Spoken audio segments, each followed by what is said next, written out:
Every war has its tipping point. What happens when Harry crosses that line?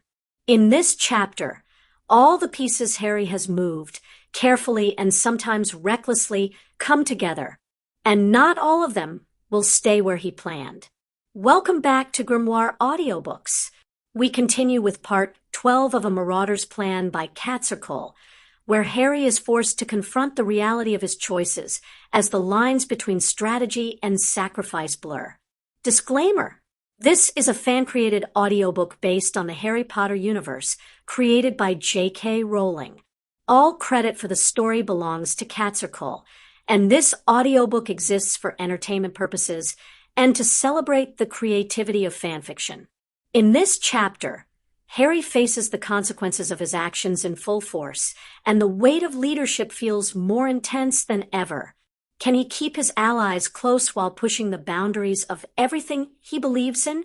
If you're hooked on this gripping reimagining of the Harry Potter saga, be sure to subscribe and join our Grimoire Guardians, or support the Wizard Army to help us bring even more magical stories to life. Now, let's dive into A Marauder's Plan, Part 12. Pronglet Goes to War, Chapter 1. Part 12. Pronglet Goes to War, The Final Battle Prank. June 18th, 1995. It wasn't the cemetery.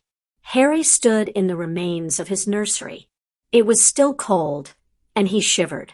He wandered over to the mural and stroked a hand over the stag. There were lilies all around the sides of the main picture. He realized he hadn't noticed the detail on his visit to Godric's Hollow. Your godfather drew it. His mother's voice had him turning sharply. She wasn't who he had expected. Mom, he whispered, drinking in the sight of her, a pretty 21-year-old woman with flowing red hair, dressed in a simple Witch's Day robe. Her form was limed with gold and silver magic tendrils. She didn't hesitate. She just pulled him into an embrace. The warm rush of her love through him had him shuddering, but he clung tighter. My baby, his mother whispered in his ear. Harry knew if Molly had said it to Ron, his best friend would have blushed and been embarrassed. But it was the first time his mother had said it to Harry when he knew and understood just how precious a comment it was to her, to them both. It was all her love for him wrapped up in two small words. Her arms were safe, home and family. He could have stayed there forever. I don't have much time. His mother eased away a touch, just enough that she could look him in the eyes. She smoothed his hair back and traced his scar. I wish you didn't have to do this, Harry. Padfoot's still working on making sure I don't have to. Harry pointed out. There was only a week before he would face Voldemort, but his father had never stopped searching for a way for Harry not to be involved. Harry figured it was in vain events had been set in motion for his showdown with Tom Riddle centuries before his birth, but he appreciated the effort. He loves you very much, his mother said fondly. I love him, Harry said, confident in his words more so, because he had spoken them out loud to Padfoot too. Your dad's smug about it. He always wanted Sirius to be your godfather. She smiled sadly. Alice and I had it all worked out, and I wanted Frank. That was the plan. It had a nice logical symmetry, you know, because she and his father had been Neville's godparents. Neville's awesome, Harry said, nodding. Then I went into labor. His mother sighed, but her eyes were shining with humor, and Sirius stayed with me the whole time. He held my hand and fed me ice chips. He told me stories about James, about how much James loved me. He was my rock. Harry beamed with pride. He's good like that. You were his whole world the moment you were born, his mother said. Harry nodded slowly. Sometimes it scares me how much he loves me, he confessed. Yes, his mother agreed. It can be overwhelming to be loved so much, to know the lengths someone would go to in order to ensure you lived and were happy. Her gaze drifted back to the doorway to the landing. I knew your father would lay down his life for us, kill for us, We were his world. Harry nodded again. He'd never doubted James Potter's sacrifice had been based on his love for his wife and child. You laid down your life for me, he whispered, because his mother had loved him. Yes, his mother turned back to him and clasped his hands in hers. But I need you to remember this, Harry, because it's very important. She waited until he met her eyes. As much as I loved you enough to die for you, his mother stated fiercely, I loved you enough that I wanted to live for you too. I tried to run that night, just as your dad said. I tried to apparate with you, but I couldn't because the ward was still in place. I tried the emergency port key, and it didn't work. I was in the process of trying to open the window to levitate the two of us out of it when I heard James die, and I heard a monster coming up the stairs to kill you, and knew there was no more time. Harry stared at her shocked. He had never remembered the specifics, just the voices and the light. I stood between you and Tom Riddle because there was no other choice. I wanted to live for you, to raise you, to take you to your first day at school for your wand, to wave you goodbye on the train, to hear about the first girl you fell for, and your first date, to cry on your wedding day, and to hold your children in my arms as their grandmother. His mother searched his expression intently. Do you understand me? Harry nodded. She wanted him to fight to live, to only sacrifice his life if there was no other choice. Tell me, Harry, his mother said firmly. Tell me about your future. Harry stumbled over his words, and she smiled at him, amused, while he took a breath and gathered his thoughts. Hermione, I'm hoping. You're hoping she's your future? She smiled, her eyes twinkling. She's a good girl, smart and loyal. Your dad thinks she's great, but I think that was because she set fire to Severus's robes. Harry gave a startled laugh. I think she's great too. His mother brushed his hair back from his face. Harry warmed at her approval. Something about the house wavered, and Harry tightened his grip on his mother. My time is short, she said again with regret. I have things to say, and was only granted a short moment through the veil in which to say it. Harry frowned. You are the master of the Hallows. His mother said quickly, We can reach you through the veil. We, asked Harry, slightly nervous at the idea. You may speak with the dead in dreams. His mother whispered, Each night this week you will receive a visit in your sleep. Well, that was very Charles Dickenish, Harry mused. You're the first. He murmured, Nobody dared to challenge my right as your mother to tell you. She informed him with a smirk. Dad, asked Harry tentatively. He'll be your last. His mother shrugged with a light smile. Nobody dared challenge his right to be the last to speak with you before the battle. Not even your Grandpa Black. Harry chuckled. Listen to them, Harry. His mother said urgently. Listen to them because they will help you. I'll listen. He promised. His mother took one last look around the nursery. I never regretted my decision. Harry, never think that. I would have preferred it if you'd lived too. Harry said, understanding. I am always with you. She placed a hand on his heart and disappeared in a shimmer of gold. He turned back to the mural, trying to blink the tears out of his eyes. Where there is love, there is life. The gold lettering appeared across the shattered mural, and Harry woke up. His heart pounded as the dream came back to him. He rubbed his fingers together lightly. It was as though he could still feel his mother's touch. There were moments where he hated being Death's champion, hated Ignotus still for the choice he'd made and the fate he'd condemned Harry to living. But there were moments when he was grateful. Moments where Padfoot looked at him or did something, and Harry would be so thankful that Death had sent him a Grim. Moments like the one he'd just had. A moment with his mother. As much as I loved you enough to die for you, I loved you enough that I wanted to live for you too. Her lesson echoed in his ears. He squinted at the faint edges around the curtain, trying to make out the time. It was still dark, so it was early. Too early. He sighed and stretched under the covers even as he blinked back sleep. Hedwig barked from her perch, her wings flaring outward before settling again. He pushed back his covers and went to pet her. She nuzzled into his palm, giving him comfort. He scratched her one final time and moved to the window. He opened the curtain and stared out at the dismal summer morning. The sun was just beginning to emerge. Thin streams of yellow sunlight peeked through the still dark sky. There was rain on the glass, and beyond, Harry could see the fall of more. He settled in. Watching the sunrise wasn't a bad way to start the morning. He ignored the churn of his stomach. It was strange to think that in another week he would face Voldemort. Weird to know it was coming. All his other encounters hadn't exactly been planned. Quirrell had been a surprise inasmuch as it had been Quirrell. Never mind Quirrell also possessed by Voldemort. Same with the diary. It has been a surprise to find that the heir to Slytherin was Tom Marvolo Riddle, a.k.a. Lord Voldemort, possessing Ginny Weasley.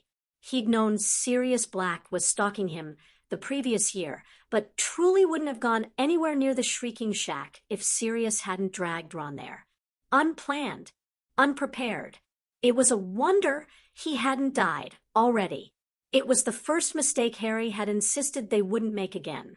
Hermione and Remus were so giddy with the decision that they'd made more plans than Harry could ever fathom. Plans and plans, mitigation plans, contingency plans, containment plans. The Little Hangleton Cemetery had been confirmed as the most likely location for Voldemort's ritual. It met the needed criteria in the book Nott had provided. The difficulty was placing wizards into the area without Voldemort getting spooked. A young werewolf couple had been sent to rent a flat over one of Little Hangleton's small shops. They were both Muggle-born and had been able to pass as just another young Muggle couple. The flat had been warded to the hilt and put under Fidelius. It acted as a base of operations. Caro had gone alone to do reconnaissance in her animagus form at the cemetery, something Bill hadn't been happy about as he had been able to provide cover for his partner, but had reluctantly accepted was necessary. Her efforts had been rewarded. They had a good map of the graveyard and had started to plan where the cavalry would fight from. If Harry did end up in the graveyard, he wouldn't be alone for long. Having any kind of adult backup was weird, but Harry was incredibly grateful for it. But it wasn't just the cemetery they were planning for. They'd learned from the previous skirmishes with the Dark Lord. No one had considered that Voldemort would send a second group to attack Black Farm, just as years before no one had considered that the Longbottoms would be in danger once Voldemort was gone. Plans were afoot to ensure Hogwarts was defended because it was pretty clear that Voldemort would likely attack the school at the same time as he was resurrected. It was a perfect distraction to keep any kind of sizable force away from his ritual, and it would herald his return in the most bloody way possible, the slaughter of children. The War Council would raise the security on Diagon Alley, Hogsmeade, and St. Mungo's, but they all agreed Hogwarts was the most likely target given Snape's reports from his contact with Voldemort. They still hadn't found the vanishing cabinet Crouch had left behind, and there were rumors filtering through Lucius of an army of creatures being amassed. Albus had confirmed that Hogwarts didn't explicitly ward against dark creatures. It was the reason why the Dementors had been able to roam the grounds the year before, why Moony had been able to attend school. Some were barred, unless by invitation, but as a public event like the tournament through open Hogwarts grounds to the public, the ward was effectively negated the night of the third task. It was frustrating. A very detailed evacuation plan had been devised, and the heirs to the Potter Alliance were working with the professors to ensure it would be followed. They'd managed to have one practice run already under the pretense that the explosions had required the school to come up with such a procedure. Albus had been tickled to realize Muggle schools had practiced fire drills at least annually. The evacuation plan had been the only way of ensuring the heirs would be safe from the fight. Even then, Harry knew that many of them would prefer to stay with the school and defend it. He had insisted that unless they were trapped, they shouldn't fight. They were planning for both eventualities. Harry frowned heavily. They were also planning for the prospect of betrayal from within. Antioch hadn't seen the knife at his back. His parents and Sirius had trusted Peter. It was very likely that someone would betray them. The obvious target was Hogwarts, although neither Harry nor Sirius had discounted the cemetery, especially as it was expected Voldemort would call his Death Eaters to him once he was reborn to a body. Sirius had lists detailing the probabilities of each of their allies turning on them. It was depressing, but Harry wouldn't let the hard task of examining the possibilities stop them from potentially identifying someone meaning to do them harm. They were learning from their mistakes. The sun was almost up. Harry gazed out into the sky. His mother's message resonated with him. Harry was prepared to die in the battle with Voldemort, but he didn't want to die. He wanted to live. He figured his mother wanted him to know that was okay too. He might have to sacrifice his life, but it would be a last resort. His brow furrowed. If his mother was worried about that, it was probable that Padfoot was worried. Harry sighed and rubbed his hand over his face. There was an easy way to fix that. A couple of hours later, Harry dug into the fluffy golden eggs Dobby had served along with hot buttered toast.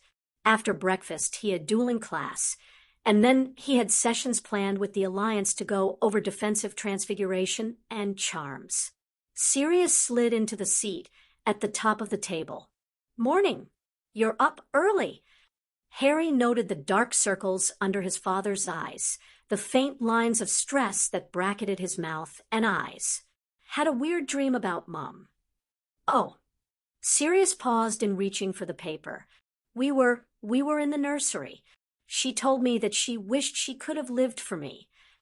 Harry said bluntly. Sirius blinked, but nodded slowly. "She adored you, Harry. She had all these plans for you. The only thing that could have prevented her from seeing them in person was that in dying, she protected you." "Yeah," Harry murmured, thinking of the list of things she'd reeled off. "I kind of got that." He sipped his orange juice. "I think she wanted to make sure that I knew sacrificing myself is the last resort." Sirius's gray eyes met his over the breakfast table. "It absolutely is the last resort. For both of us," Harry commented firmly, holding Padfoot's gaze for a long beat. "Agreed," Sirius said with a huffy laugh. "For both of us." "Good, 'cause I kind of have plans." Harry said breezily, satisfied and happy with Sirius's answer. "Plans?" asked Sirius, digging into his own plate. "Finally. I was thinking we should take that trip next summer we talked about." Harry said, "Visit Simeon? Especially now Anna's pregnant." Sirius's face lit up, and a sparkle entered his eyes that had been missing for days. "We could probably do that. I mean, I want to be here for Reggie's birth, but after." Harry said, casually dousing his remaining eggs in ketchup. "And before Dora has baby Lupin." Sirius coughed, almost choked on his eggs, and coughed again. He reached for his coffee and took a long gulp. He set the coffee cup aside. Right then, he looked over at Harry. "Any other plans?" Harry shook his head. "Spending time with Hermione and my other friends. I liked what we did last summer with the lessons and the trips, so we'll plan it out," Sirius promised with a smile. Harry smiled back. He had a future with Padfoot. That's all he'd ever wanted. Peter carefully closed the bedroom door and tiptoed away across the landing and down the creaky stairs. The Dark Lord was bedded down for the night, his insane snake guarding the end of his bed. Peter finally had some time for himself. The past week had been taken up with negotiations between the Dark Lord and his allies as the Dark Lord prepared for the coming weekend and his resurrection. The Dark Lord was furious at the loss of the werewolves. All packs had sworn to stand with Lupins.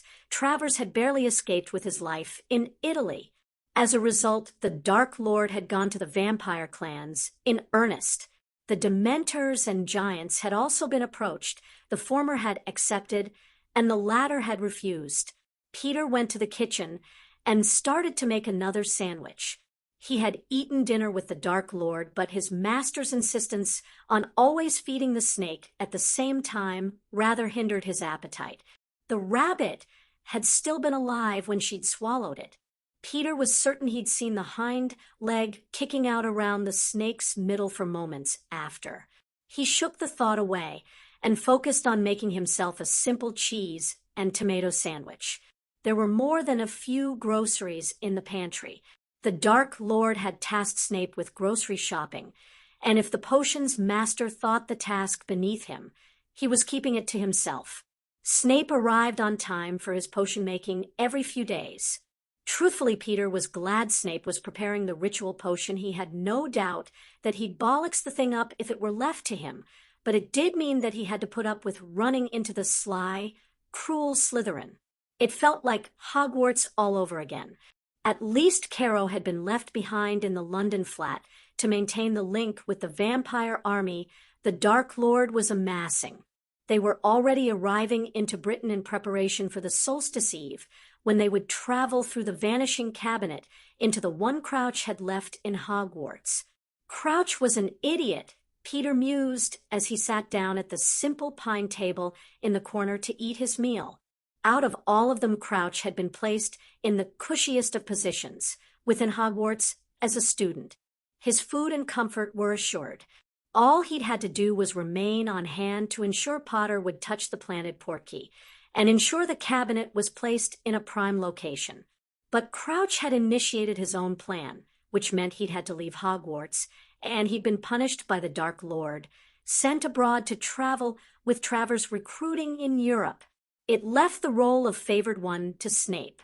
The problem, Peter mused as he hungrily devoured the food, was that Crouch was too focused on his own plans and not enough on their masters. Crouch wanted Sirius dead.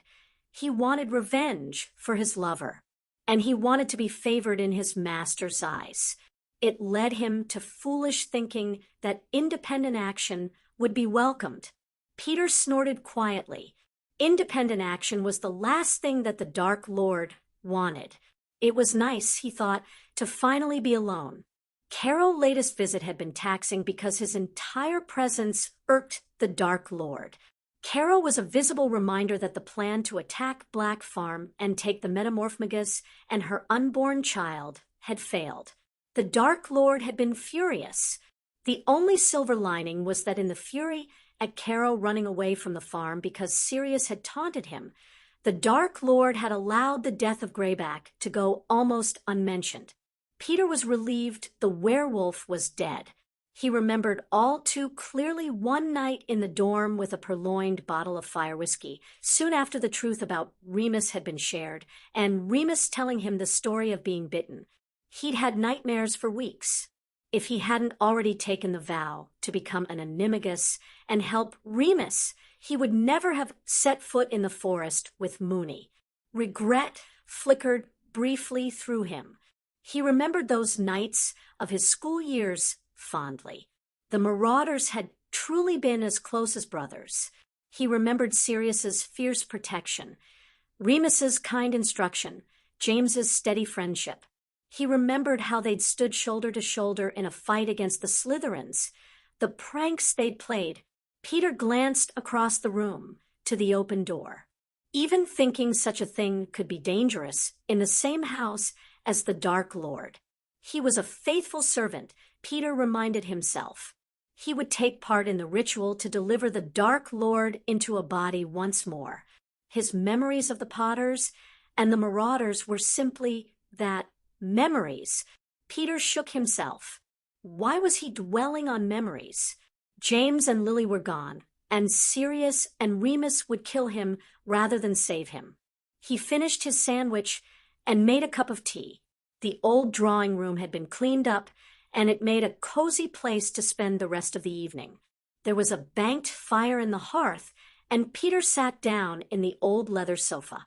He stared at the flames and remembered being with the Marauders on the beach the summer after their graduation from Hogwarts. They'd had a week together before each of them had gone their separate ways, and they'd gone to Blackpool. They'd built a bonfire and toasted marshmallows. It had been special as James's wedding to Lily.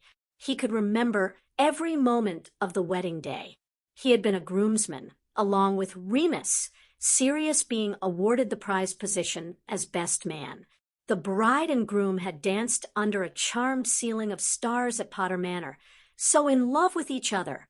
Harry was the best of both of them. Peter had spent enough time in his company in his guise as a rat to know that.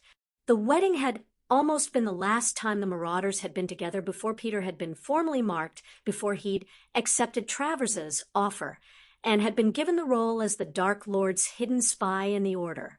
Those days of family, hearth, and home were long gone in his life, Peter reflected. The Dark Lord allowed nobody else to matter. To be a Death Eater was to declare allegiance to him first and foremost. There was no room for sentiment. Followers were allowed families and spouses only to ensure the future, to ensure the next generation of Death Eaters and followers. Friendships were not encouraged, only alliances, and even then the Dark Lord sought to set his followers against each other.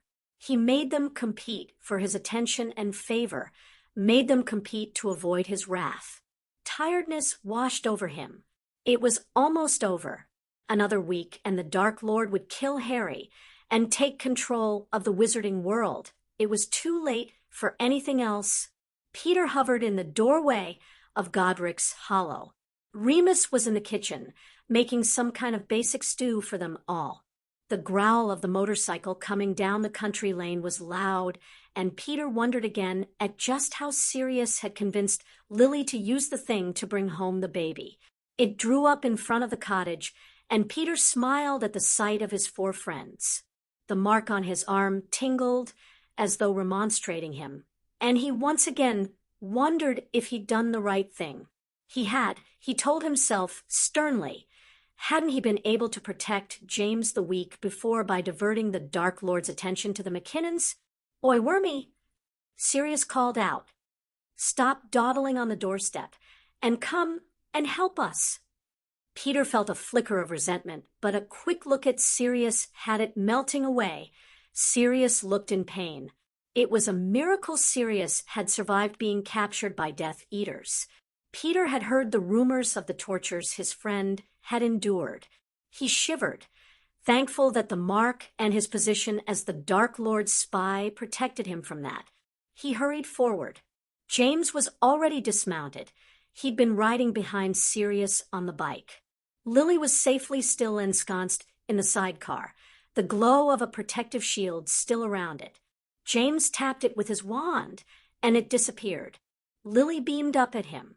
Her red hair was covered by a cumbersome helmet, and her entire front was covered by a woolly blue blanket. James helped his wife out of the helmet. Her hair immediately began to stir with the faint wind. Peter hurried to assist her. He carefully took the blanket she handed him and gazed at the sleeping baby it revealed. Harry was tiny. He was bundled up and strapped to Lily's front in some kind of weird papoose thing. Lily smiled as Peter offered his hand in addition to the one James already had outstretched. "Thank you, Peter." A moment later, she was standing on the pavement, carefully checking on her sleeping son. "Peter, meet our son, Harry James." "He's so small," Peter commented, almost awestruck at the sight of the baby with his rosy cheeks and mess of fine black hair. "He's perfect." Sirius responded before either parent could reply. He'd limped around the bike and was peering over Lily's shoulder. "Absolutely perfect." James slapped Sirius's back.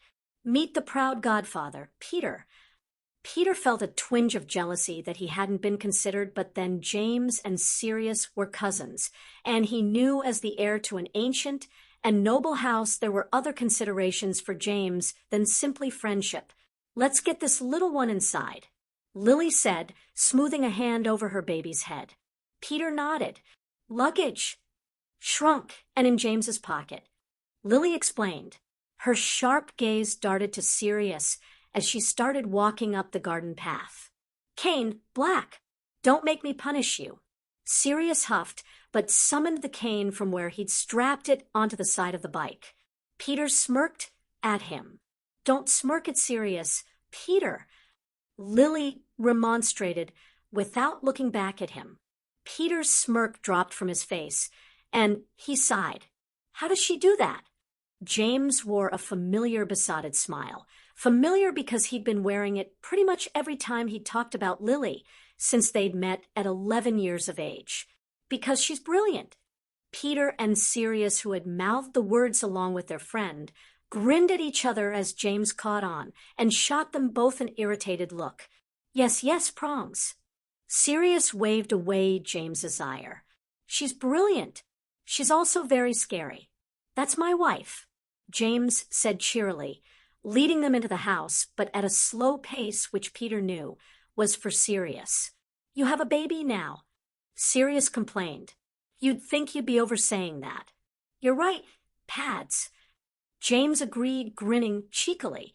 I should go with, that's the mother of my son from now on. Sirius and Peter exchanged identical looks of horror.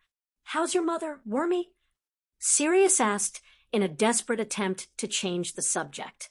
Good, good, Peter replied, closing the door behind him, and suddenly remembering that he'd used the excuse of her being ill to avoid the hospital. I mean, better. Sirius frowned, but before anything else could be said, the coat rack reached out for their outerwear, and they all focused on shedding clothing before it ripped it from them.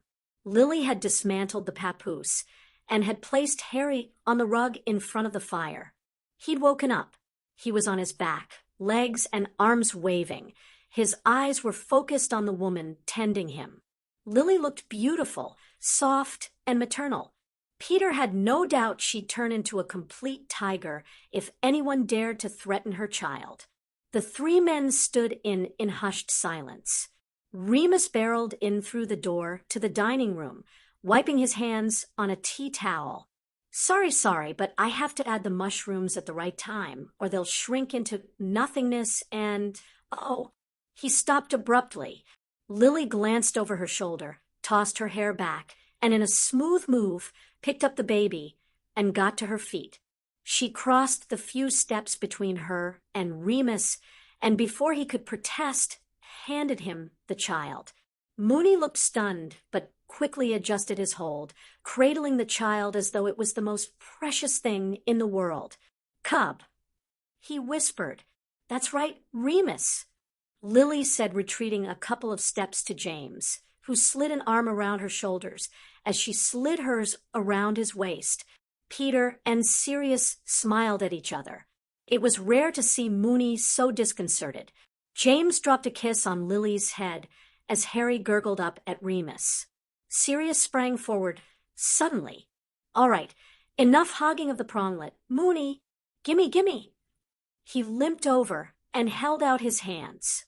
Remus rolled his eyes, but Harry was already cooing and stretching out towards his godfather. They shuffled until Sirius held the baby. There's my pronglet, Sirius murmured gently, a finger tapping Harry's nose softly.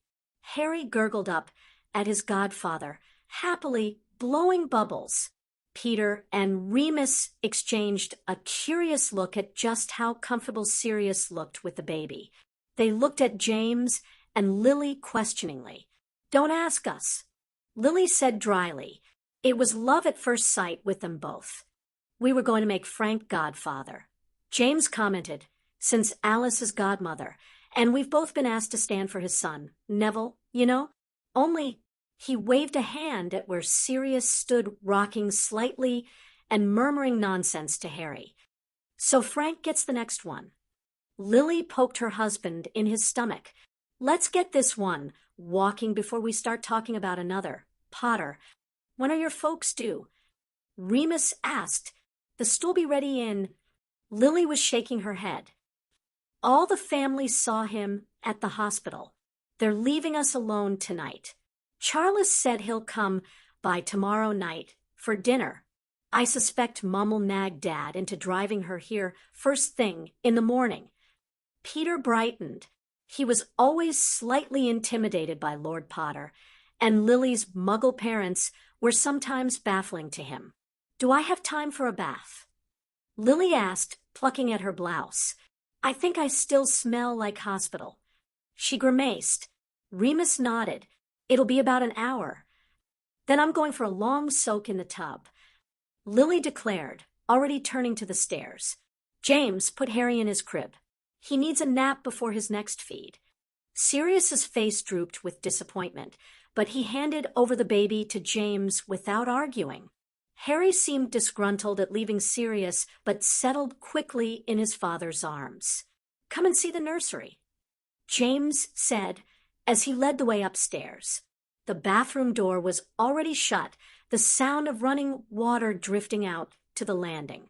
Peter hurried after James into the small bedroom next to the master. He looked over at the mural and smiled. You and Mooney should think about taking up as a professional artist after the war. Padfoot. Peter said, This is brilliant. It's all Padfoot. Remus argued. He drew it. I just painted where he told me. Sirius shrugged. It's not like I've had anything else to do. You've been recovering pads, James said, placing his baby down into the crib gently. He set the magical mobile above the bed on, and it glowed a gentle white. Each of the men had taken a position on the corner of the crib, and they all simply gazed at the firstborn of the Marauders. Well, James said gruffly, He looks like you, James. Peter commented. There was no mistaking the Potter features. He has his mother's eyes. James said softly, He's beautiful. He is. Sirius agreed. His gaze hadn't left the baby. James sighed heavily. I just never imagined. He's my world now. Mine and Lily's. We'd kill for him to keep him safe in this world. I'll be right beside you, Sirius promised. And me, Remus added. Peter nodded, knowing it was expected. You'll be a good dad. Prongs. James looked up at them all suddenly. You have to promise me you'll be there for him if... He pushed his glasses up his nose. I mean, Alice and Frank will raise him. He goes there if the worst happens to Lils and me, but he'll need you all too. You're not going anywhere, Prongs, but we promise we'll keep Harry safe as houses, won't we, lads? Sirius promised fervently. We promise. Remus said gently, holding James's gaze for a moment. James's stare came to rest on him, and Peter fought the urge to squirm. He thought about the dark mark on his arm. In his opinion, it was very likely that James and Lily would fall to the Dark Lord's wand sooner rather than later. They'd made a sport of defying him, but the baby, well, once the Dark Lord won, Harry would need a safe home, and Peter could provide that. Promise. James nodded and grinned. Thanks. He slapped Remus's shoulder. Come on. We should head downstairs and start unshrinking all the stuff we brought. Peter glanced back down at the sleeping baby one last time and followed after his friends. Peter jerked awake and frowned. He must have fallen asleep. Why had he dreamed of that memory? He frowned as Sirius's words in the old crypt came rattling back to him. It's not too late. Sirius said, You don't have to do this, Peter. Do you remember when Harry was born? Do you remember what we promised James, Peter? All of us standing around the crib the night they brought him home. Not for the first time. Peter allowed himself a moment to dream. If he hadn't joined the Death Eaters, if James and Lily had still survived, if they had not, would he be with Sirius and Remus now plotting how to kill the Dark Lord and save Harry? Would he be standing shoulder to shoulder with his fellow Marauders protecting Harry as they had all promised to James that night? He thought wistfully of the camaraderie, the brotherhood he'd left behind. He wondered, You know Harry, Peter. You know him because you watched him for almost 3 years as Ron Weasley's rat. You know he's good and kind and brilliant. He's defeated your Dark Lord 3 times in the time you've known him. He defeated him at 11, and he defeated a shade of him at 12. Your Dark Lord fears him. Sirius had argued in the crypt, and Peter hadn't denied it. You know Harry can defeat him if you stop bloody helping him then. And maybe that was true too. Peter shook his head. He was committed to the Dark Lord. He would take his place in the ritual and ensure the Dark Lord's body was restored. He'd have to break his promise to James, but it wouldn't be the first promise he'd broken. Telling the Dark Lord of the Potter's location had been the worst of his oath-breaking. Peter shivered. He owed Harry a life debt. He had no doubt that Sirius and Remus both would have killed him that night at Hogwarts. He'd done what he could, Peter assured himself. He'd warned Moony about Greyback and the Dark Lord's plans, hinted at the ritual to Sirius. There was nothing more he could do. Perhaps his life would be bleak when the Dark Lord won, empty of the love and friendship he'd enjoyed as a marauder. But he'd be alive. And even if Harry prevailed, there would be no happy ending for Peter, no future. There would be Azkaban and life imprisonment. Peter got to his feet and banked the fire. As his mother had once said to him, he'd made his bed. Peter mused. Now he had to lie in it. 18th/19th June 1995. Harry was surprised to find himself in what looked like the girls' dorm at Hogwarts. He felt a frisson of fear, just remembering how furious his honorary aunt had been at finding him there. He glanced around and frowned as he recognized Hermione's bed, the globe he had given her for the ball proudly displayed on the bookshelf along with a photo of them. He wondered why he was there. He wandered over to the photo.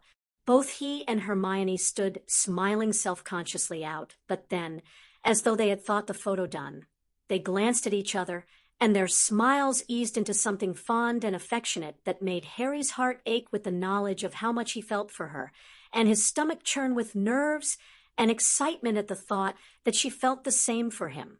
"Why here?" he murmured to himself. "I think you know, Harry."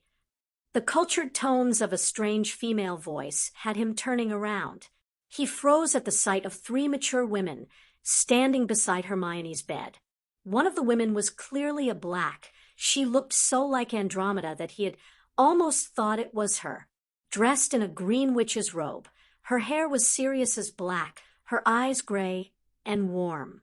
He placed her immediately from the photos that Sirius had shared with him of the Black family. It was his grandmother, Doria Potter. Once the family photos came to mind, he also knew immediately who was in the middle, his grandmother Marigold Evans. Her warm green eyes shone with emotion. Her red hair, graying at the temples, was tied back in a smooth chignon.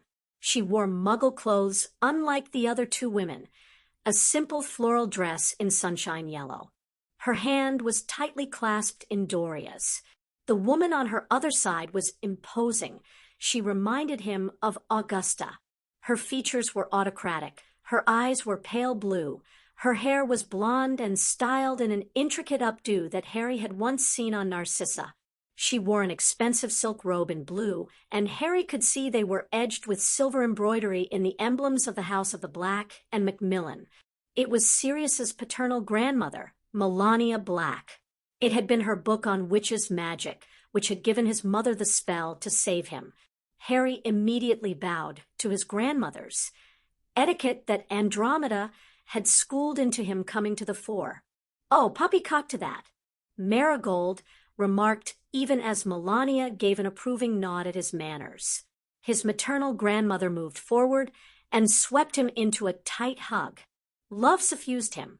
It felt so like his mother's hug, and Harry hugged her back. A moment later, Marigold was nudged aside, and Doria took her place. She moved back, and Melania sniffed. She didn't move to hug him, but instead held out a hand. Harry clasped it. Her fingers tightened around his, as he bent and kissed her knuckles. "You are a very acceptable heir," Melania said crisply. She squeezed his fingers again and let him go. Marigold immediately linked their arms together, smiling happily at him. "Can you tell why we're your next visitors?" Doria asked, sitting on the bed in front of him, Melania following her example. Harry looked at three women, glanced again at the photo behind of him of Hermione, and cleared his throat. "My mother's blessing. You represent her protection." "Yes." Doria nodded. "Your mother's blessing protects you still because of the blessing 4 daughters of the House of Black made to renew it with our blood. Witch's magic is a powerful thing." Melania commented. "Already 3 of our house now bear children because of the protection." Harry blinked. It hadn't occurred to him to wonder at the number of pregnancies, and he was suddenly considering Narcissa's, Dora's, and Anna's pregnancies with new eyes. Melania nodded at him. The blessing was strong in maternal energy. The blood and spirit of a mother was sacrificed to save her child. Blood was given freely to honor that protection, and a gift rewarded in return for the price of their blood. Hermione's gift will come when she is ready, Doria said with a smile. Andy and Minerva have been rewarded with children of their heart in other ways. Andy was very close to Hermione, and his Aunt Minerva, well, she was part of Harry's family.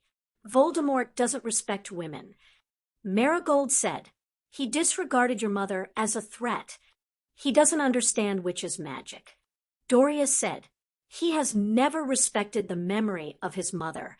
Merope was a poor witch, an abused girl who dreamed of being a princess and who had poor judgment in how she went about gaining the attention of the boy she'd made into her prince.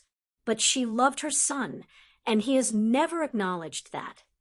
He disregards her." Melania said, "Even now in this ritual." She smiled at him. "Where is his mother?" "Nowhere," Harry realized. Tom was using his father's bone, but he had killed a pregnant woman with no connection to him to provide the amniotic fluid required for the bones in which to steep. "It's a weakness," Harry murmured, "one that also ignores that it was his mother's blood which gifted him with his magic." Melania's smile was razor sharp. "Your blood carries with it the protection of every daughter of the House of Black." Doria commented fiercely, "And we will destroy those who threaten our family." He'd figured that out for himself. Narcissa, Andy, and Dora had made short work of Electo Caro. "They stand in the place of Lily of the House of Potter, in my place." Marigold murmured. She placed a hand on the talisman Hermione had gifted to him at Christmas. "We will always fight for you. Remember that." Harry frowned. Narcissa and Dora were pregnant. They would spend the 3rd task sequestered on the Black estate, protected by the heavy wards there. "You look to protect the women of the house from the fight," Doria said, picking up on his thoughts.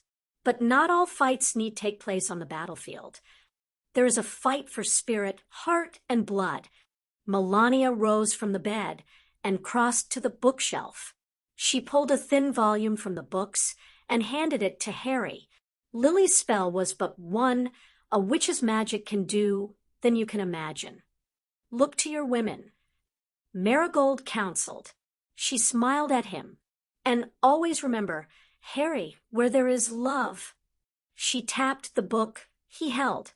He looked down and saw the quote appear on the cover in gold lettering. "Where there is love, there is life." He looked up, and they were gone. Harry spread his wings and rode the breeze, aware Hedwig flew beside him, keeping a watchful eye on the young raven Harry was currently embodying. He wondered whether his owl had been included when his grandmother had told him to look to his women. He rather thought Hedwig would be insulted if she wasn't included. The dream he'd had the night before lingered with him. He'd never met his grandmothers before, and to even have the few moments he'd spent with them, it was a precious experience that he was going to treasure. He'd told Sirius about the dream at breakfast, finally confiding that it was likely he was going to be getting more visits from the dead in his sleep that week, when Sirius pointed out that it was 2 nights in a row to have weird dream visitations. He knew it hadn't gone down well with his father, but the value of the dreams couldn't be denied. Sirius had immediately called Barty, Remus, and Minerva, and they'd agreed to take another look at the book where they'd found the blessing, and to consider what it meant that Voldemort had nothing of his mother in the ritual. They'd informed the War Council and called a family meeting to discuss it, which reminded Harry he was going to be late. He flew over the lake and angled back towards his bedroom window. The headmaster had altered the ward to accept Harry in his animagus form, and he sailed in through the open window, Hedwig following behind him. He almost missed his perch at the sight of Hermione sitting on his bed, reading a book. He hurriedly changed back to his human form, casual clothes of jeans, and a t-shirt reforming with him. "Hey!" Hermione placed the book down carefully and scrambled off his bed to greet him with a chaste kiss. Harry glanced at the open bedroom door anyway. "Sirius knows I'm up here." Hermione confirmed. "He said I could wait for you." Harry smiled at her. "Did you get your revision done?" Hermione had been working all weekend on revision for the Charms exam that would take place the next day. The exams had been carefully negotiated between Sirius and the Hogwarts professors. Harry was theoretically exempt because of the tournament, his individualized learning plan, and the fact that he wasn't currently a Hogwarts student. But it had been agreed that he'd take exams during the summer to assess his knowledge and skills for entry back into Hogwarts for his 5th year. It was a reasonable compromise, and left Harry able to focus on the tournament and his showdown with Voldemort. "All done." Hermione agreed as she slipped her hand into his. "We're all very strong with the practical because of helping you. Just needed to brush up on the theory." The chime went for the door. "We should head down," Hermione commented, tugging on his hand a touch. Harry led the way out of the room and down the stairs. The next few minutes were a rush of greetings, hugs, kisses, and handshakes. They settled into the living room with additional seats levitated across from the dining table. Narcissa sat in one armchair, Draco perched on the arm. Harry knew his former school boy rival had really warmed up to the idea of a younger sibling and was very solicitous of his mother. Lucius stood away from his family by the far left of the mantelpiece. The Grangers sat on the sofa with Hermione beside them. Dora had been ushered into the remaining seat by her parents, and Remus. Remus sat on the arm beside his wife, the Tonks on dining chairs to the side. His Aunt Minerva had taken the remaining comfortable seat. Barty had conjured his own chair beside her. Harry chose to stand next to Sirius in front of the hearth. "Thank you for coming," Sirius said formally. "For the most part, this is family business, but Barty is here to provide some expertise on magical theory." Harry knew Dumbledore had been disgruntled to be left out, but Barty was the expert, and Sirius had full control of who should attend a family meeting. Sirius looked over to Harry, and Harry nodded briskly, taking up the silent baton Sirius had handed him. "I've been talking with my ancestors in dreams. Not often, but sometimes." He felt his cheeks heat and tried to will away the embarrassment. "Yesterday morning, I dreamed of talking with my mother, and she said I'd be visited every night this week." "Like Scrooge in A Christmas Carol?" asked Miriam, her arms sliding around Hermione's shoulders. Harry gave a smile of acknowledgement, although less of the past, present, and future thing. He shrugged. "Just lessons for me ahead of the battle." "Fascinating," Lucius drawled. Harry frowned at him. He wished he could exclude Lucius completely. On the list of those likely to stab them in the back, Lucius Malfoy would have been at the top, except for the knowledge that he'd not risk his magic in breaking his oath. "This morning I was visited by my grandmothers," Harry said bluntly. "They pointed out that there is a weakness in Tom's ritual. There's nothing of his mother." The assembled family exchanged a few concerned and questioning looks. "If I may," Bertie said quietly. Harry nodded, conceding the floor to the director of the DOM. The ritual on the eve of the solstice involves 3 primary ingredients to facilitate rebirth: blood, flesh, and bone. Bertie frowned. The book supplied by Lord Not indicates that the potion is best when the bones of the father are seeped with the womb of the mother. The former can be replaced by another male ancestor, although the closer the relationship, the better. The latter replacement is genetic material from the mother, but in the absence of this, amniotic fluid from a pregnant woman. He paused.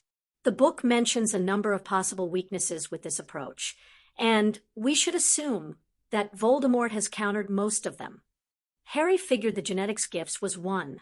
Bertie had explained earlier to him and Sirius that by using Nagini to sustain his wraith and the addition of a snake to the potion, Voldemort was ensuring his Parseltongue would carry into his new body.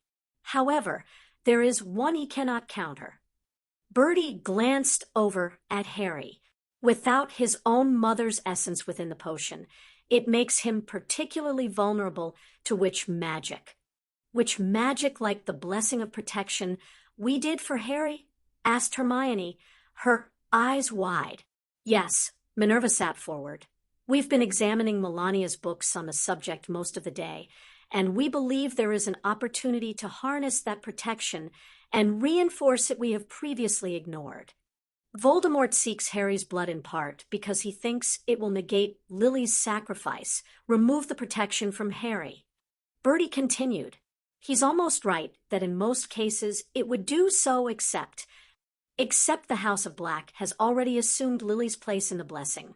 We would only need to restate the adoption blessing to bring it back into being, and without a link to his own mother, the force of the protection should do more than just blast him out of his body. Minerva finished triumphantly. It's the exact same adoption blessing. Miriam asked, frowning. With a few differences, Minerva allowed, such as Harry and Sirius would not be physically present. But there is a place where Harry's and my blood reside. Sirius chipped in, so we would be present in that respect. Harry noted there were a few sharp looks exchanged at Sirius's confession.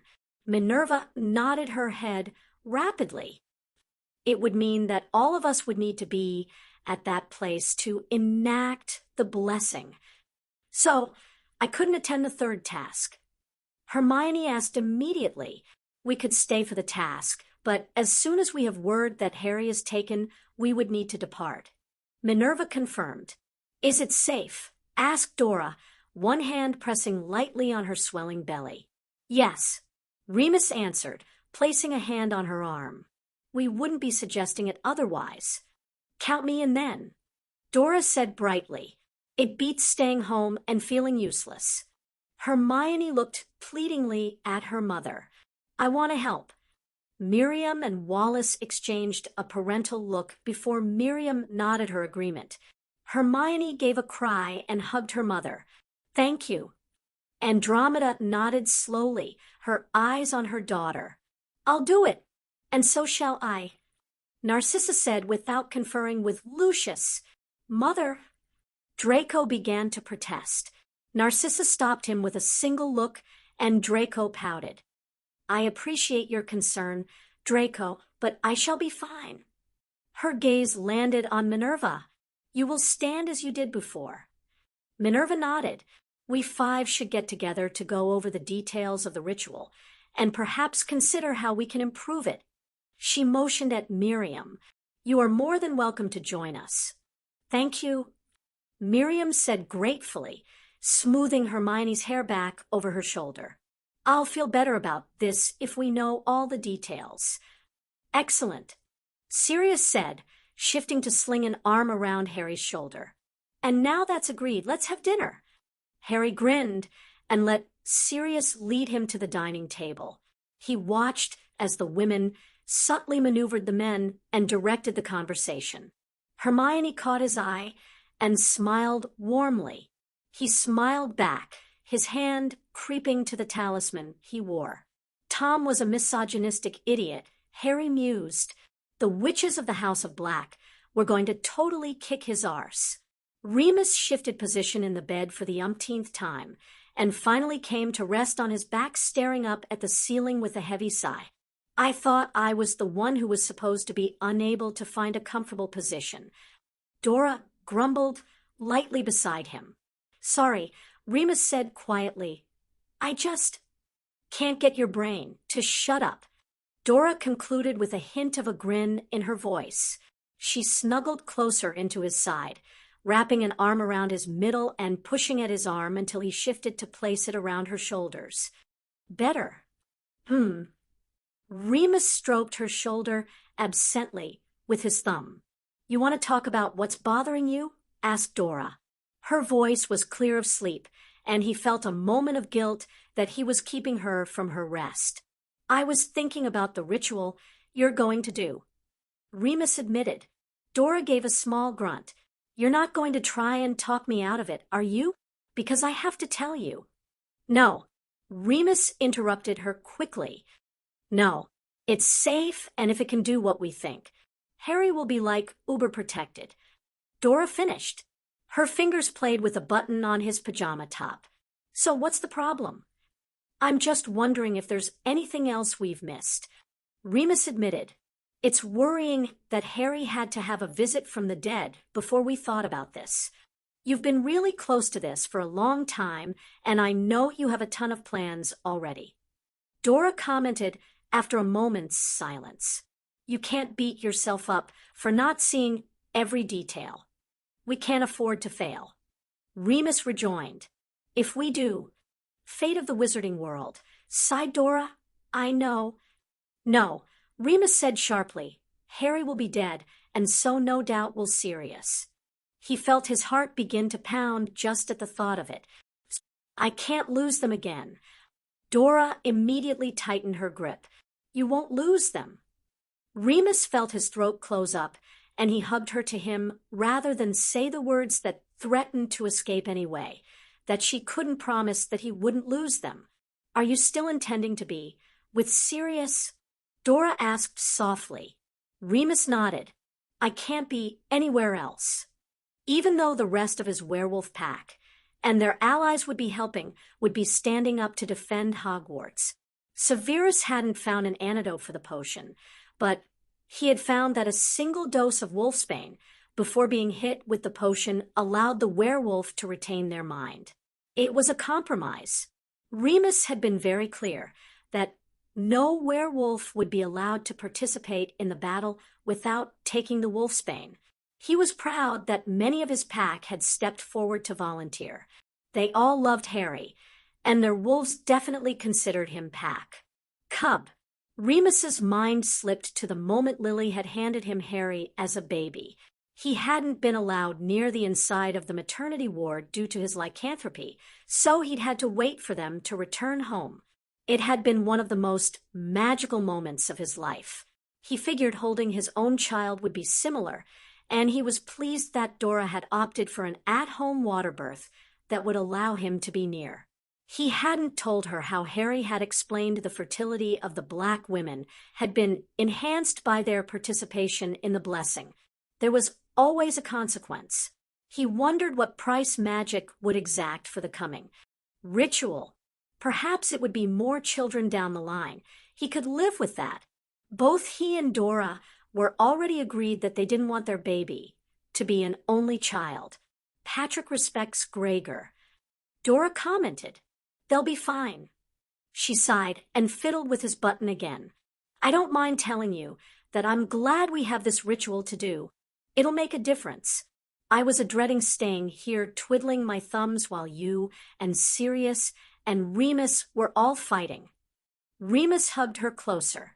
You'll be in the safest place in Britain now. Dora raised her head to look at him. You know where this secret place is. Her voice was rich with amusement. It's the bolt hole Sirius gave to Harry. Remus said confidently, I'd place money on it.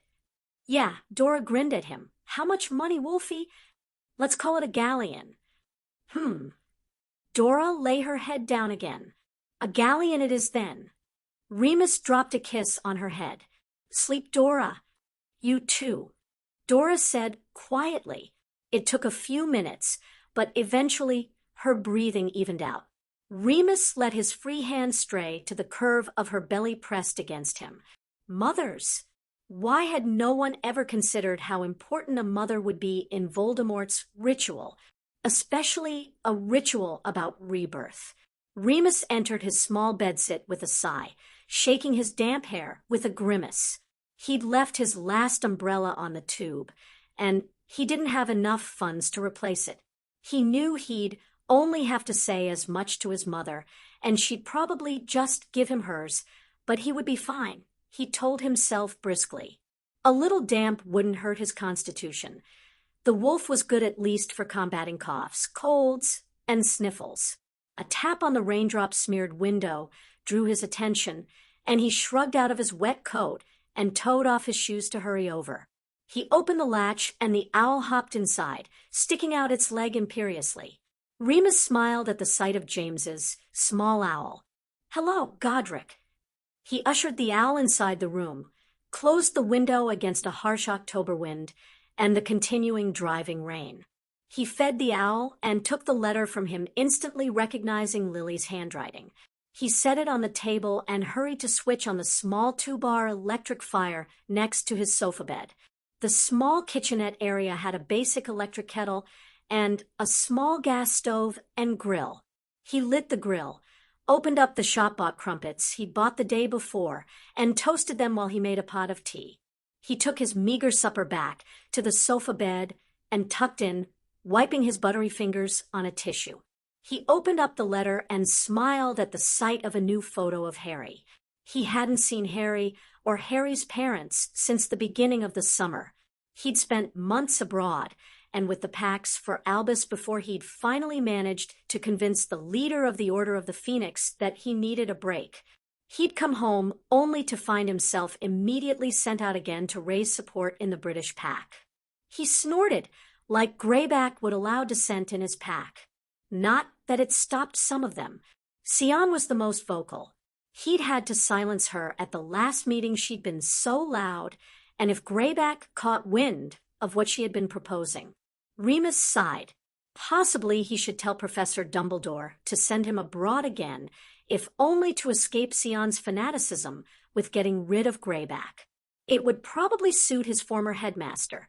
He'd been hinting about Eastern Europe at the last Order meeting. Sirius hadn't attended again. But then again, neither had James and Lily. They had gone into hiding to escape being targeted. Remus couldn't blame them given what had happened to Lily's parents earlier that year. Baby Harry giggled cutely from the safe harbor of his mother's arms in the photo, and Remus smiled. He missed his cub. He missed all of them. He hadn't seen Peter for months either. He and Sirius had crossed paths in an Order raid a few months before and managed to get a drink together, but it had been fleeting and Sirius had been distracted. They'd run into an Auror who had drunkenly accused Sirius of misfiring a spell meant for his cousin Bella. Remus hadn't believed them, but he'd rumors abroad of a Death Eater who looked like Sirius, and Sirius had been missing for a long time the previous year until he'd come back, supposedly from a mission almost fatally injured. Then there were the missed Order meetings. Remus grimaced at the nagging suspicion that had wormed its way inside of him. He couldn't quite help remembering Sirius's ruthless black side, even as he felt guilty. Sirius would never support, you-know-who, Remus thought determinedly. Apart from anything Sirius's friendship and love for the Potters, all three of them would keep him on the side of the light. Remus set the photo aside and picked up the letter. There were several other pieces of scroll attached to it. All of them were blank. "I solemnly swear I am up to no good." Remus said out loud and tapped his wand on the paper. Words immediately filled up the blank space. "Dear Remus, I need your help. I've found this spell to help protect Harry. It's from an old runes book on witch magic. Why they don't teach it in school is a mystery because it is the most fascinating spell work I've read about. The spell involves a protection ceremony where I'd use my blood and Harry's to draw protective symbols all over his body. It has to be done at dawn, ideally in a grove of elder trees surrounded by a coven of 7 witches. It does say a circle of flowers grown by me and candles to stand for the witches is fine, although the spell's power will be weaker and is more likely given James and I are hiding away to protect our son. Please could you take a look at the spell? I need another pair of eyes, and there's no one else I trust more on magical theory. Godric will stay with you until you have a reply. I hope Albus isn't talking you into taking too many risks. Harry misses his Uncle Moe. All my love, Lily. Remus frowned heavily and began to read the rest of the spell. Remus's eyes flew open. How had he forgotten? The original spell called for a coven of witches. He had to. Dora stirred restlessly beside him, and Remus forced himself to settle back into the pillow, to breathe and slow his heart rate down. There was nothing he could do until morning, but in the morning he and Sirius had 7 more witches to charm into taking part in the ritual. 19th/20th June 1995. The shift into the dream was something he was getting used to, Harry mused as he took stock of his surroundings. He was in a classroom in Hogwarts. He vaguely recognized the shape and size, and froze as his gaze landed on a familiar shape hidden behind a cloth. The mirror of Erist. Harry shivered. The last time he'd seen the mirror he'd been fighting for his life against Voldemort. The more things change, muttered Harry thoughtfully. He glanced around the room again and frowned. It wasn't the chamber where he'd fought Voldemort. He realized the classroom was the one where he'd originally found the mirror. The room where he'd looked into the glass and seen his parents. He frowned. He'd been so naive about the wizarding world back then. Still so much in awe of the wonders he saw, the strange, weird reality of magic. The mirror had been a blessing and the most painful experience of his life. To see his parents so close and yet to not be with him. Yet he wouldn't change it.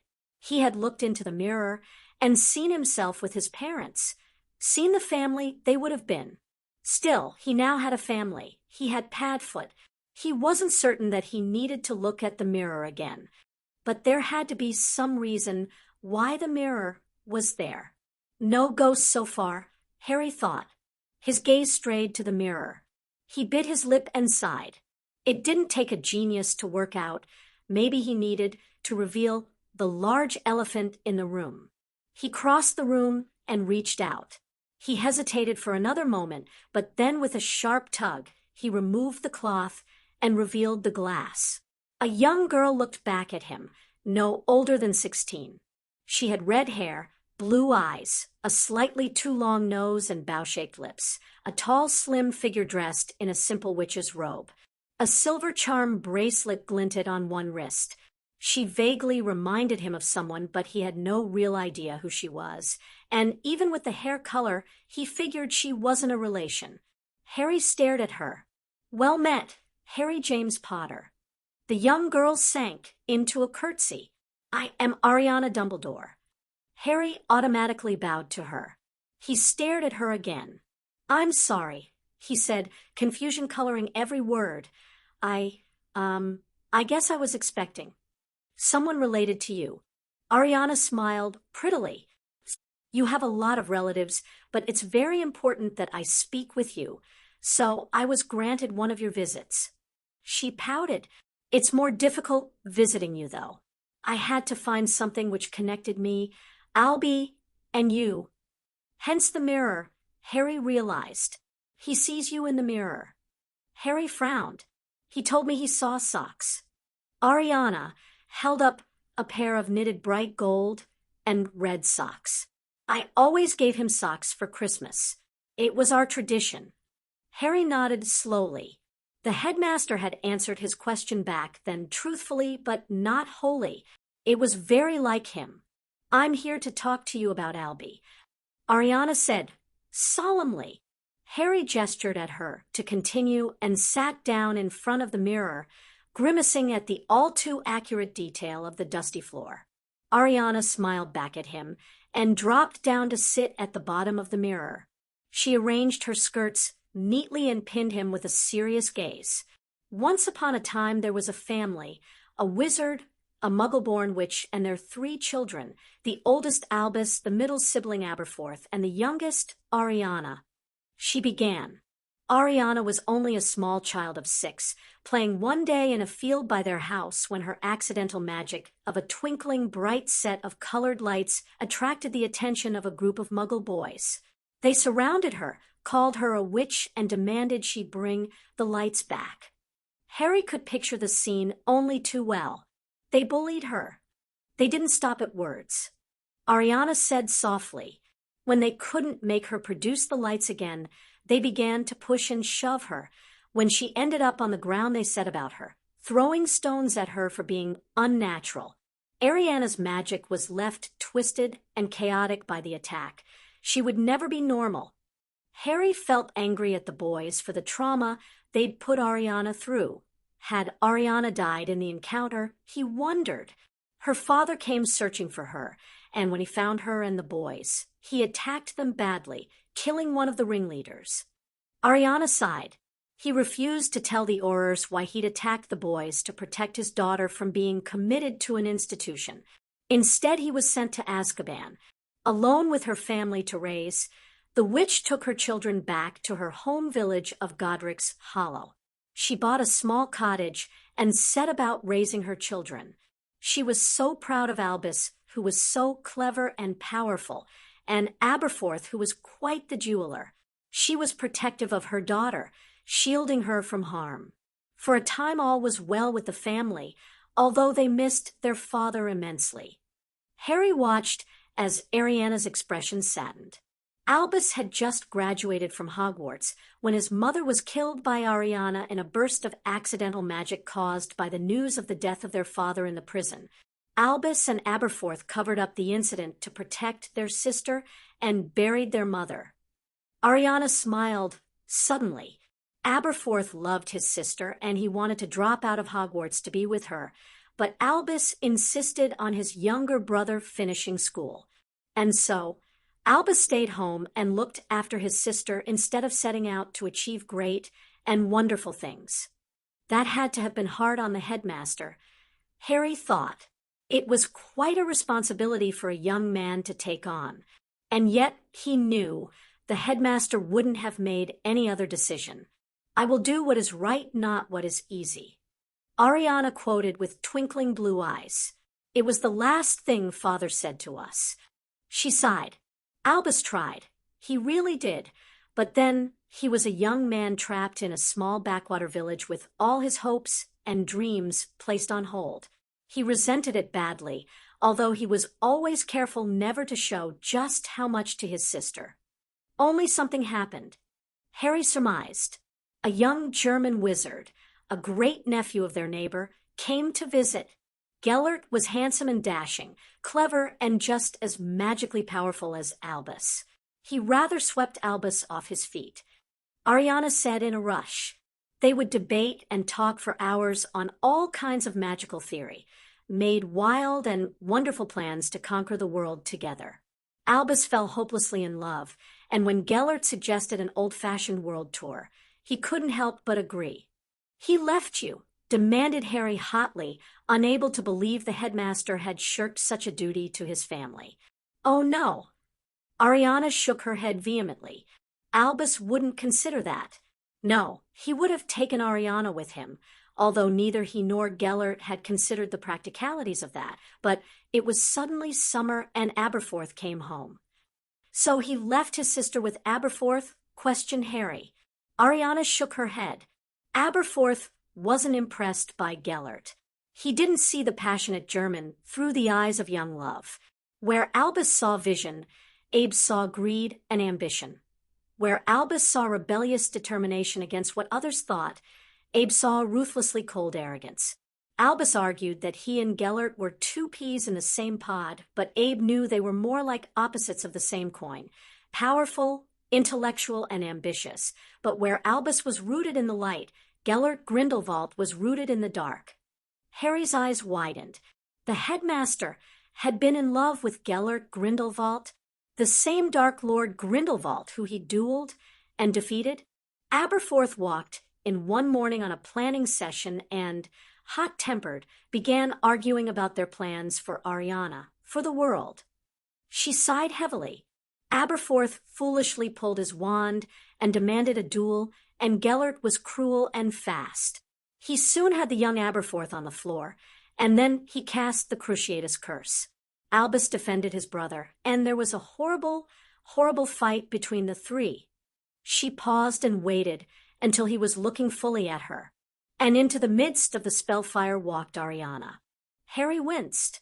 Gellert fled, and the authorities blamed him in absentia for Ariana's tragic death, but in truth, not one of the three knew which of their spells had caused her heart to stop. Ariana murmured, "That's awful." Harry said, "Albie and Abe, my brothers have rarely spoken since that day." Ariana grimaced. "They're both stubborn fools. Each of them wallowed in guilt and anger, self-recrimination, and regret." Harry could understand that. Aberforth had to bear the truth that his temper had caused the fight, Albus that his dreams and plans had seeded the discontent, both that their spells may have been the one to end their sister's life. Abe forgave himself long ago. Ariana said, breaking into Harry's thoughts. He grieved, but he healed. "And the headmaster?" asked Harry. "Albus has never forgiven himself." Ariana confirmed. "He grieves still for the loss of me. It is his greatest desire to see me, speak to me, to seek my forgiveness and provide him with his redemption, his salvation." She sighed heavily. He would not have fought the ring. His need of the resurrection stone would have been too much. Her gaze pinned him once more. He would have held on to the shade of me until his magic was gone. Harry knew the temptation of the stone.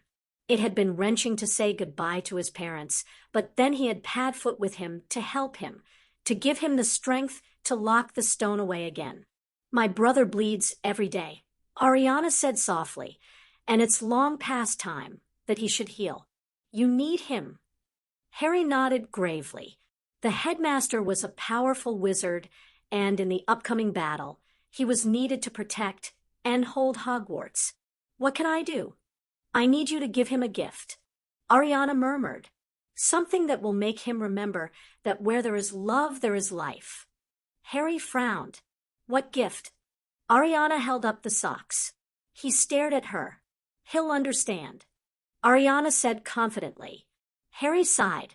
"How do I mean, you've got the socks in the mirror. How am I supposed to get them out of there?" Ariana raised one eyebrow. "You've retrieved things from the mirror before, Harry." Harry rolled his eyes as he understood her reference. "I don't want to wear the socks," he said clearly, and almost immediately felt the wool in his hands. He woke abruptly, startled at the solid, scratchy material against the tips of his fingers. He stared down at the brightly colored socks. His heart beat fast in his chest as he scrambled upright, startling Hedwig. "How?" "Magic," thought Harry wearily. He silently cast a Lumos and examined the socks again. Something was telling him not to wait for the morning. He needed to give the socks to the headmaster without delay. He pushed back the covers on his bed and got up. He shrugged into his dressing gown and put the socks into one of the deep pockets. He opened his bedroom door and wasn't surprised when Sirius's door opened almost immediately too. "You all right?" asked Sirius gruffly.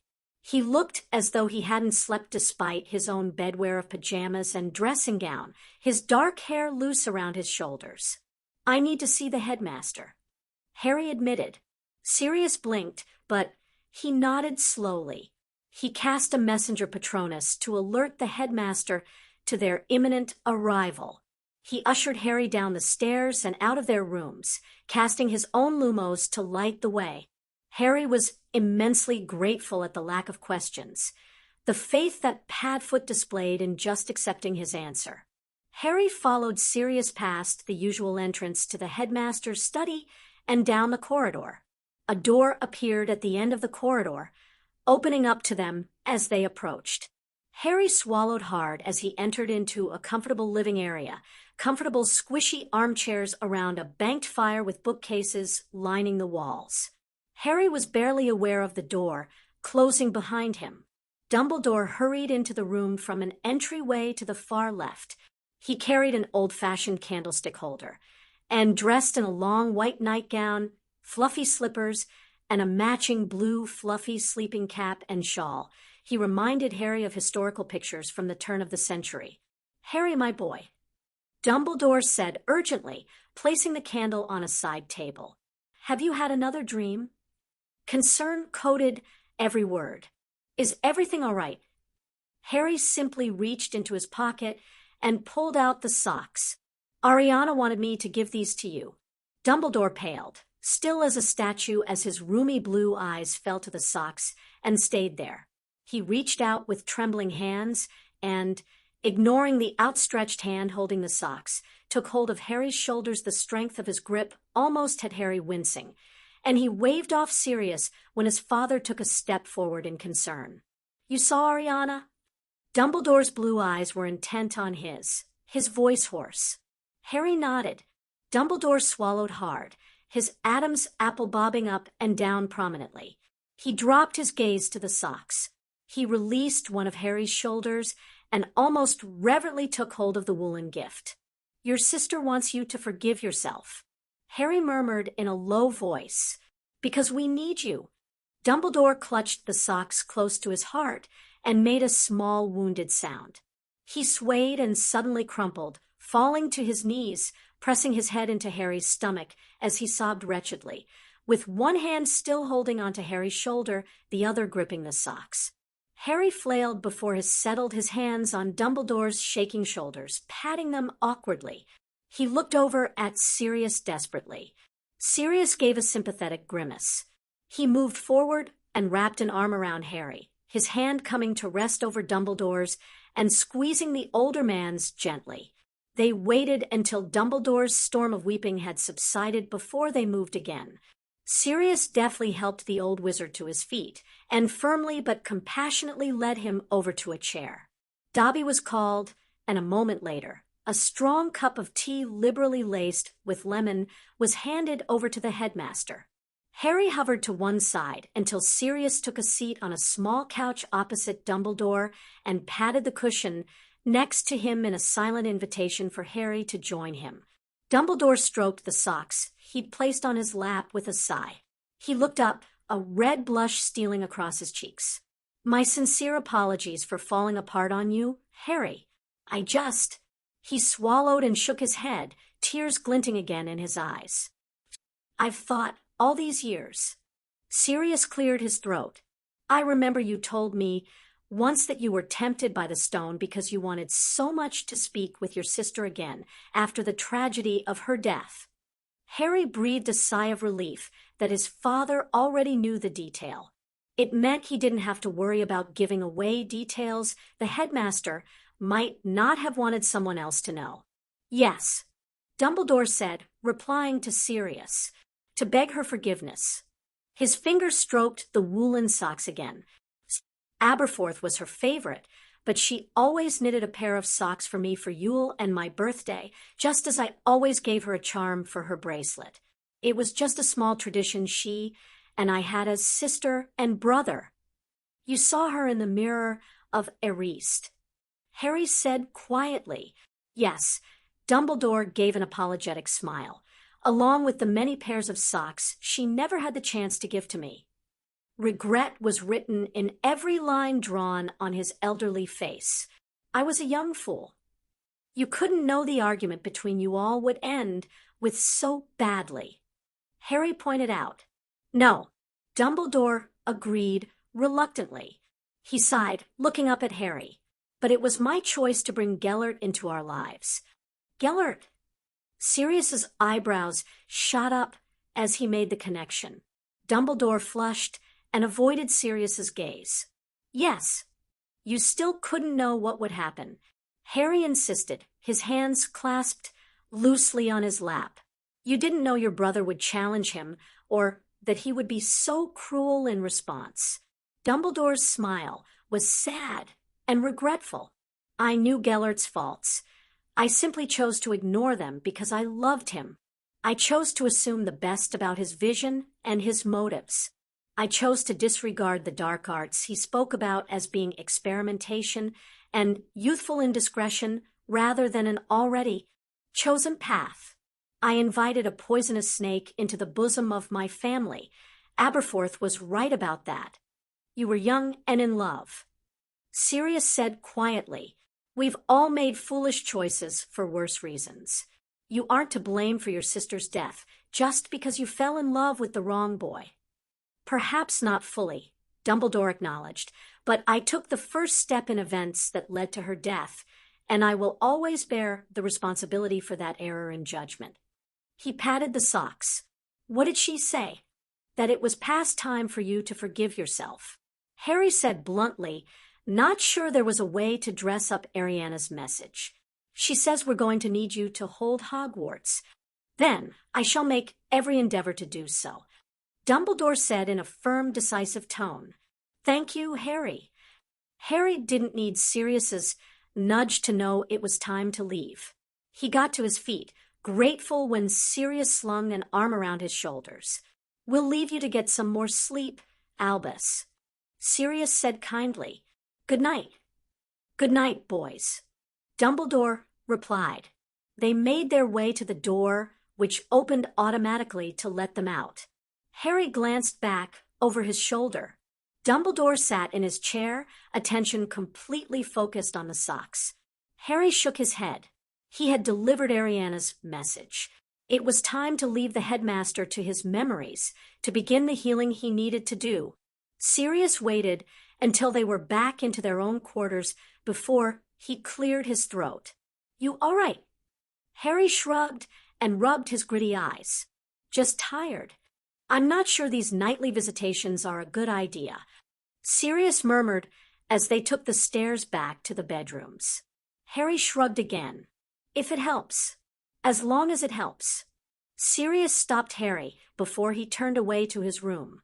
He pulled him into a gentle hug and dropped a soft kiss on the top of his head. "Sleep well, Pronglet." Harry pulled away a touch reluctantly and padded back into his bedroom. He closed the door softly, wrestled his way out of his dressing gown, and clambered back under the covers hurriedly. He closed his eyes, and between one thought about the events that had just transpired and the next, he fell asleep. Sirius glared out of the window at the sight of the maze. It was partially masked by an obfuscation field, but he knew it was there. He sighed wearily. It wasn't so much the maze that was the object of his ire, but rather what it symbolized. The end of the tournament, the third task, and the battle Harry might face beyond it. Might. Sirius was clinging on to the idea that they still could find Voldemort and end it all before Harry faced the third task. But it was becoming more and more evident with each passing day that it was almost a certainty that all of Sirius's efforts to keep his son safe would be in vain. Not all his efforts, Sirius told himself sternly. He didn't discount his own role in Harry finding his power, the strength of family and friends, of allies. He had been given a boon from death, and even if Sirius wanted to argue with how the nightly dreams were havoc on Harry's sleep, he couldn't deny that they were providing real help. Minerva was gleeful.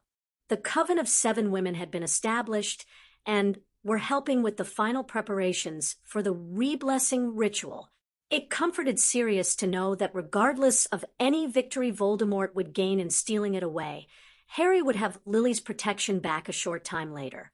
It also comforted Sirius to know that Lily had schooled Harry on sacrifice, on only doing so as a last resort. Harry simply giving his life to save everyone had been a worry that Sirius had tried not to dwell upon, and he was glad Lily had faced Harry with it and gotten a guarantee that he would look to the future. Sirius crossed his arms and continued to glare out at the maze. He was less thrilled about the night before, or rather that morning. He'd placed a charm around Harry's bed to let him know the instant Harry woke. Sirius hadn't been asleep when it had softly chimed. When he'd heard the muted creaks along the joints in the flooring, he'd known Harry was up. Finding out that Harry had been visited by Dumbledore's sister, of all people, not that he begrudged Albus the message of forgiveness. Having heard Albus speak of the events that had led to Ariana's death when they had discussed the stone, it was hard not to be moved by just how much Albus had needed to hear from his sister. And Sirius could empathize, hadn't he needed the same benediction from James and Lily? Hadn't he needed to hear from their lips that his idea to use Peter, misguided and misjudged as it had been, was forgiven? He was certain the socks had provided Albus with the same soul-deep salvation that Sirius had found in the cemetery at New Year. Maybe it would make a difference to Albus in the battle. Maybe it would make a difference to holding Hogwarts or seeing it crumble, all of which brought Sirius back to the real focus of his rumination and the underlying cause for his ire, Severus Snape. The problem was that the discussion with Albus had hit uncomfortably close to Snape's situation. Snape had been the one to tell Voldemort about the prophecy.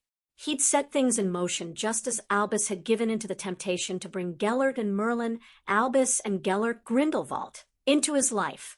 If Ariana, who had suffered the ultimate consequence of Albus's action, could forgive her brother, did it mean that Snape should also be forgiven for his transgression?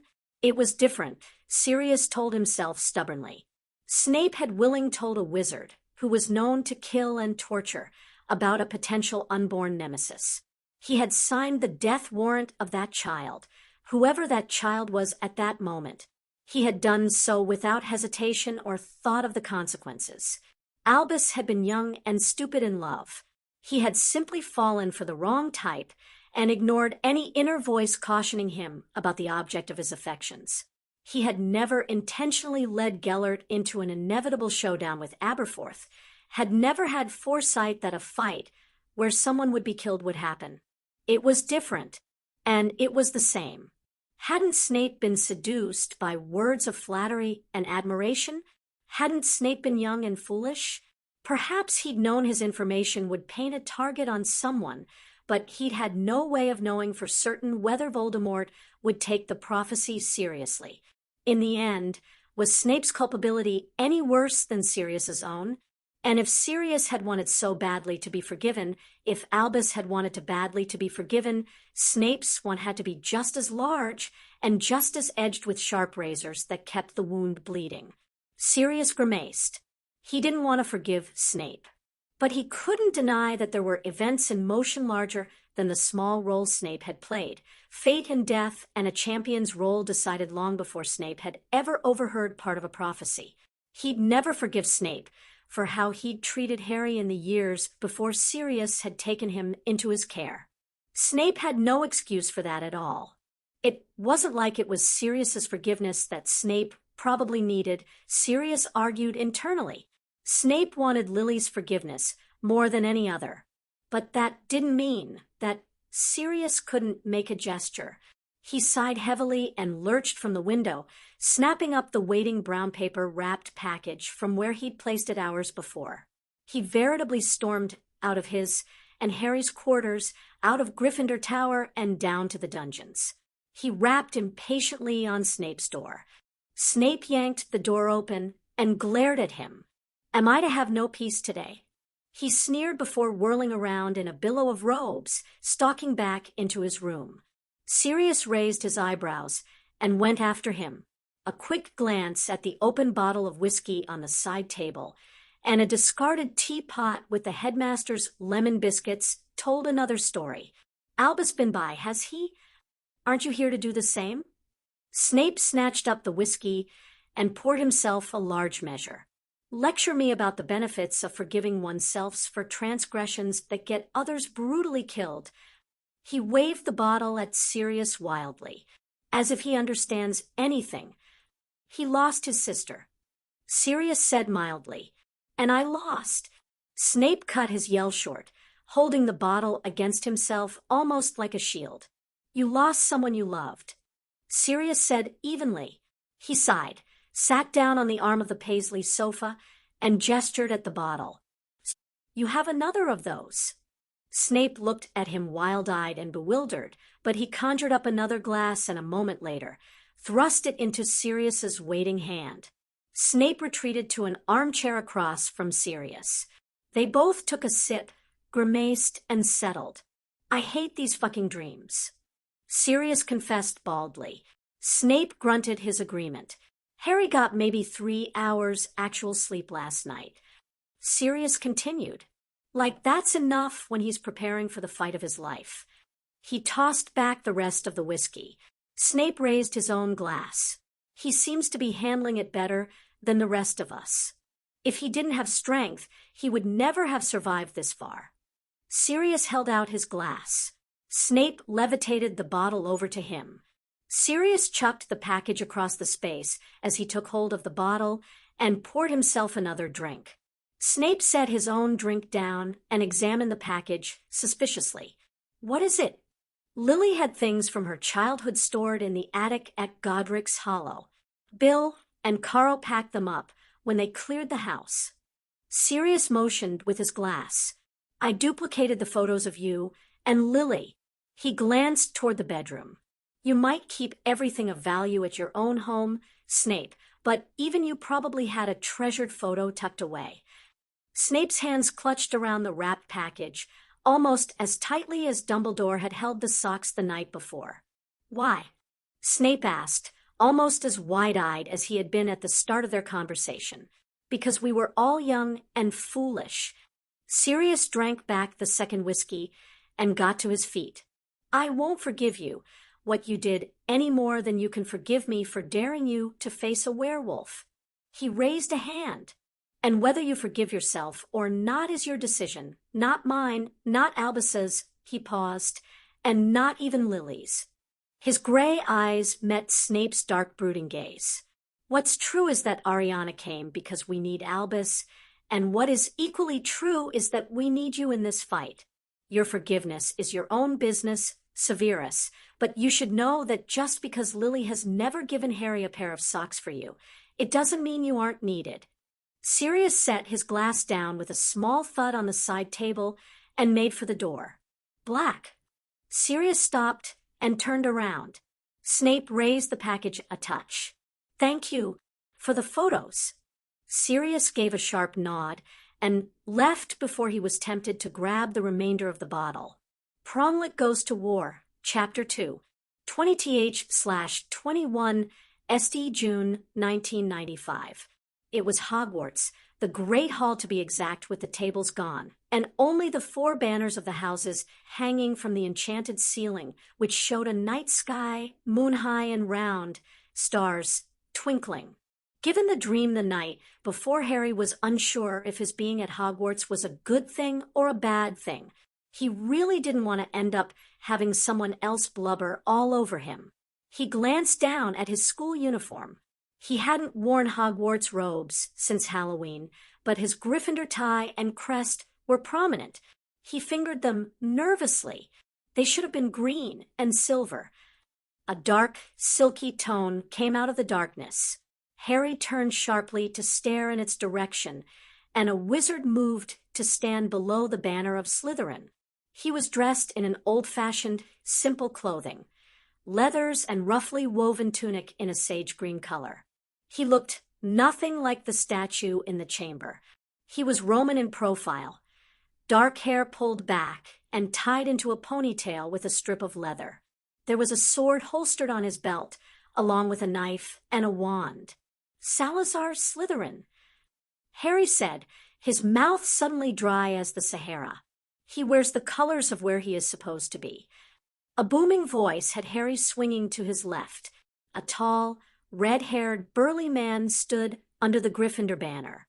He wore similar clothing to Slytherin, but his tunic was a bright red that clashed badly with his hair. He wore the Gryffindor sword. He should have worn my colors, and would have, had he demonstrated at the sorting a modicum of the intelligence he was gifted with. A haughty feminine tone sounded from his right, and Harry's head snapped back around. Rowena Ravenclaw was a tall, regal figure dressed in the finest blue silk robes, high-necked with a stiff bodice flaring into wide skirts. She stood under the Ravenclaw banner. A familiar tiara adorned her brow, holding her caramel hair in place, but Harry knew the original had been burned to sludge by Barty. He could have worn any of our colors. Harry wasn't surprised to find Helga Hufflepuff, a small diminutive blonde, under remaining Hufflepuff banter. She wore a simple Witch's Day robe in a bright sunny yellow. Should we not focus on the reason why we are here? Wow, Harry muttered. He was standing in the Great Hall talking with the founders. It was incredible, unbelievable. Hermione was going to be so jealous. Time is of the essence. Slytherin agreed, silkily. Ravenclaw sniffed. Agreed. Lad, Hogwarts holds many secrets. Gryffindor said, she's a castle and not without her defenses. Never tickle a sleeping dragon. Hufflepuff said clearly, the school's motto. Harry frowned. Much more than that. Slytherin demurred, fingering his wand. Defenses we placed into the school to come to her aid if they were ever needed. Gryffindor explained, but not without assistance. Ravenclaw said, the school must act in concert. The night of Halloween, 4 houses stood with 1 student. Hufflepuff smiled warmly at Harry, her green eyes shining at him. They rose in support of one of their own. It renewed Hogwarts' spirit and magic like no other event since we raised the walls. For in unison, teachers all enchanted Hogwarts to sleep. Slytherin chimed in. For in unison, students still will tickle Hogwarts awake. Gryffindor added. For in unison, teachers all made a sacrifice to magic. Ravenclaw instructed. For in unison, students still will each be their heirs. Hufflepuff completed. Choose those who would be cunning. Slytherin said, fading from view, choose those who would be brave. Gryffindor's grin was the last of him to fade. Choose those with learned wisdom. Ravenclaw curtsied deep and left. Choose those who would stand beside you. Choose from your heart. Hufflepuff smiled brightly. For always remember, where there is love, there is life. And they were gone. Incredible. The headmaster murmured, stirring his breakfast tea absently. I had no idea such defenses were part of Hogwarts. A chorus of agreement sounded from the portraits around him. The heads of houses who were also present frowned. Harry leaned closer to Sirius. The headmaster had quickly agreed to the early morning meeting, realizing it was related to Harry's ongoing dreams. He and Sirius had the seats directly in front of the headmaster's desk. Minerva sat to Harry's left with the Ravenclaw head on her other side. Professor Sprout had ended up on the other side of Sirius, while Snape had eschewed a seat and lurked at the back of the office. Presumably the knowledge of the spell was not passed on at some point in Hogwarts history, leading to it fading from memory. Sprout thought out loud. Harry pointed at the parchment on Dumbledore's desk. He'd written down everything about the spell as soon as he had woken up. We should probably try and check if it's right. It wasn't too complicated, but it did involve 4 students standing in the headmaster's office and invoking the defenses together. Professor Flitwick nodded. Some research in the school archives would be a good idea. Dumbledore inclined his head. We'll leave that with you, Filius. Snape cleared his throat. Are you certain the professors cannot invoke the spell? No, the founders were clear it had to be students. Harry confirmed firmly, repressing the urge to squirm in his seat.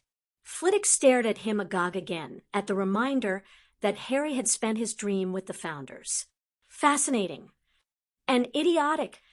Minerva proclaimed sharply, if there is danger, why would they place students at risk in such a way?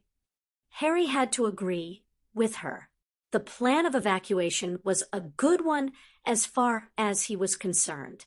The idea that some students would have to remain to invoke the defenses was bizarre. It was a different time. Filius pointed out sagely. The students would have been considered as adults at a much younger age than now. We balk at placing young people into war, but they had different cultural mores about such things. Minerva sniffed in disgust, but she didn't repudiate Flitwick's argument. Are we seriously going to consider asking students to put themselves at risk? Sprout frowned at the headmaster. Dumbledore glanced across at Harry. What is your feeling on this, Harry? Sirius placed a hand on Harry's shoulder in silent support. Harry took a deep breath. I'm getting these dream visitations for a reason. The Founders gave me this spell because they think we need it. I think we'd be foolish to disregard it. Unfortunately, I don't have a counter-argument against that. Flitwick admitted, as much as I would like to argue to keep our students safe and out of it. Sprout gave an unhappy HNMPF and glowered at the parchment on the desk. That's the crux of it, isn't it? Minerva's Scottish brogue was heavy, giving away her own unease with involving students. So if we accept the children must be involved, it brings us to who we choose. Dumbledore said brightly. Harry started frowning, but as he went to protest, Sirius spoke up. You mean who Harry will choose? Sirius motioned at the parchment. The Founders gave Harry the task of choosing in his dream. Dumbledore looked abashed. Ah, of course. I had forgotten that. With respect to Mr. Potter, Sprout said hurriedly, is that sensible? Surely we as the heads know who would best embody the spirit of our houses best. But can you guarantee that they won't waver against the Dark Lord? Sirius countered. Can you guarantee that they'll stand completely in concert with the others and work to ensure Harry's victory? I would rather choose rather than leave it with Potter, Snape admitted caustically, but clearly the Founders had a different view. I feel the same. Flitwick commented solemnly. As much as I feel I know my students, I cannot deny that choosing which should take part was not given to me as a task. Sprout gave a heavy sigh and subsided back into her chair with a shake of her head. So, then we're agreed. Dumbledore proclaimed brightly, the choice falls to Harry.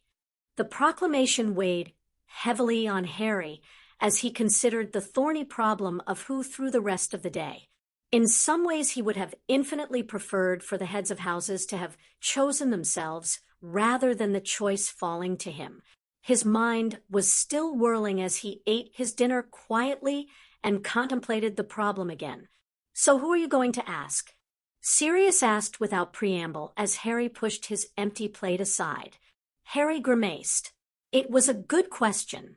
He picked up his hot chocolate. I don't know. Candidates, then, cajoled Sirius lightly. Well, Harry bit his lip. I was thinking that it would be good to have 2 wizards and 2 witches. Keep it balanced like the Founders. Sirius nodded again. And in the same formation? Harry mused. If the Founders sent the defenses to sleep, perhaps it needs the same to wake them. If I didn't know any better, I'd say you'd taken up arithmancy. Sirius teased. Remus suggested it. Harry admitted. I talked with him at lunchtime on the Mirror. So that would mean you need a female from Hufflepuff and Ravenclaw, male from Gryffindor and Slytherin. Sirius mused out loud. Harry sighed. And that's where the problem starts, because who do I choose without upsetting someone else? Do I choose someone who's sworn fealty or who is allied to me? Or do I just choose who I think really is Slytherin or Hufflepuff? Yes, Sirius nodded. That's a tricky one. And I don't really want to place anyone who's very young in any kind of danger. Harry said plaintively, it is the reason why we all agreed the students were to be evacuated. Sirius agreed. Harry blew on his hot chocolate disconsolately. Now, I have to choose 4 who'll stay and activate the defenses. Take it house by house. Sirius suggested. Who most embodies the qualities of Slytherin House? Honestly, it'd be between Theo and Daphne. Harry said, after only a moment's consideration. But Draco's another possibility. Nobody considers themselves more Slytherin or has more pride about it than Draco. So, if you stay with Slytherin having to be male, it's between Theo and Draco. Sirius nodded slowly. Either would be a good choice. Draco's grown up a lot since the summer. Harry nodded, and I think Draco would expect if it was a choice between him and Theo, it would be him because of the family connection. Sirius nodded slowly. Gryffindor is difficult. Harry commented, I mean, there's Ronwell, all the Weasleys, and then Neville. You want Ron. Sirius pointed at him. You just don't want to upset Neville. Harry heaved a sigh and nodded. Neville, the Alliance are used to him being my second, and he has the evacuation plans down. And Ron he's bound by his oath of friendship, but he's never needed an oath to fight beside me so. So, that leaves Hufflepuff and Ravenclaw. Sirius pointed out, I guess Natalie potentially for Ravenclaw. Harry said, hesitantly, she's also the head girl, so she stands for all of Hogwarts. Sirius nodded slowly. It's Hufflepuff I have the most difficulty with. Harry sighed. I'm not sure about asking Sue after everything she's been through enough with the second task, but I don't think I can ask Hannah after the way she treated Neville. Hannah might have been loyal to her friend, but she'd been unfair to Neville. Why don't you discuss it with Sue? Sirius said, see what she says. If she doesn't want to do it, you can reconsider, but if she says yes, she's your first choice. And I think given what you've said about how the founders laid this all out, that's important. Maybe. Sirius's gray eyes narrowed in speculation, and Harry resisted the urge to squirm under his regard. If you weren't keeping it to those under oath or trying to maintain the same balance in male to female in the same houses as the founders, who would actually be your first choice? For Hufflepuff. Harry sighed, realizing that Sirius had gotten to the heart of his discontent. Cedric. He motioned abruptly as Sirius opened his mouth to speak. I know there was the whole thing with his father, but he was trying to be loyal to his family, and he did come round in the end. He's been great ever since he apologized. He was right there on the night of Halloween, and he's been a great Hogwarts champion. He took that crazy charm in the second task without complaint. And Ravenclaw? Asked Sirius mildly. Natalie's great, but Harry sighed. I know, there's no oath, but Luna's been a good friend. She's smart and powerful, and she sees out of the box, and I think they'll need that. Which leaves Slytherin and Gryffindor. Sirius prompted. I'd always choose Ron for Gryffindor. Harry said immediately, he is Gryffindor for me. Same with Draco. For Slytherin. So, you'd end up with 3 boys and a girl. Sirius concluded. He sipped his coffee. He tilted his head.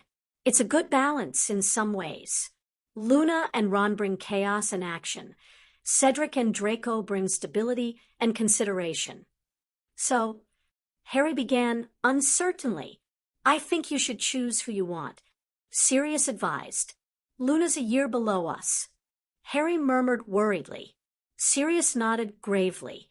And there's a chance that Cedric would be injured in the maze. Harry continued.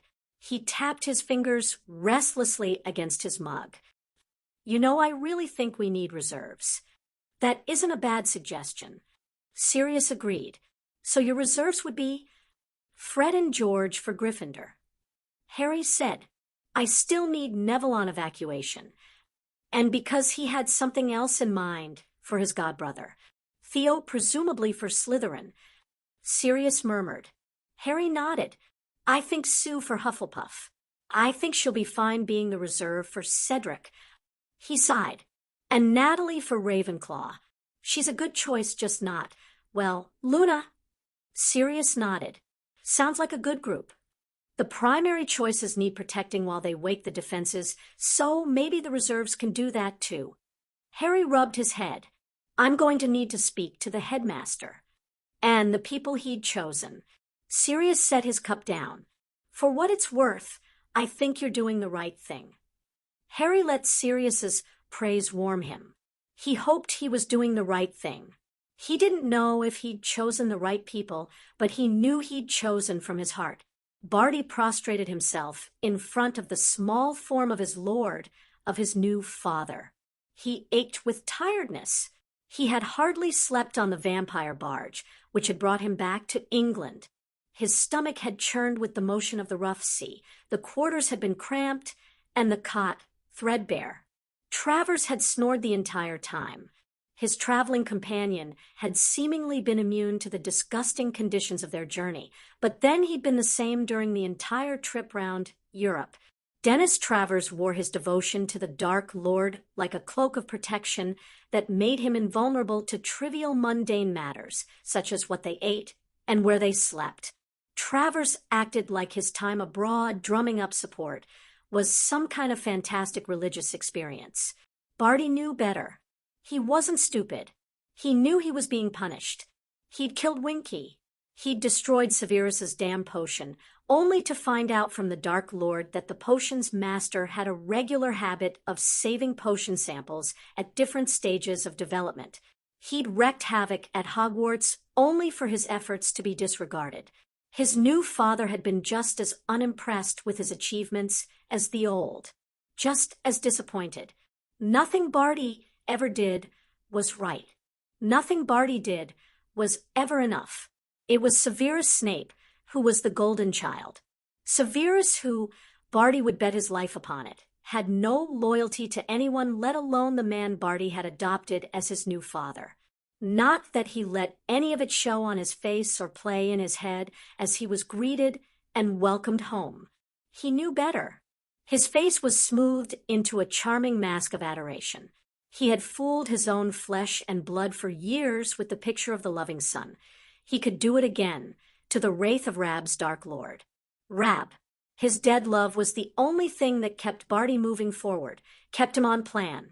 Because Barty had one thing left to do in his life. Vengeance.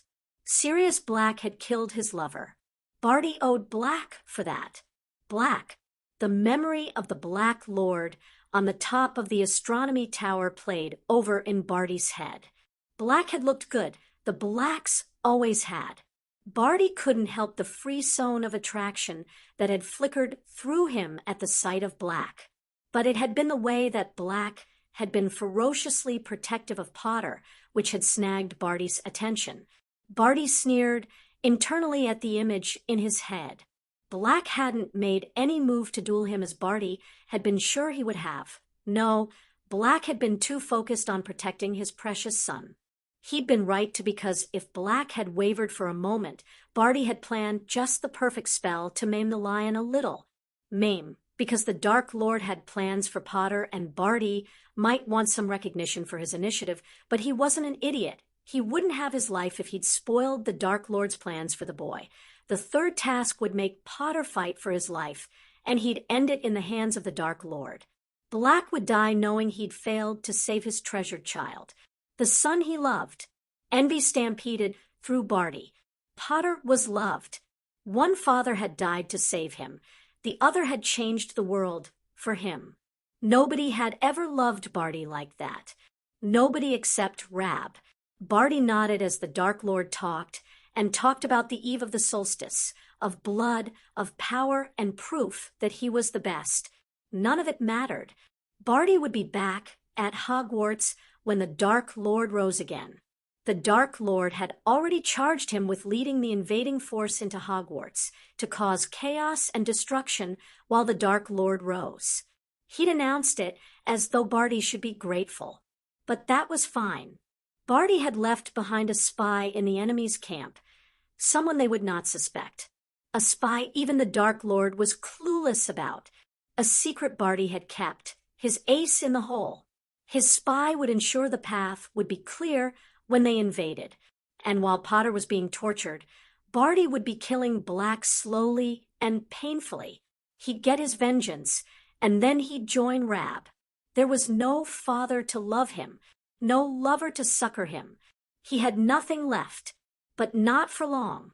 I'm coming, Rab, Barty thought viciously, as he kissed the hem of the Dark Lord's robe and simpered in simulated awe of the plans and machinations to create a world Barty didn't care about. He'd be with Rab again. He'd be loved again. Who needed a father anyway? 21 SD/22 ND June 1995. It was easy to recognize the hallway of Grimmauld Place. Harry sighed and rubbed the back of his neck. He'd wondered if he'd end up here once he'd sat and reviewed the list of the dead who might show up. He walked down the corridor and up the stairs. The decor was very different. Older, austere, and gothic. Silver snakes acted as door handles and motifs. Green Slytherin colors accented everything. Harry shuddered. He could appreciated why Sirius wouldn't have been comfortable in the house, and was suddenly glad Sirius had taken the time to completely change the look and feel of the place. His feet took him along a corridor to a familiar door, his own. Only it wasn't. The door was open and revealed a much different bedroom. The colors of Slytherin House dominated. The furniture was dark and heavy. A young man sat on the bed. Long, dark, wavy hair fell about his shoulders. His silver eyes looked up from his book and pinned Harry with a calculating gaze. He slapped the book shut. "Good you're here at last. Cousin Regulus." Harry gave a small bow. Regulus returned the bow with a nod of his head. "I'm glad you know who I am. Sirius talks about you a lot." Harry said, truthfully. Sirius had initially been reticent about his brother, but more and more, Sirius would tell him stories from his childhood, and more often than not they always included Sirius's younger brother. Regulus pointed at a nearby chair. "Take a seat. This could take some time."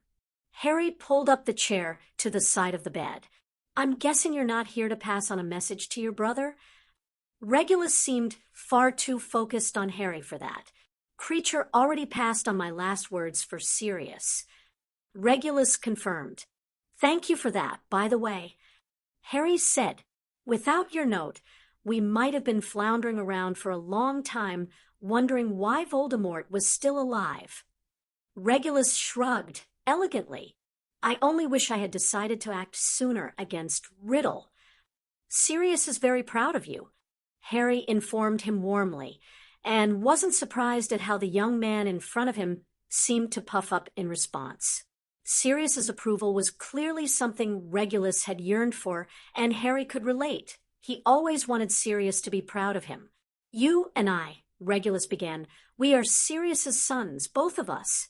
He made a gesture for Harry to wait, and Harry subsided, questions brimming on the tip of his tongue.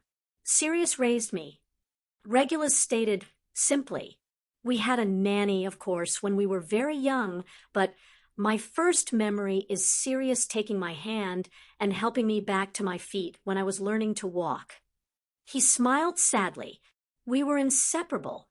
He taught me to read, to write, to tell the time. He took my mother's anger when I was at fault, stepped between my father and I when he would try to discipline me for being too soft, too weak." He sighed and met Harry's eyes. "Nobody did that for Sirius when we were children." Harry frowned. He'd known from some of Sirius's stories that Sirius's own childhood held a lot of similarity to his own at the Dursleys, lacking in love with enough neglect to leave lasting scars. "Grandfather tried. I think he made Sirius heir and ensured that he was protected from the worst of it that way, but—" Regulus shook his head. "He still let us live in this house with them, with her." He shifted as though to dislodge the thought. "Then Sirius went to Hogwarts. He met my dad." Harry realized where Regulus was going with the story. "And James Potter did what I never could. He stood up for Sirius, stood by Sirius." Regulus grimaced, the twisting of his features distorting his sharply handsome features briefly. "I was so jealous of your father, and I never forgave him for it, because he took your brother away from you." Harry surmised. "Sirius loved him." Regulus said, simply, "Sirius loved you too." Harry pointed out, a touch defensively. "Yes, and I realized that too late." Regulus waved away the words. "I'm here because I'm standing up for Sirius now, standing by him now." Harry frowned. "I don't think I understand." "Sirius loves you," Regulus explained. "You hold his heart, and his life in your hands. He will live for you and die for you. His gray eyes seared into Harry's. You have the power to hurt him beyond measure. I'm not going to hurt him. Harry shot back. He glared at Regulus angrily. I already promised I'm not going to sacrifice myself unless I absolutely need to, and I got him to promise the same. Good, Regulus said. Just keep in mind that you are his world. Harry wanted to be affronted, but he couldn't berate Regulus for looking out for Sirius. I love him too, he assured Regulus. Regulus nodded. Then do everything you can to live for him. His expression grew grave. There is a challenge that you must face, and your choice will determine both your fates. Harry shivered reflexively. Regulus sighed. Death sees all, every moment, every possibility. This is your boon as Death's champion. Don't forget my words. Promise me. I promise. Harry said fiercely, because Regulus was protecting Sirius, and Harry would do his best to keep his word because he loved Sirius too. Regulus smiled. Remember, where there is love, there is life. Harry sighed as he heard the footsteps on the stairs.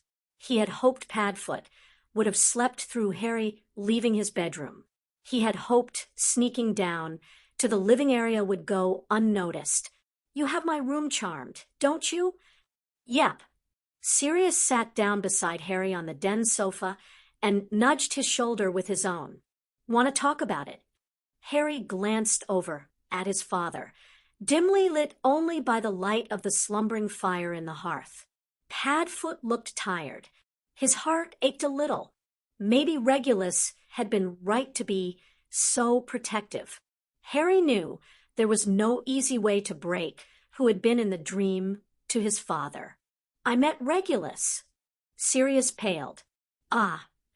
Harry leaned against Sirius, offering silent support. He loves you, says you raised him. Sirius hummed under his breath. We were all each other had for a long time. He sighed. I have a lot of regrets about how we ended up, but I don't need a pair of socks. Harry chuckled. Don't worry, no socks. Well, that's a relief. Sirius said, nudging Harry again. He gave me a warning, I guess. Harry said, staring into the fire and remembering the sense of foreboding that had filled him with Regulus's words. That I have a challenge to face and a choice to make. Didn't we already know that? Asked Sirius, sounding genuinely confused. Maybe this is something more. Harry shook his head. He gave me the warning because he was protecting you. Sirius frowned. He said no one stood up for you really until my dad. Harry continued. He's right about that. Sirius agreed. Well, in hindsight, I think grandfather tried, but I don't think he knew how bad it was really for me with my parents. I didn't want people to know. I get that, Harry said softly. Sirius winced and nodded. I wish you didn't, but at least we have each other now. Harry snuggled in closer, and Sirius shifted to place an arm around his shoulders. Harry closed his eyes, safety and warmth stealing over him. I promise, Regulus. Harry thought muzzily as sleep tugged him into darkness. I promise to do my best and live for him. Neville put his quill down and blew on the ink. He glanced around the classroom and wasn't surprised at the still bent heads and scribbling that was going on around him. There were only a few minutes left of the exam. Neville knew he was done. Beside him, Ron seemed frantically trying to answer one last question. Hermione was frowning as she checked through her answers. Blaise was done, a picture of relaxed contentment as he slouched in his chair, his eyes forward. That's it. Quills down. The professor intoned sternly, leave your scrolls to the left of your desk. Tidy away your belongings and leave in an orderly fashion. The groan of chairs being pushed back, the rustle of papers being tidied into position, and the rush as the entire year began to make their way from the room created a chaos of sound and movement. Neville hung back in the corridor, just outside the room until he was joined by Hermione and Ron. The Slytherin contingent fell in behind them as they started to make their way to the shared common room. It was becoming a regular thing after each exam, and Neville was only disappointed that Harry didn't get to be part of it as he was excluded from the exams. They all collapsed into the cushy sofas and smiled when mugs of hot chocolate appeared alongside a jug of pumpkin juice and a plate of biscuits. Neville dived for a mug and a biscuit, happily dunking the chocolate digestive into his drink before hurriedly eating it before it disintegrated. Hermione had settled for a mug only and seemed to be staring into the chocolate depths despondently. Neville hurriedly swallowed. "You can't have done that badly." Hermione looked up as though startled and shook her head as she processed Neville's question. "I wasn't thinking about the exam." "What?" Ron exclaimed loudly. "Blimey, is the world ending?" Hermione glared at him. Neville coughed. "You have to admit you're usually pretty focused on debating the answers after an exam." Hermione gave a huff, but she stopped glaring. "I think we all have other things to worry about." Neville did a quick check of the room. The only people there were in the Alliance, and a quick look to Blaise had the door locked and a privacy bubble established. "We're clear," Blaise said, falling into the seat next to Neville. Draco sniffed as though disinterested and took a sip of pumpkin juice. "So what's on your mind?" asked Neville pointedly to Hermione, knowing it had to be big if she was worrying about it. "I'm worried about Harry," Hermione said. "We're all worried about Harry." Ron commented in agreement. "Has anyone seen him today?" asked Neville. "I saw him just before lunch." Lavender offered. "I cut across the courtyard, and he was there, with Professor Flitwick practicing dueling. He looked, well, fierce." Parvati nodded, tucking a long strand of dark hair behind her ear. "I was with her. He was winning against the professor. All he seems to do is practice fighting or go over plans for Saturday." Hermione fretted, biting her lip. "He never seems to get the opportunity just to rest like we're doing right now. It's so unfair. I can't see Sirius accepting him working every hour of the day." Ron argued. "He's manic about looking after him." "I know." Hermione sighed deeply. There's so much going on, and I haven't seen very much of him. I'm spending all my spare time with the Coven and working on the blessing." "Yeah, I know," Ron commented uncomfortably. "Dumbledore's had those of us chosen for that Hogwarts spell Harry dreamed about together, going over everything. There's another evacuation drill planned for Friday." Theo commented. Neville nodded. "We all have our parts to play." Only his part wasn't entirely what everyone else thought. Neville was surprised to find a sleek black wolf sitting on the floor by his bed as he entered the boys' dorm. He was less surprised when a moment later it transformed into Harry. "Wow, I can't believe you've got that form down so fast," Neville exclaimed. "Being the lion helped get the rest of it in place in my head." Harry said with a shrug, "You have a minute." "Sure," Neville said. "Do you want me to get Hermione and the others, or—" He wasn't sure where Hermione was. She'd disappeared after dinner with Professor McGonagall. Come to think of it, he hadn't seen Ron since dinner. Just as actually Nevada. Harry sat down on Neville's bed, and Neville took a seat beside him. Harry waved at the dorm door, and it closed soundly. Neville raised a privacy bubble, recognizing that Harry would want one. "What do you need?" Harry's lips twisted. "I've been having these dreams from the dead. Last night, it was the Founders. Ron's in with Cedric, Luna, and Draco, being asked to take the Gryffindor role in a spell that might help protect Hogwarts. All right." Neville felt a flicker of hurt that Harry had clearly chosen Ron, but he pushed it aside. He knew as Harry's second, he had an important job ensuring the evacuation of Hogwarts took place after the tournament task was done. I chose Ron because he is Gryffindor to me in lots of ways. Harry explained.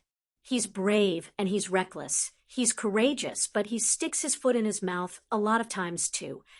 Neville gave a chuckle. He couldn't deny that. You're equally as brave and courageous, and I was going to choose you, but I can't. Harry said plaintively. It's fine, Harry.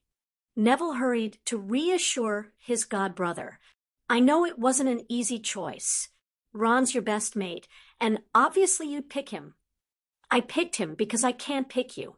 Harry interrupted sharply. Neville blinked bemused. Harry sighed and met Neville's eyes fully. You're the other possibility for the prophecy. Neville swallowed hard. I don't think that's the way it works, Harry. We both had the potential to be his downfall. Harry argued. He's focused on me right now, but he's going to remember you if I'm dead at his feet. He will come for you. Nevada, you're so much more powerful than me. Neville said, jumping up and pacing. If you can't defeat him, how am I supposed to do it? Because you'll stand up to him. Harry argued, rising to stand in front of Nevada, because you'll defy him. Because you won't let him simply win and take the world he wants without a fight. Because I know you'll do these things not because of any prophecy, but because you're you. Neville couldn't speak. Emotion clawed at his throat and stopped his breath short in his chest. Harry's green eyes were fierce and bright. Nobody can really know if I am the one prophesized. Harry said in a calmer tone, Yes, there's a lot of weight to the argument. It's me, but it's not a certainty. It could be argued that he marked you the night his supporters destroyed your family in his name. You have such an affinity for plants that nothing like anything anyone else has. Power he has not. I might be Death's champion. I might have power, but I might not be the one Trelawney foresaw with the power to vanquish Voldemort. The prophecy might still be about the two of us, not just me, no matter what wizards think now prophecies are just possibilities. He sighed. If I die, I need you to believe it's you and do what I couldn't, because I need you to believe you're his death. If I'm not. There was a long moment of silence, but Neville didn't shift his gaze away from Harry. He slowly nodded. I'm his death if you're not. Neville repeated. Harry nodded, relief flowing over him and easing the lines on his face, his posture. Thanks, Nevada. I'm still expecting you to kill the bastard. Neville blurted out, just so we're clear. Harry laughed. I'm going to try. He grimaced and ran a hand through his hair. I hate thinking I have to kill someone. He's not human anymore. You're just destroying an evil remnant. Neville argued, sympathetic to Harry's discomfort and anguish. Think of it that way. Harry nodded again. I should get back to my quarters. Sirius wanted me to have an early night since my sleep keeps getting interrupted. Sounds like a plan. Neville agreed, silently thinking Sirius was right to insist on the bedtime. Harry looked tired. Harry made to leave, had gotten to the door when Neville called out to him and made Harry pause, one hand on the door handle, looking back over his shoulder. Neville met his eyes solidly. I'll be his death if you fall. I swear it as your godbrother, Harry. I'm glad you're my godbrother. Neville, Harry said sincerely, and I'm proud to be yours. And I think we should tell Harry that. Neville came back with startled awareness and realized he'd missed some of the discussion. He blushed at Hermione's chiding look. I was saying we should go round tomorrow and drag him out to do something fun in the evening. Hermione said, a hint of reproach in her voice. It'd be good to spend time with him. Neville agreed. How about flying? Offered Draco. He hasn't had a chance to use his broom with the Quidditch pitch out of operation. That's brilliant, Ron said enthusiastically. Neville shook his head a touch. The year before, if anyone had ever told him Ron would ever say that about a plan proposed by Malfoy. Blaise exchanged an amused look with Neville and leaned in. I should have taken bets on that happening. I'd have made a fortune. Neville grinned and tuned back into the conversation. The girls were arguing for staying in and playing board games, but the boys were mostly for flying. Hermione gave an annoyed huff, arms crossed over her chest. What do you think, Neville? I think we should let Harry decide what he wants to do. Neville said firmly. It was only a small thing, but he thought Harry would appreciate the gesture of choosing something for himself. The prophecy, Harry had been burdened enough with choices outside of his control. But if Harry didn't make it and Harry would make it, Neville was sure of it, but if he didn't make it, Neville would keep his promise. Don't worry, godbrother. Neville silently thought, I'm his death if you're not. 22ND/23 RD June 1995. Harry was only slightly surprised to find himself in some kind of forest clearing. It looked like a natural grove, but the circle had different trees arrayed him, which felt purposeful. Harry recognized some of them from his primary school nature education. 7 different types, Harry realized as he counted. He knew they had specific meanings, so he guessed the circle had been planted and wasn't natural. He wandered over to the first tree and placed a hand on its bark. It's a birch tree. Harry whirled around at the sound of the voice and stared at the sight of his paternal grandfather, Charles Potter. New beginnings and cleansing, a change. Another voice drew Harry's attention, and he recognized Arcturus Black immediately. Grandfathers. Harry made a small bow. Charles and Arcturus returned the bow, but Charles held out his arms, and Harry moved forward to hug the man, feeling a little awkward. I haven't held you since you were a babe. His grandfather commented gruffly. Arcturus waited a moment before he coughed. Let the boy go, Charles. We have much to get through, and a short space of time to do it. Charles shot Arcturus a glare, but he did ease back from Harry, settling his hands on Harry's shoulders momentarily to gaze at him. You've grown into a wonderful young man, Harry. I'm very proud of you. We both are. Arcturus said gruffly. Harry smiled shyly, pleased beyond words at the approval. And now on to business before Archie hexes me. Charles said briskly. Arcturus shot him another glare. Unfortunately, your grandfather Evans cannot join us here, but we needed to bring you here because this is the beginning. Charles said, the family magic links us in a way unlike any other. It's the spirit and magic of everyone who has vowed to use it in defense of their family. Harry realized out loud, knowing without being told that he could in a blink have the grove filled with every individual involved. Exactly, Arcturus said with an approving nod. Every time you call forth your magic, you call us forth. Harry frowned. Morgana Le Fay. She gave her life in the first spell. Charles explained. She was the king's sister, married to Lot.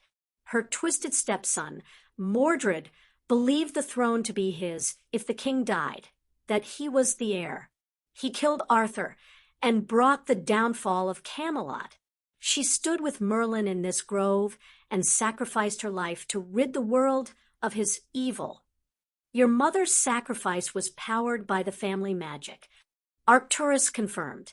She is part of it now, just as your father. The stories aren't wrong. Charles said, Camelot was gone, and the world in disarray. Wizards and witches were being hunted because of the damage the final battle had wrought. Dark wizards and witches plotted to take control. Here in this grove, Merlin called forth the most powerful wizards and witches of his time, and they gave of their lives and magic to protect the world and cleanse it of evil. Birch, Arcturus pointed to the tree Harry had touched, for new beginnings and cleansing, change. Charles gestured at the next tree. Alder for creation. Gorse for healing. Arcturus offered, shifting to the next tree. Hazel for justice. Charles said. Arcturus pointed at a tree Harry recognized. Rowan for protection. Oak for knowledge. Charles smiled. And Blackthorn for spirit. Arcturus finished. The families of those who were part of the spell were gifted with the ability to call the magic for protection and justice. They formed the first ruling council. Sirius told me about the origins of the Wizengamot. Harry murmured. Politics. Arcturus said succinctly. That came later. Merlin anchored the spell. Charles shifted them back on topic. He added an addendum. None could call the entirety of the family magic. Arcturus said bluntly, so much power would be dangerous to any one individual. Those in the first council could only call the magic gifted by their own bloodline. But then, Harry frowned, confused. Why did it feel like he could call it all? There was a hidden clause to the addendum. Arcturus said, only if one united the families in a common cause against evil would the family magic respond to the call of an individual. You carry black and Potter blood. Charles said, you always had the power to call both family magics as the incident when you were unborn showed. But when Voldemort was banished the first time, the families were united in relief. Even those who followed him were relieved once the initial fear of his defeat and the practical consequences faded. Arcturus explained, while it lasted but a moment, magic took note. Charles added, but what sealed it was the first Wizengamot you attended. The memory of the heirs sinking to one knee and swearing fealty came to Harry's mind, and he saw both older men nodding their heads. Yes, Arcturus said with satisfaction. The power of a people united against evil. Charles looked at Harry soberly. The family magic can defeat Voldemort, and you alone have the power to summon it. But not without price. Harry countered, a sacrifice of life and magic. Charles agreed. So a last resort. Harry said firmly, remembering his promise to his mother. To Sirius. A choice. Arcturus corrected. One we trust you to make. Harry frowned again. Regulus had mentioned a choice to him. Did this have something to do with that? You'll know when you need to make it. Harry, just as your father and mother knew when it was their time. Charles smiled sadly. No, we stand beside you every step of the way. Arcturus nodded. Where there is love, there is life. And a rush of wind blew through the grove and knocked the breath from him. Harry closed his eyes. His eyes snapped open, and he took in a deep breath, feeling as though he needed oxygen, needed air, as though he'd been on the edge of suffocating. Hedwig hooted an alarm. He wasn't surprised when a moment later the door burst open, and Sirius hurried inside. Harry, I'm fine. Harry cast a silent and wandless lumos, which immediately gave the room a soft glow of light. He struggled into a sitting position, just in time for Sirius to sit on the edge of the bed and cup his face with one hand. You're shaking, Sirius stated in a clipped tone. These damned dreams. Harry let Sirius tug him into a gentle hold. He wanted the comfort of his father too much to resist. Sirius's hand stroked through his hair, down his back. Safety. He was safe. Do you want to talk about it? Asked Sirius softly. Harry shook his head, but he knew he was going to have to talk about it eventually. In the morning. All right, I'll leave you to get some more sleep. Sirius pulled away, but Harry caught hold of the edge of his pajama top. Can Padfoot stay? Harry asked. Sirius nodded and immediately transformed. The big black Grim pushed his head into Harry's questing palm. Harry petted him for a few minutes before patting the end of the bed. The Grim jumped up, circled, and settled down. Harry felt the weight of the Grim across his legs. He extinguished the light and huddled back down, snuggling into his pillow. He was asleep almost instantly, and missed the way the Grim and the Owl exchanged a long look, the way the Grim stayed awake guarding his charge through the dark and endless night. Remus stepped out on the top of Gryffindor Tower and was immediately thankful that he'd chosen to wear a heavy cloak. He remembered all too well that the top of Tower was on the most exposed northern position.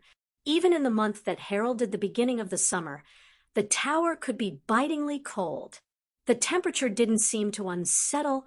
The lion sat, lying along the top of the parapet, as still as a sphinx. The wolf in Remus stilled a little in the presence of such a dangerous predator. He pushed back the reaction. Harry, the lion looked over and seemed to duck its head a touch. The big cat got to its feet and jumped down from the wall. It loped over, and between one step and another, the lion blurred, and Harry stood in its wake. Remus motioned over to a bench on the wall, and they both made their way to sit down.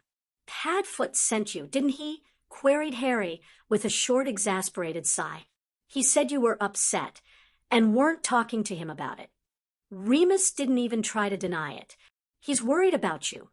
Harry was quiet for a long while, and Remus was about to concede that the youngest Marauder wasn't going to speak when Harry leaned forward, elbows on knees, hands clasped tightly. I met my grandfather and Sirius's, Harry said without preamble. We stood in the grove where the family magic was created, and they confirmed I have the power to call it to defeat Voldemort. Remus wondered what about that had Harry so upset. It's good we have confirmation. He offered. They also confirmed it's a sacrifice. Harry snapped out. Remus's eyes widened. Harry shot to his feet and started pacing. I meet my mom, who tells me not to sacrifice myself unless it's the very last thing I do. And now they tell me I can get rid of Voldemort. I just need to sacrifice. He cut himself off so sharply, halting his movement so suddenly, that Remus was surprised he hadn't sprained something. The thing is, Regulus warned me there would be a choice, and not to hurt Sirius, to live for him. Harry said, and my grandfather said this would be a choice, and... He swallowed hard and covered his face. Remus sprang up from the bench and swept the distraught teen into his arms. He hugged Harry to him. It's going to be all right, Harry. I'm scared, Moony. Harry whispered. I know. Remus said, dropping a light kiss into his hair. But it's going to be all right. Harry shivered, and Remus wrapped him up closer. I'm not scared to die. Remus, Harry said, eventually. I know there are people waiting for me, who love me and who I love, but I'm not ready yet. We're not ready for you to die yet either. Remus confirmed. Just the thought of losing Harry made him sick to his stomach, and he knew Sirius wouldn't last a moment without his son alive and well and whole. If there's a sacrifice to be made. Harry began. It doesn't have to be you. Remus stressed. I think that's what everyone beyond is telling you. You can choose that it isn't you. Harry pushed back out of Remus's grip enough to look him in the eyes. If not me, Moony, then who? The question haunted Remus as he made his way back to the Black Estate in the late afternoon. He wandered into the steward's office and sat down in the leather chair with a sigh. He rubbed a hand over his scarred face and railed silently against the fact that Harry, his sweet cub, should have to make such a choice. He's 14. Remus whispered. The mirror on the desk vibrated. Remus picked it up and answered it with trepidation. Sirius's worried face swam into view. Padfoot, Remus said softly. He's gone up to bed for a nap. Sirius began before his face crumpled. Moony, he's struggling with a realization. Padfoot. Remus wouldn't lie to his friend, but he's working through it. He paused. He just doesn't want to hurt you. Sirius nodded briskly, but his silver eyes were bright with tears. I don't know how to help him. You love him, and you'll be there for him, just like you have been all along. Remus instructed gently. He's going to get through this. Sirius sniffed and sighed heavily. I still think Plan A has its merits. I agree with you. Remus acknowledged lightly. Wrapping Harry in cotton wool and hiding away with him sounded great to him. Anything on getting close to Voldemort. Sirius shook his head. Snape confirmed there's a couple of Dementors hanging around where he is, so no. However, I did get an interesting letter just after Harry went to bed. Oh. Sirius held up a piece of parchment to the mirror. From Wormtail. Remus's brow lowered. What does the rat want now? The same covering his arse stuff. Sirius said. He says he's been thinking about the night we brought Harry home and the promise we made. Rambles on a bit about how he only chose Voldemort to keep us all safe, and how it's never too late for us to make the right choice. Bollocks to that. Remus said strongly. His grip tightened on the mirror. He chose the wrong side, not us, and you want to know why I know that? I'm going to guess you're going to tell me. Sirius commented dryly. Because Harry is going to kick his master's scaly arse. Remus thundered out. Because Harry cares. That's what's tearing him apart right now. Because he cares and he wants to make the best, the right choices when he's faced with them. He gestured, sending the image in the mirror out of focus. I'm going to make a choice. I'm going to strangle the rat with my bare hands. Sirius gestured at him through the mirror. That's not the choice Harry would want us to make. It wasn't. Remus knew that. He could quite distinctly remember the way Harry the year before had argued against the two Marauders killing the third. No, it's not. Remus agreed. He's a better man than us. I won't argue with that. Sirius said. He put the parchment down, his image wavering a touch. It's strange, isn't it? How much our choices define us. I sometimes wonder what would have happened if I hadn't argued with the Hat for Gryffindor. Would I have gone to Slytherin? Would I have joined the Light against Voldemort? You would have fought against him, Padfoot. Remus said firmly, I don't believe there is a Sirius Black in all of creation that would have joined Voldemort. Sirius gave a huff. Well, right now, I'm going to choose to check on my son. By Pads. Remus said softly. By Moony. Sirius's face disappeared, leaving the mirror blank. Remus set it down. Choices. That's what it all came down to at the end of the day. Wormtail had made his, and it had led to the death of two of the best people Remus had ever known, two people he loved. He was damned if it would cost him anybody else. 23 RD/24TH June 1995. Harry blinked at the sight of the Gryffindor boys' dorm.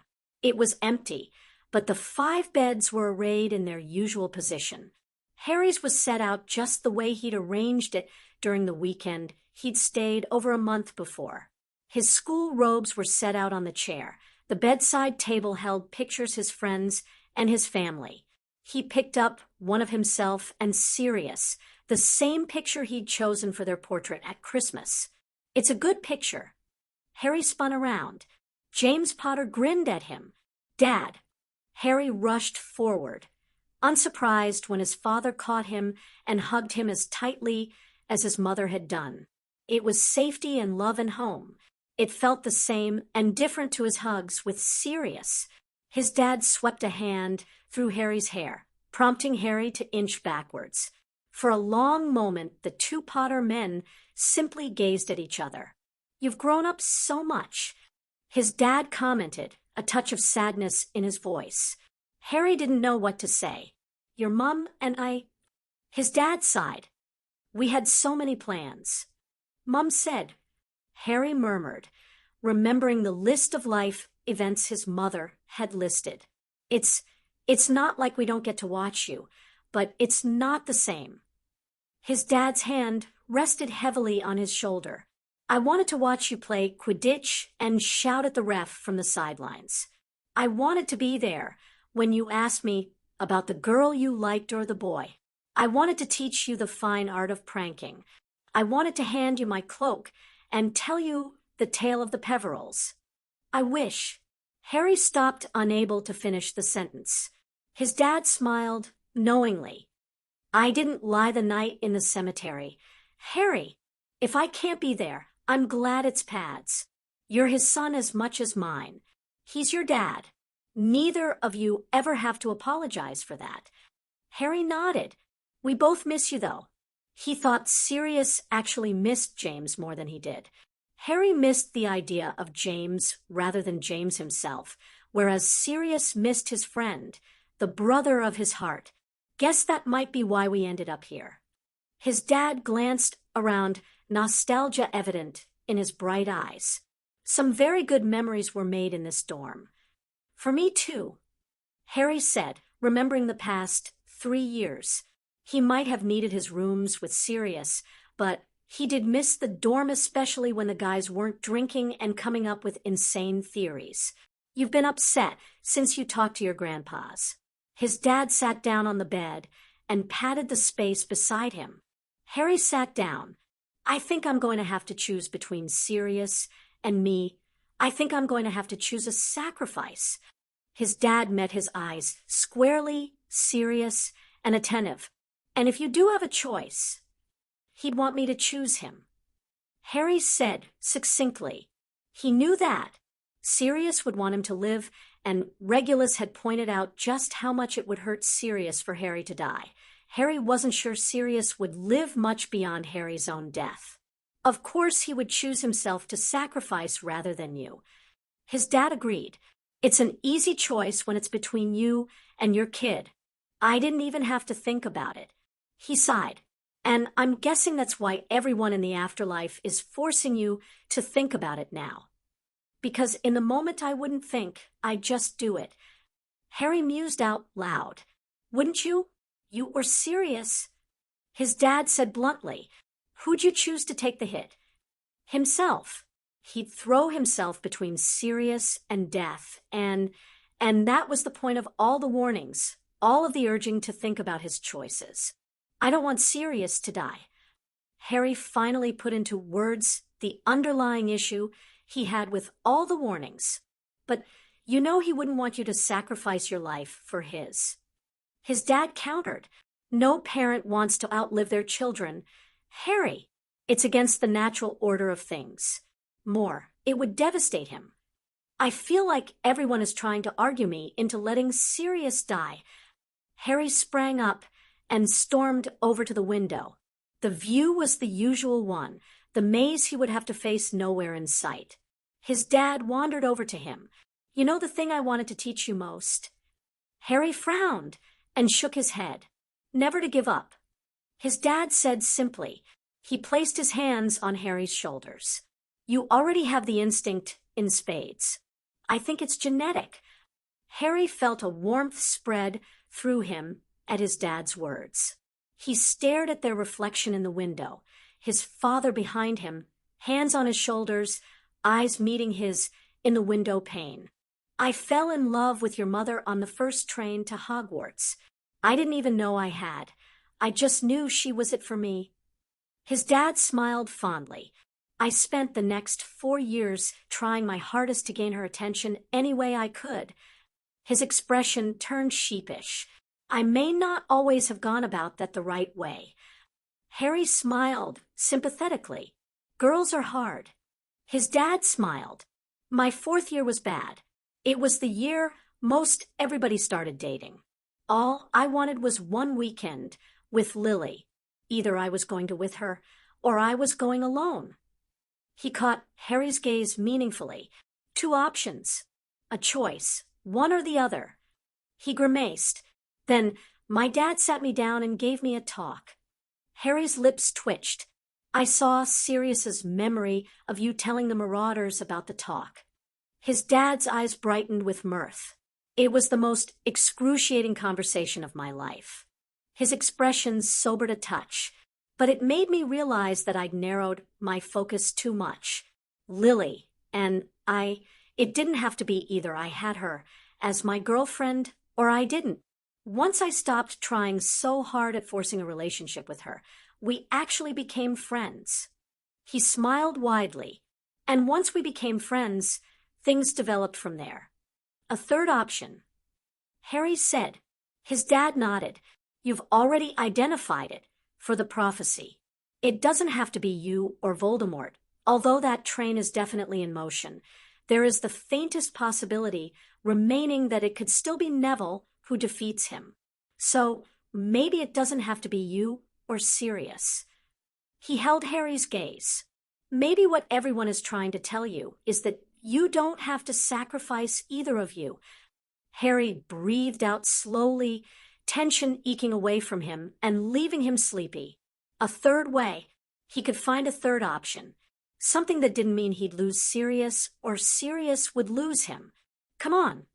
His dad ruffled his hair. "You should get to sleep." Harry let himself be led over to his dorm bed and climbed in.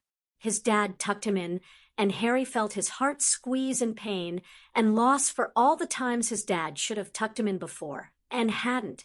His dad dropped a kiss on his forehead. "Sleep, Pronglet. There'll be no more dreams for now. I promise." And Harry slept. It was the sun shining brightly on his face that woke him. He gave a groan and stretched. He pushed his hair out of his eyes and glared at the slit in the curtain that had allowed the sunlight to flood in. But for all his early awakening, Harry felt refreshed for the first time in a week. He gave a yawn and slid out of the bed. He walked over to the window and pulled the curtains back. The view was different from the one in his dream, since the maze stood where the Quidditch pitch should have been. Harry once again mourned the loss of the pitch. It was finally the eve of the solstice, the day of the third and final task of the Triwizard Tournament, the day of his final battle with Voldemort. Harry breathed in deeply, trying to still the nerves fluttering in his belly. There were plans. He was prepared, and he'd find a way for both him and Sirius to survive the coming storm. It wasn't a surprise that Sirius was dreaming. It wasn't a surprise that he was dreaming of that night, reliving his worst nightmare, his worst reality. Wormy hadn't been where he was supposed to be, and Sirius's gut said that the bluff had gone wrong. Horribly, horribly wrong. He pushed the motorbike faster, higher, through the clouds. He swore under his breath. He had set up the anti-apparition ward at the cottage himself. James had wanted another layer of protection, and Lily had agreed on the proviso that they had an emergency portkey. Merlin. He hoped well. He hoped they didn't need it, but his gut was telling him they did. And he hoped they'd used it. He yanked the bike to the left and down as he caught sight of the lights of Godric's Hollow. His heart pounded in his chest fiercely. He landed in front of the house and knew immediately. The door was open. "No," Sirius said, his mouth dry with fear. "No, no, no." He dismounted and raced inside. The sight of James undid him. Prongs. Sirius lurched against the door jamb before pushing off and propelling himself to the bottom of the stairs where James's body lay. He touched a trembling hand to James's neck, trying to feel for a pulse, but the truth of it was already blatantly obvious in the wide, lifeless open eyes. "James." Sirius sobbed the name, his hand cupping his friend's face tenderly. "James, please, please." A baby cried. Sirius's head snapped around and up. Another cry. "Harry!" Sirius was on his feet and racing up the stairs. He skidded into the nursery and was almost undone again when he spotted Lily's body in front of the crib. A pile of robes, expensive and chic, lay in front of her. He ignored it all to focus on the black-haired baby, the beautiful, alive black-haired baby in the crib. He was so focused on the baby, he didn't see the mountain of a man beside the crib. Black. Hagrid stepped forward. Hagrid. Sirius frowned, momentarily stunned by the sight of the Hogwarts groundsman, and Harry wailed. "Harry!" Sirius whispered hoarsely. One moment he was at the door, the next he was lifting the baby into his arms. Harry clutched at him, sobbing his heart out, each wrenching cry tearing into Sirius's heart. "It's all right, Promlet," Sirius murmured, his voice choked with emotion. "It's all right. Uncle Pads has got you now. It's all right." He hugged the child to him. Harry had been his world since his birth, the tiny bundle of life. So precious, so loved, all that was left of James and Lily. He maneuvered out of the nursery and onto the landing. He was faintly aware that Hagrid was following him as they descended the stairs and went out into the night. Sirius hushed Harry and frowned at the blood streaked across Harry's forehead. He juggled the baby to reach for his wand, cleaning the blood from Harry's face and gently applying a healing charm. "There, Promlet. Isn't that better?" He frowned when the lightning bolt scar remained, but Harry's distress was easing, the red fading out of his cheeks as his sobs lessened into unhappy whimpers. "Black." Hagrid cleared his throat noisily. "V orders from Dumbledore to take the lad to Hogwarts." Sirius tried to focus on the half-giant. Had he spoken? Hagrid gestured at Harry. "Dumbledore wants the lad safe. He said he's going to his aunt's, Lily's sister. Just needs to get checked out by Poppy first." Sirius tried to make sense of the words. Dumbledore wanted Harry at Petunia's? He shook his head a touch. "He should stay with me." He didn't want to let Harry out of his sight. He had no idea how the baby had survived or where Voldemort had gone after killing James and Lily, and he didn't care. He just wanted to protect his godson, do the job he'd promised his friends he'd do in their stead, if anything ever. "You're his guardian, then?" Hagrid said, visibly confused. 'Cause Dumbledore seemed pretty sure he should go to his aunt's. Sirius rubbed Harry's back soothingly. "No, I'm Frank and Alice." He swallowed hard against the rush of emotion as he realized anew James and Lily were dead and weren't ever going to raise Harry. Frank and Alice are his guardians. Hagrid. "Well, they're still in hiding," Hagrid said, scratching his beard. "Maybe Dumbledore thinks this aunt's the best place until they can take him." That was probably true. Nobody would look for Harry in the Muggle world. And hadn't Lily said there were blood wards around her sister's place? Placed illegally, but they existed and would protect Harry well until Frank and Alice were located. Sirius sighed and dropped a kiss on Harry's head. He really didn't want to let go of the little man. "You could come with us as far as Hogwarts," Hagrid offered gruffly. "See the lads? All right." Sirius shook his head. The Fidelius was down. Wormtail had given up the secret. Sirius didn't know if the rat's betrayal was voluntary or not, but he was beginning to think he'd been very stupid about who the traitor in the order was. He had a rat to hunt and bring to justice. He dropped another kiss on Harry's head. His godson would be safe with Hagrid, and if he was going to find Wormtail, he needed to get going while the trail was fresh. He shifted, so he was looking directly into Harry's eyes. "Uncle Padfoot has to go now, Promlet, but I will see you as soon as I'm done. You'll go with Hagrid and be a good boy." Sirius stroked a finger down Harry's plump cheek. The baby gurgled up at him. It was a wrench to let him go, but Sirius shuffled so he could place the baby in Hagrid's hands. "Careful," Sirius instructed. "Get Poppy to check out that scar on his forehead." "Hagrid." "I will."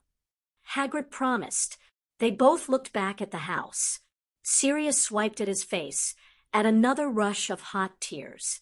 "Sorry about James and Lily," Hagrid offered roughly. "They were good people. The very best." Sirius agreed. Hagrid gave a nod and started to amble off down the lane. Sirius frowned. "Where are you going?" Sirius called out to him. Hagrid stopped and turned back. "Only add a one-way port key. Need to find a local to use the flu." Sirius scowled. "Harry's injured. Hagrid!" He hurried over and pressed his keys into Hagrid's free hand. "Take my motorbike." Hagrid brightened. "That's right kind of you." A moment later, and he was mounted, the bike soaring up into the night sky.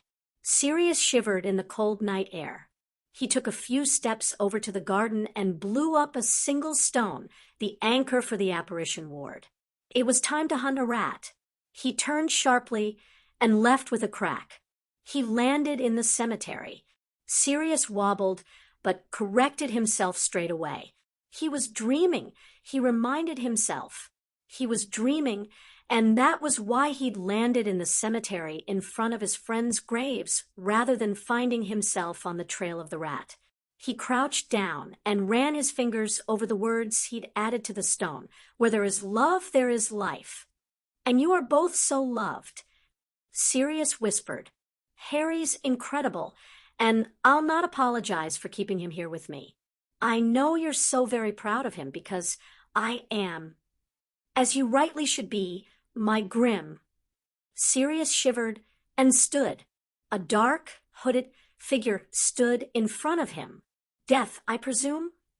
The hooded figure bowed, their head. "I miss you by my side." "Then you should have thought twice about making an innocent boy your champion." Sirius snapped out.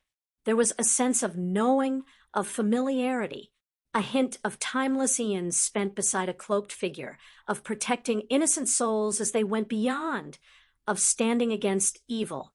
"You stood for him, then you stand for him now." Death said simply, "I will always stand beside him." Sirius said firmly, "He's the son of my soul. He is my champion." Death said, "He's 14 and facing a fight for his life, for the lives of his friends and his loved ones." Sirius argued, "He should be playing Quidditch and having fun, not fighting evil. He is special, the last of the Peverils, the master of the Hallows." Death countered, "He was always destined to meet the one who tries to flee my grasp. His power would have attracted Riddle like honey attracts a bee." "I'd rather you said like a moth to a flame." Sirius muttered, "Perhaps you are not wrong." Death replied, "I sent you to him for a reason." Sirius studied the figure for a long moment. "You've loaded the dice. I gave my champion everything he needed, everything he needs." Death said, "He is, after all, my champion, my Grim." Sirius came awake with a gasp. He shuddered violently with cold. He huddled underneath his covers for a long moment, struggling to hold on to the remnants of his dream. He'd been reliving the awful night in 81, and then something to do with the cemetery? It was all hazy. It didn't matter. The sun was up, Sirius realized, as he took in the edge of light around the curtains. He hadn't been alerted by Harry's bedroom charm, so his son must have slept the night through for the first time in a week. James, thought Sirius with satisfaction. Harry had said it would be James who would be his last visitor before the battle, and clearly James had done the right thing and ensured his son, their son, had gotten a good night's sleep. Sirius stretched and stayed still, content to doze. He wasn't unduly alarmed when the charm sounded to tell him Harry was up. It was early, but it was still more sleep than Harry had achieved any other night. Sirius slipped out of bed. It was going to be a long day, and it would be good to get a head start. He smiled grimly. There would a battle to fight, a war to win, and Sirius was going to ensure Harry survived to see the next sunrise. Thomas could see the sunrise from the bed. Peter had forgotten to draw the curtains the night before, and the wash of light had woken him from his slumber. His temporary body ached badly, and Thomas knew that the end of the day would see him in a new vessel one way or another. The way he wanted, Thomas reminded himself. He would gain a new body the way he wanted. Severus had done an outstanding job on the potion. It had been completed and was in stasis. It looked exactly as it should. Thomas could admit to himself that he was inwardly pleased he hadn't had to rely on Peter to brew it. Made badly, the potion would still restore him, but perhaps not to his former glory. Severus's involvement ensured that his new body would be just as good as his old. Better. Thomas stretched and winced anew at the pain seeping into every joint, the itchiness of his skin, which was blistering with lesions and sores. He had only a few wisps of hair remaining on his head. The possession had damaged the frail human body of the child badly. Only a few more hours, he promised himself. Only a few more hours, and he would be able to walk upon the ground. He'd be able to stand tall, cast his magic without fear of using so much he'd lose control of his body. Freedom. He would be able to bathe and feed himself rather than relying on one of his servants. He would be able to walk and breathe air with his own nose, his own mouth. He would be able to speak with his own voice. The longing was intense and almost angered him. He wanted it so much he could almost taste it. Twilight. That's all he had to wait. The ritual was best done at the finish of the day, under the cover of dark. It was a mere few hours. He had waited over a decade. He could wait those few hours. He would have his body back, and then it would be time to reclaim his life. He would kill the one who had condemned him to his years in the wilderness, Harry James Potter. His face screwed up into a scowl.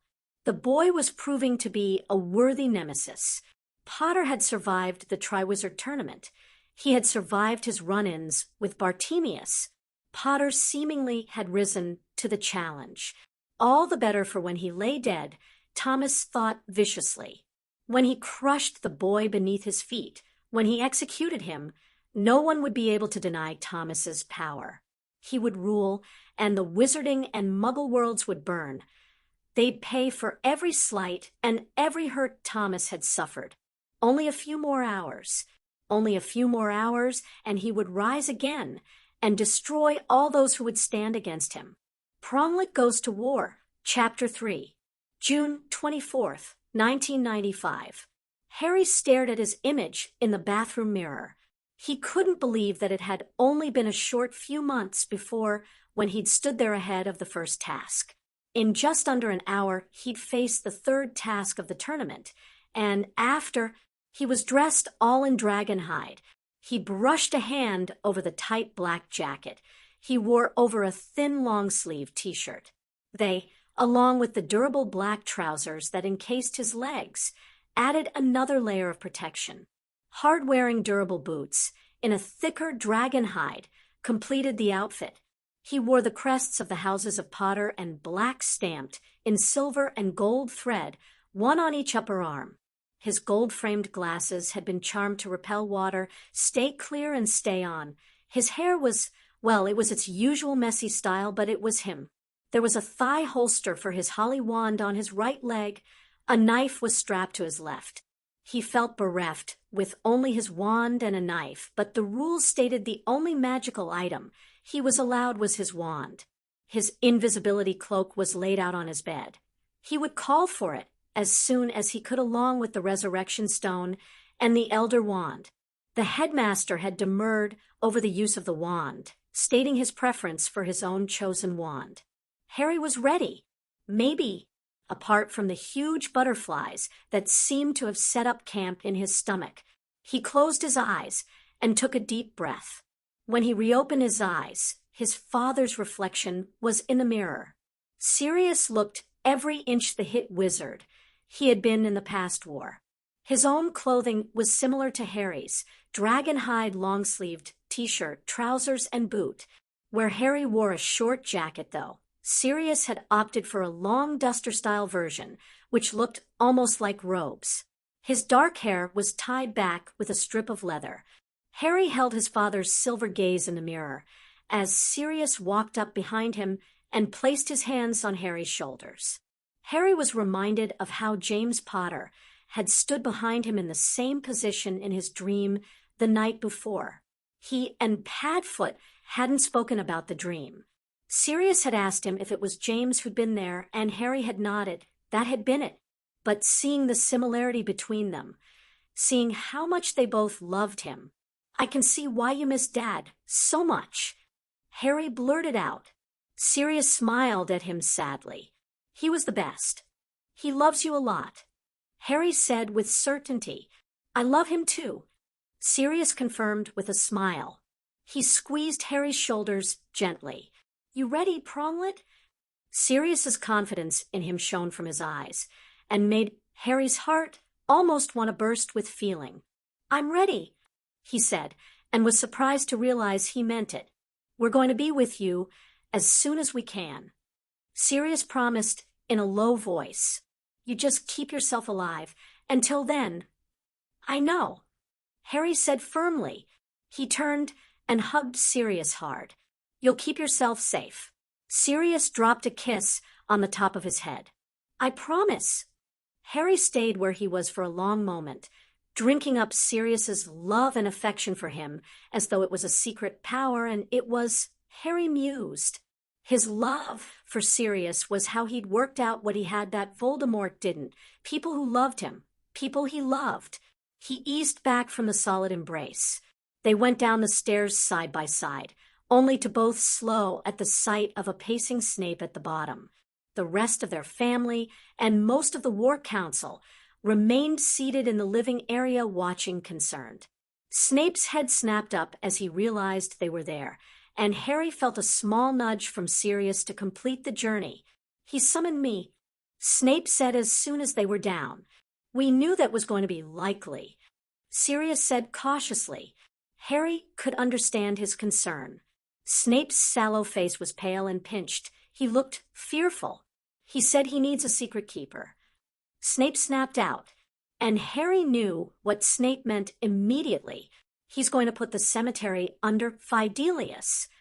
Snape breathed in deeply and nodded, finally stilling. I believe so. Harry nodded briskly. Once I'm the secret keeper, no doubt I'll be kept under lock and key, or right beside him, so... Snape began. Sirius smiled, a dangerous, humorless smile. So we'll have to use one of the contingency plans for you to tell us, Snape. Harry saw how Snape's shoulders went back and his chin went up as he remembered the contingency plans. Snape gave a sharp nod. You'd best be going. Sirius said firmly, stay as safe as you can. Snape nodded and whirled around to leave. He paused by the portrait door, but didn't turn around. Good luck, Potter. Professor. Harry acknowledged quietly, and Snape was gone. Right. Harry said briskly, we should get going, or we're going to be late. There was a flurry of hugs, of kisses. Dora's eyes were bright as she wished him well with the task.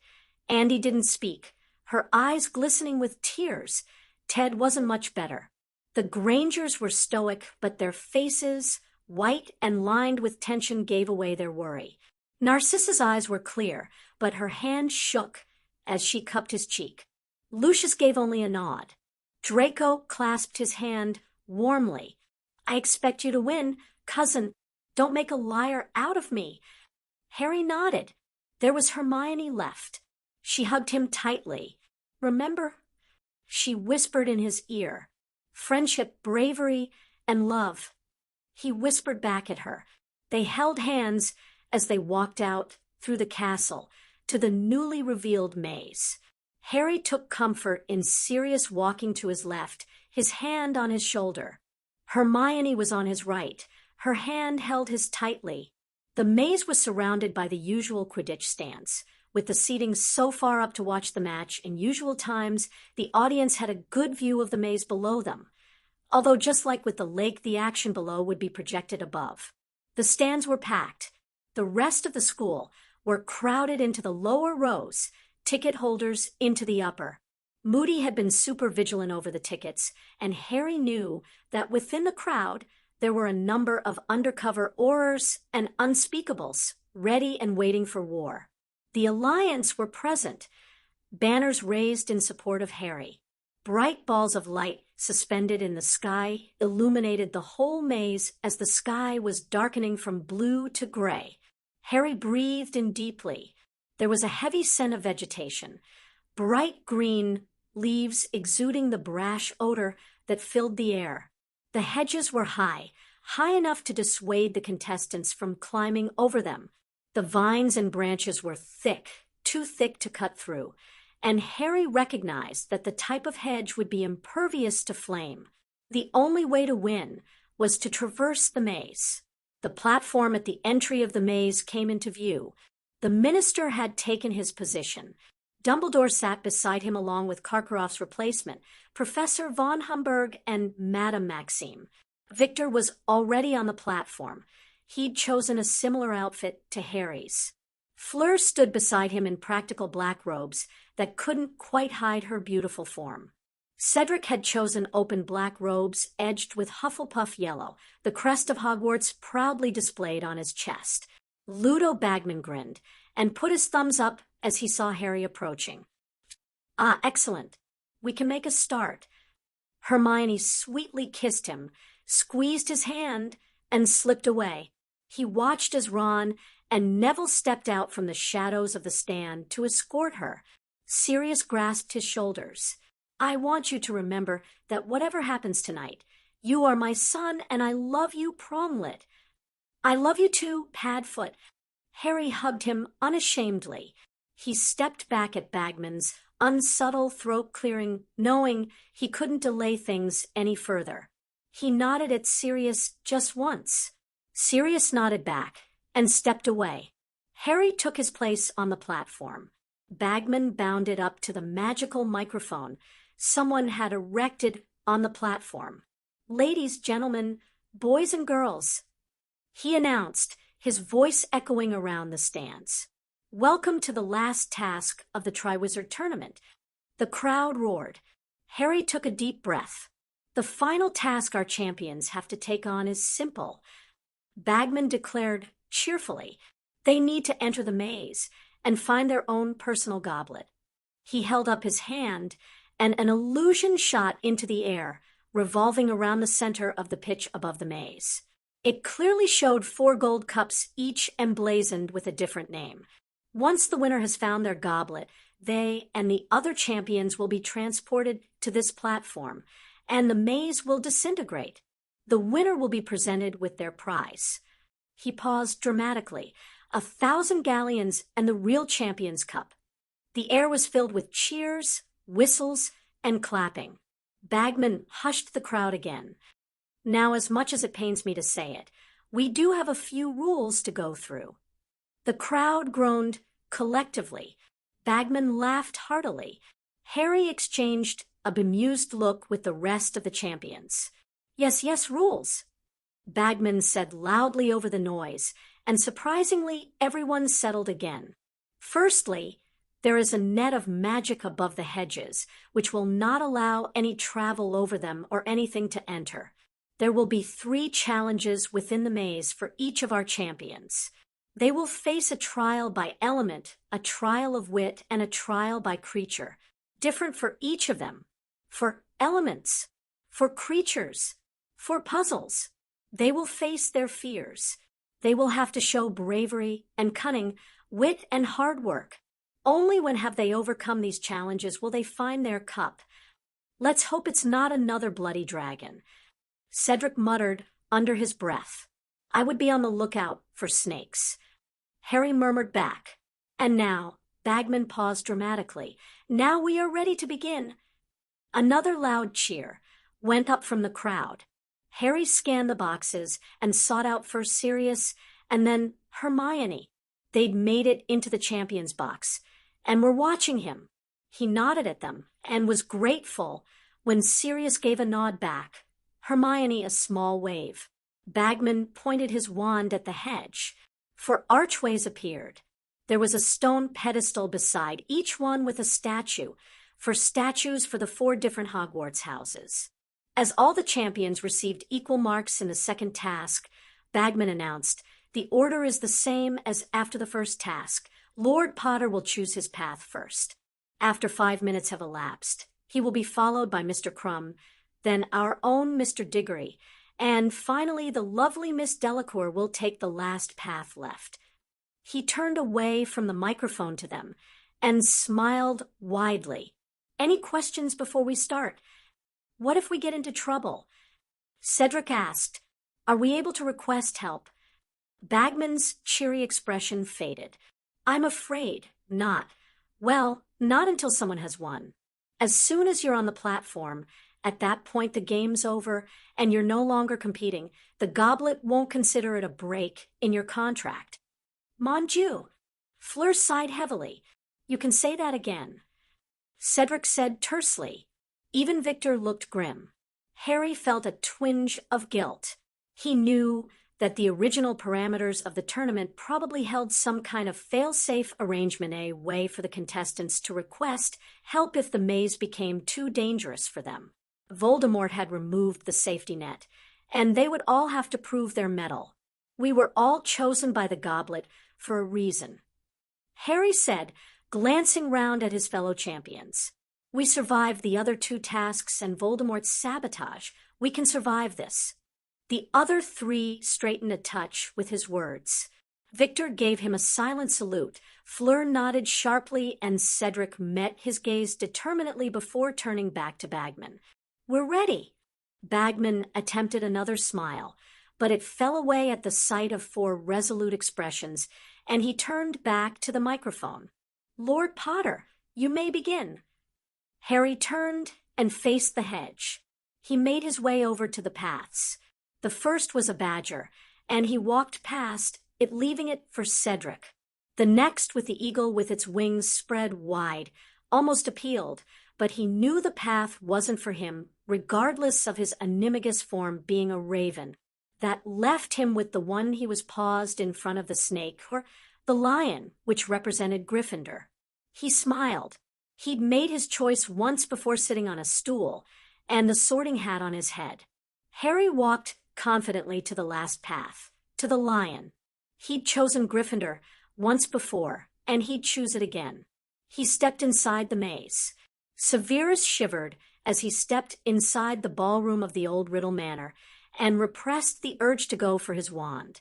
The vampire leaders huddled in the far corner barely glanced in his direction as Sirius slipped into the room.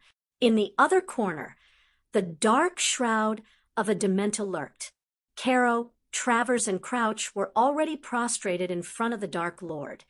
They were wearing formal Death Eater robes, white masks affixed to their faces. Pettigrew had also changed into the robes, but his mask hung from his hands.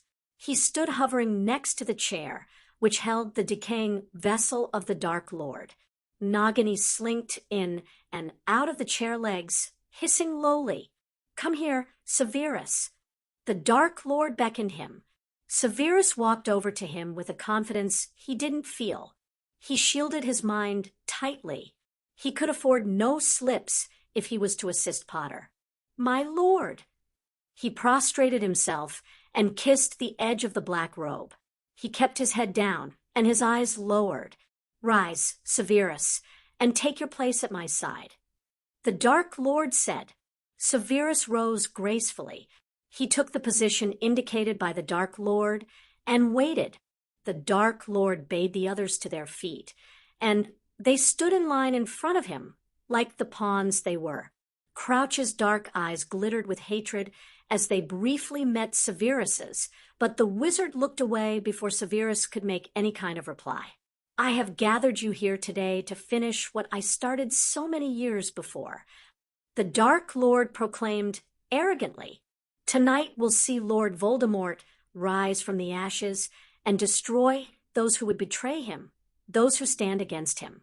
I will use the boy whose parents once defeated me with arcane magic. He gestured at Pettigrew, and my loyal servant, and I will reclaim a body of my own. The rest of you will go with my army to Hogwarts and lays waste to Dumbledore's foolish followers. We will join you when the Potter boy lies dead.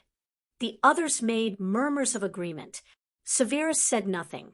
Dear Sirius, how is it at Hogwarts? The Dark Lord said silkily. They run around like headless chickens, my lord, preparing for the final task of the tournament. Sirius said simply, how did Dumbledore and Black react to the news of my summoning you? The Dark Lord asked. Sirius tilted his head, keeping his eyes lowered. The headmaster was concerned. Black was not. They do not treasure you, The Dark Lord said smoothly, "I do not wish to be disturbed at the cemetery. We will need to place it under the Fidelius, and you shall be our secret keeper." He continued, "Your wish is my honor, my lord." Severus said dutifully. He was thankful when the Dark Lord turned back to the others. Bartimius, the Dark Lord, ordered, "You will lead my forces at Hogwarts.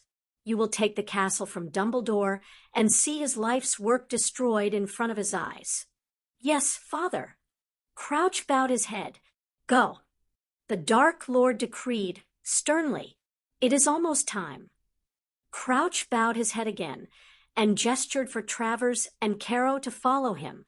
The vampires and Dementus slinked out with them. Severus felt the temperature of the room rise without the Dementor's presence, but he didn't relax. "Kneel before me, Severus." The Dark Lord raised his wand as Severus took his place. He heard the words of the Fidelius charm and felt the rush of the Dark Lord's magic as it swept through him. He breathed in sharply as his dark mark rippled against his skin. He felt the secret launch into his mind and thinned his shield to allow it past his mental barriers. Severus waited until his mental barriers were back in place before raising his head and giving a sharp nod to the Dark Lord. "It is done, my lord." "Yes." The Dark Lord smiled grotesquely. "The secret I have asked you to keep, Severus? The cemetery at Little Hangleton can be found behind the church." Severus repeated quickly. Pettigrew's confused face cleared into bright understanding. His eyes met Severus's briefly, and Severus swore he could see the "rather you than me" the rat had clearly thought, as though it was written on Pettigrew's forehead. "Excellent." The Dark Lord said brightly, "You will remain at my side, Severus, where you belong. Peter will gather what we need for the ritual, and we will begin to make our way there immediately. I do not doubt that it will not take Potter long before he is within our grasp." Severus frowned and fingered the mirror within his pocket. He had retrieved it on his way from the school. If there was an opportunity, any opportunity to give Black the secret, Severus would take it. Barty glanced around the London flat with barely hidden disdain. He checked his pocket watch. The vanishing cabinet would resume its form shortly, and as soon as word came from his besotted spy, they would go through. Half of the vampires had been sent ahead to the Forbidden Forest to lie in wait there for the signal to attack. He'd sent Caro with them, mainly because he couldn't stand the dirty, foul-smelling cretin. He'd kept Travers with him and given him the personal mission to down Moody. Barty had a better target for himself, Sirius Black. Once he'd killed the wizard, he didn't really care what happened. His plan had him taking out Black in a suicidal magic explosion that would wreck Hogwarts and destroy the Dark Lord's plan to use it as the base of his power, no matter what happened to Barty. It seemed fitting to destroy everything on his way to Rab. Sirius stared hard at the 4 viewing mirrors suspended over the maze. Harry had chosen Gryffindor and entered the maze a few moments before. So far the path had been free of any kind of challenge, and Harry was proceeding slowly and with care. "Breathe, Padfoot." Remus' soothing whisper did remind Sirius to take in a breath. He let it out slowly. He glanced around the box. Hermione stood beside her parents, their arms around each other providing comfort. Andy and Ted stood close by, shielding them from the view of others. The Weasleys, with the exception of Bill, who was already in position elsewhere, were also gathered closely together. A strong family unit despite the pallor of their skin underneath their freckles and shock of red hair. Neither Dora nor Narcissa were present. They had gone ahead to prepare privet drive with some of the coven. Neville and Augusta stood beside the Weasleys while Lucius and Draco stood apart from everyone else with Theonot and Blaise Zabini close to them. All their faces were pinched with tension. Sirius glanced outside of their area towards the other sections, to where Fleur's little sister had her face hidden in her mother's embrace as her father glared at the maze. The Crumb family huddled together in stoic support for their most famous son. Beyond them, Amos Diggory and his wife held each other's hands tightly. The Abbotts and a nervous Susan Bones hovered close by to provide them with support, as though he'd felt his regard. Amos turned his head in Sirius's direction and gave a slow nod as their gazes met. Their politics didn't matter in that moment. Only the truth that they were fathers and their sons were in danger. Sirius gave a shaky nod back and returned his own eyes to the mirror where Harry continued through the maze. Neville shifted beside Sirius. Crumb's entering the maze. Crumb had chosen Slytherin. It made sense as the Bulgarians had been sat with the Slytherins during their time in Hogwarts. Sirius still didn't take his eyes off the mirror with his son. Harry was turning a corner and, "Dear Merlin, is that a—" Remus managed to croak out. Sirius swallowed hard against the lump of horror that was lodged in his own throat. "A hydra." He nodded grimly. "Yes, it is." Harry stared at the corridor of hedges in disbelief. The ground was a swampy mess, sulfuric fumes rising up from bubbling ponds of mud. The hard, mossy-type grass covered rocky ground before descending into a large dip which was filled with the muddy form of the hydra. Harry immediately slapped a bubblehead on. Hydras were poisonous creatures. Their breath was toxic, their sweat, their blood. Harry grimaced. No wonder he was facing one in the maze. He was grateful that the Alliance Research Group had thoroughly studied any and all creatures that they thought might be used. Hydra had been a possibility. The 7 heads were sleeping. It meant nothing, Harry knew. As soon as Harry attempted to sneak past, they would be awake. He considered his options. The tale of Hercules had the Hydra dying when Hercules had cut off one head with a sword gifted to him by Athena, and his nephew burned the stump with fire. One of the heads was immortal and had to be buried alive when it was cut off. Hermione had theorized that the sword and fire were both magical, that the sword of Gryffindor would probably be just as good, as the basilisk venom would probably do the same job as the fire in cauterizing the stumps before another set of heads could grow. Harry reached down and retrieved his knife. He held it in one hand, his wand in the other. He took one step forward. The heads rose in unison, swiveling to stare at him with wide amber eyes. The vertical reptilian iris narrowed in a thin line. "Who dares approach USS?" The middle head spoke in a low voice, feminine almost. Harry cocked his head as he realized he understood the creature. A hydra was serpentine. Maybe he could talk with it Parseltongue? He considered his options. He could try speaking with the creature. First, before killing it. "Honored creature," Harry began, "I am a pawn in a game. I must get past you to proceed." The hydra's many eyes blinked. "Speaker." "Yes." Harry confirmed. The hydra lurched upwards, staring at Harry as though perplexed. "We have been set to guard this place, Speaker." Harry's heart sank. "But I am bound to obey a speaker." All 7 faces frowned in unison. "It is a dilemma."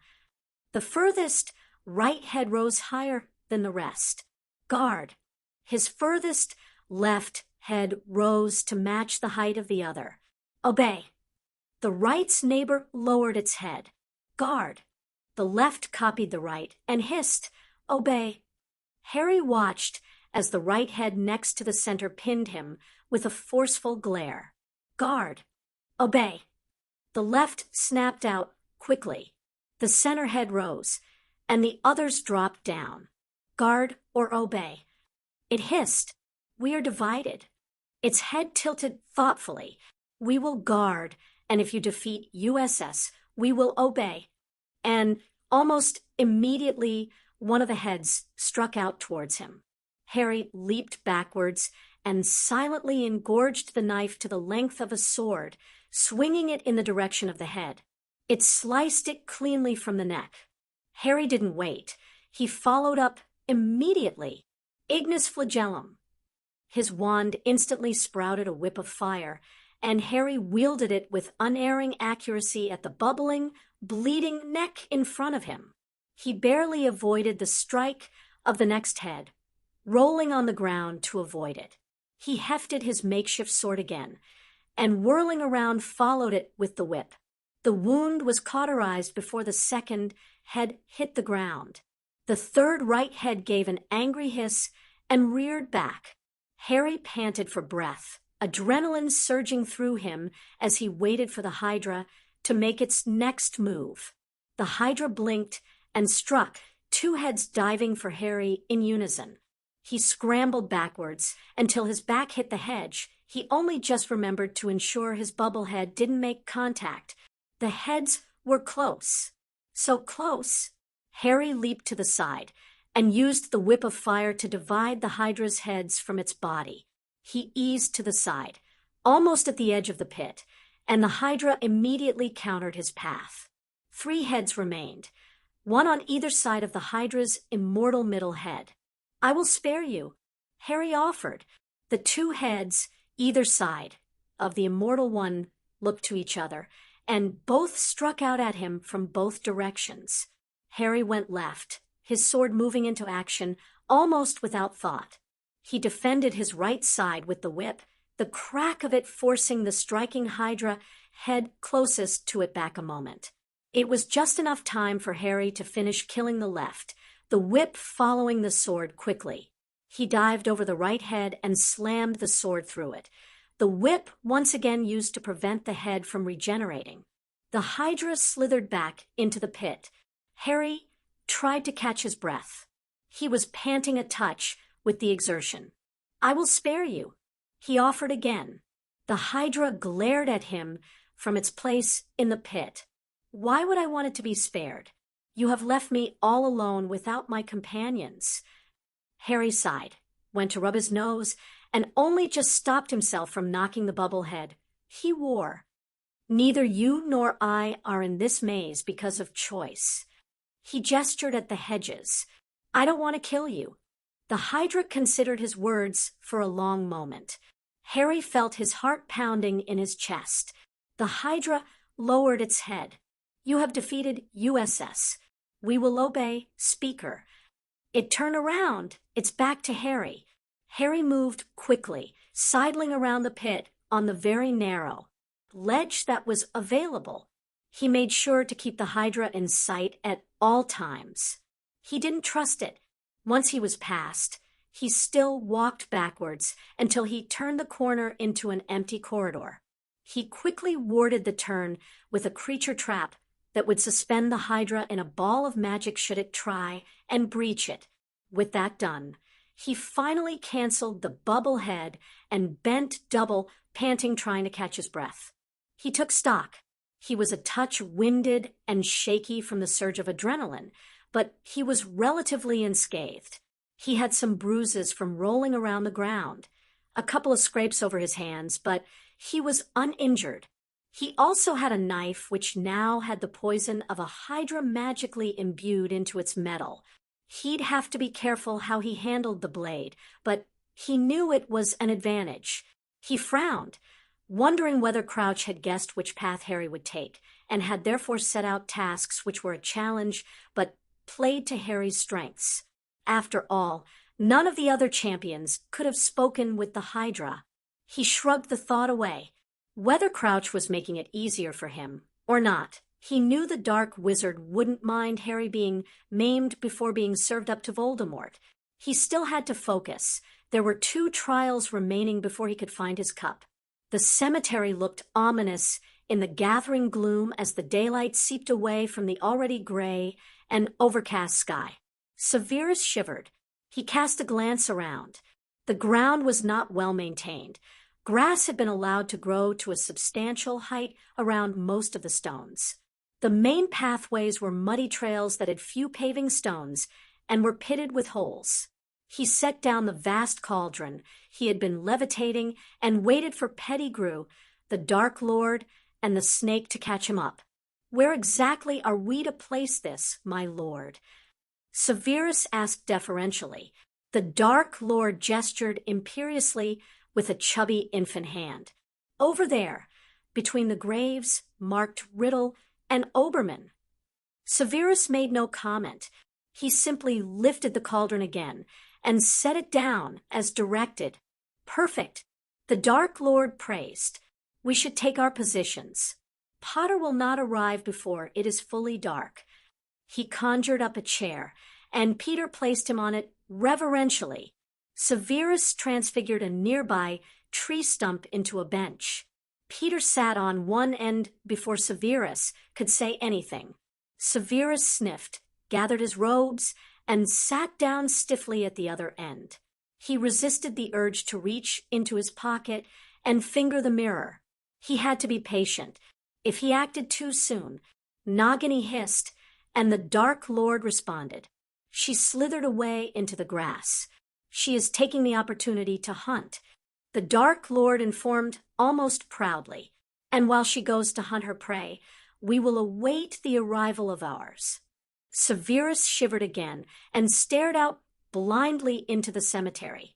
His only hope was that whatever plan Black and Potter had concocted would actually work, because right at that moment, he couldn't see how any of them would survive. Sybil Trelawney stumbled across the room to the cupboard by her desk. She always kept an emergency supply in that particular cupboard for medicinal purposes post-lessons.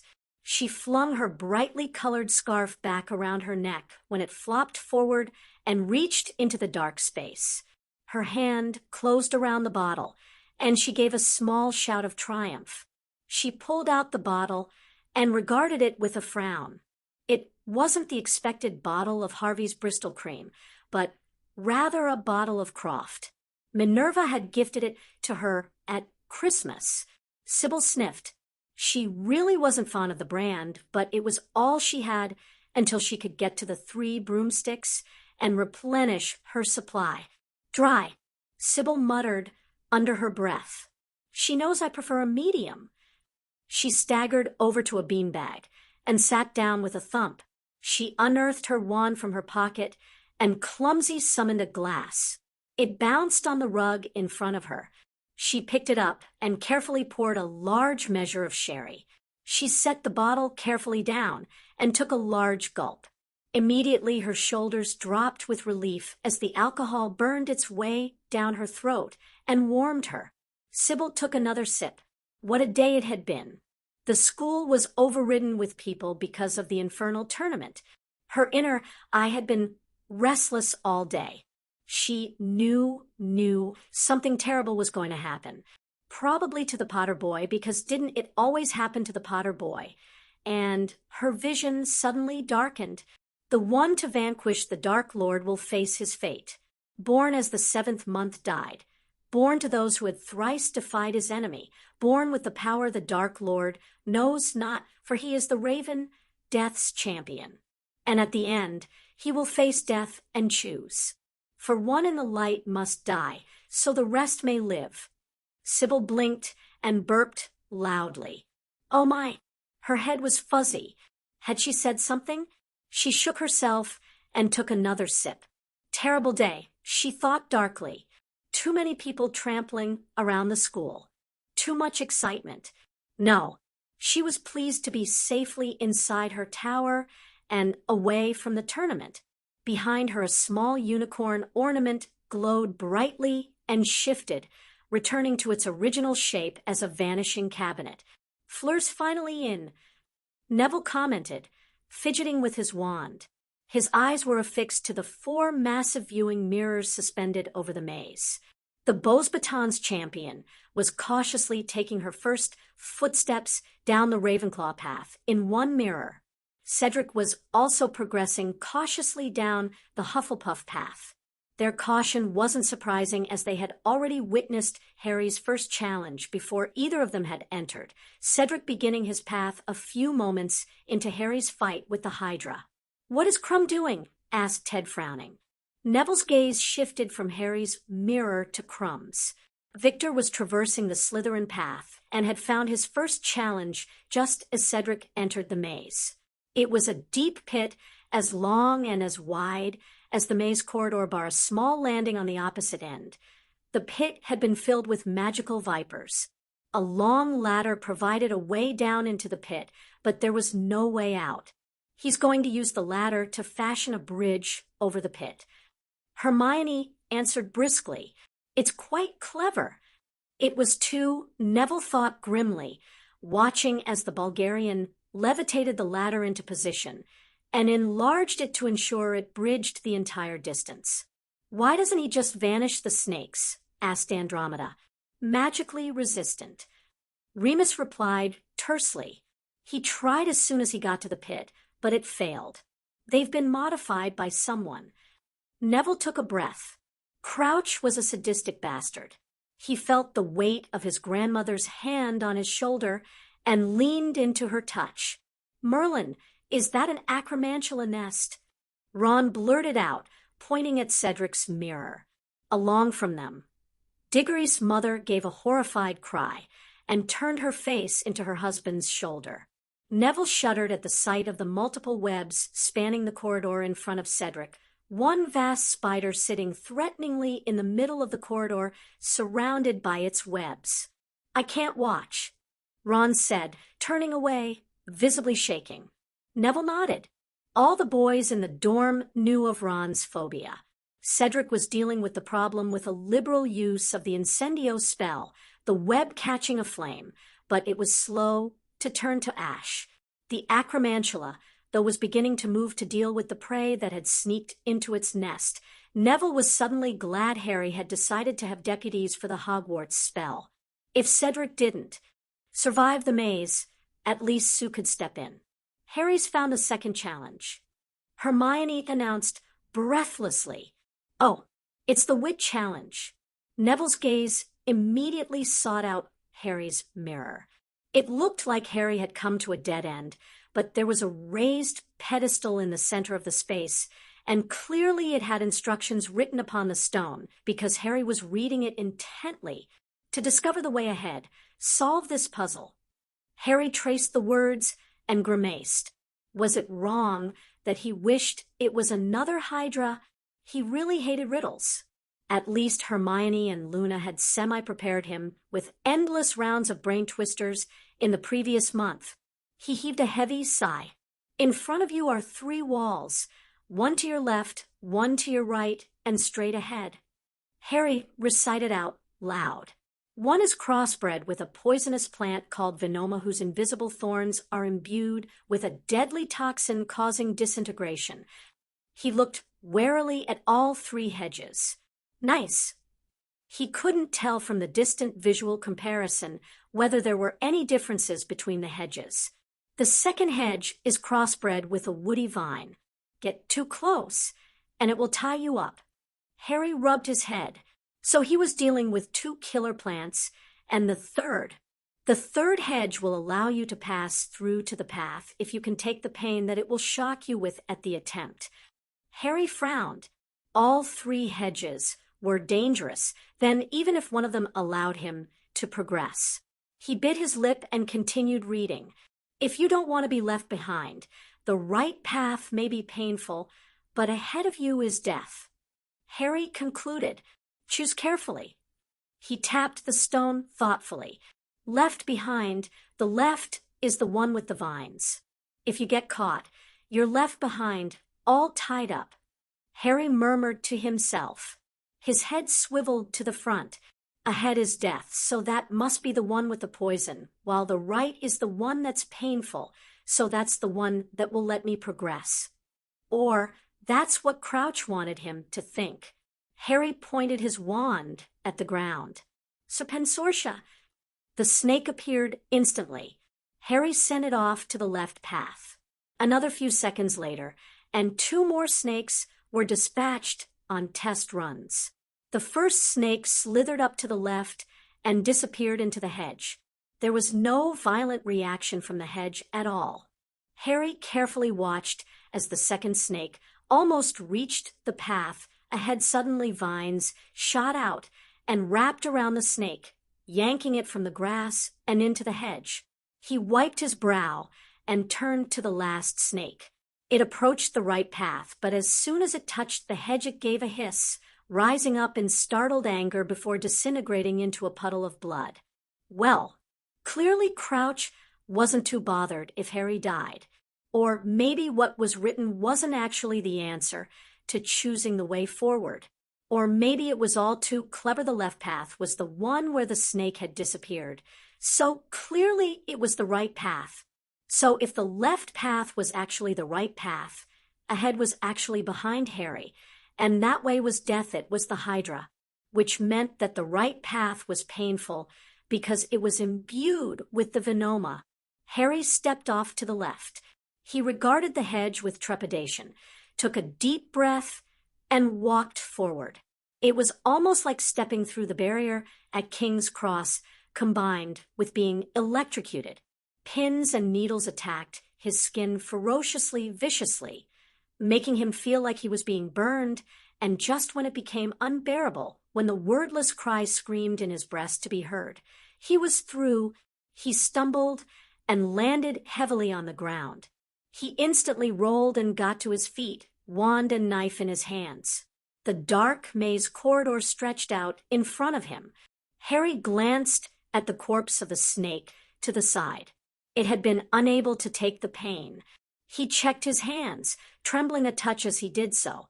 He was untouched, but everything stung. The scrapes from his encounter with the Hydra were aching badly. It was though someone had dumped ammonia into the wounds. He felt sore and achy, drained. His legs felt shaky. It was what Crouch wanted, what Voldemort wanted. Harry knew that. They wanted him delivered weak and vulnerable. His jaw tightened as his lips firmed into a tight, thin line. It had hurt, but physically he wasn't bleeding to death or maimed. Harry refused to let them beat him. He dredged deep and, with a will of iron, continued down the corridor.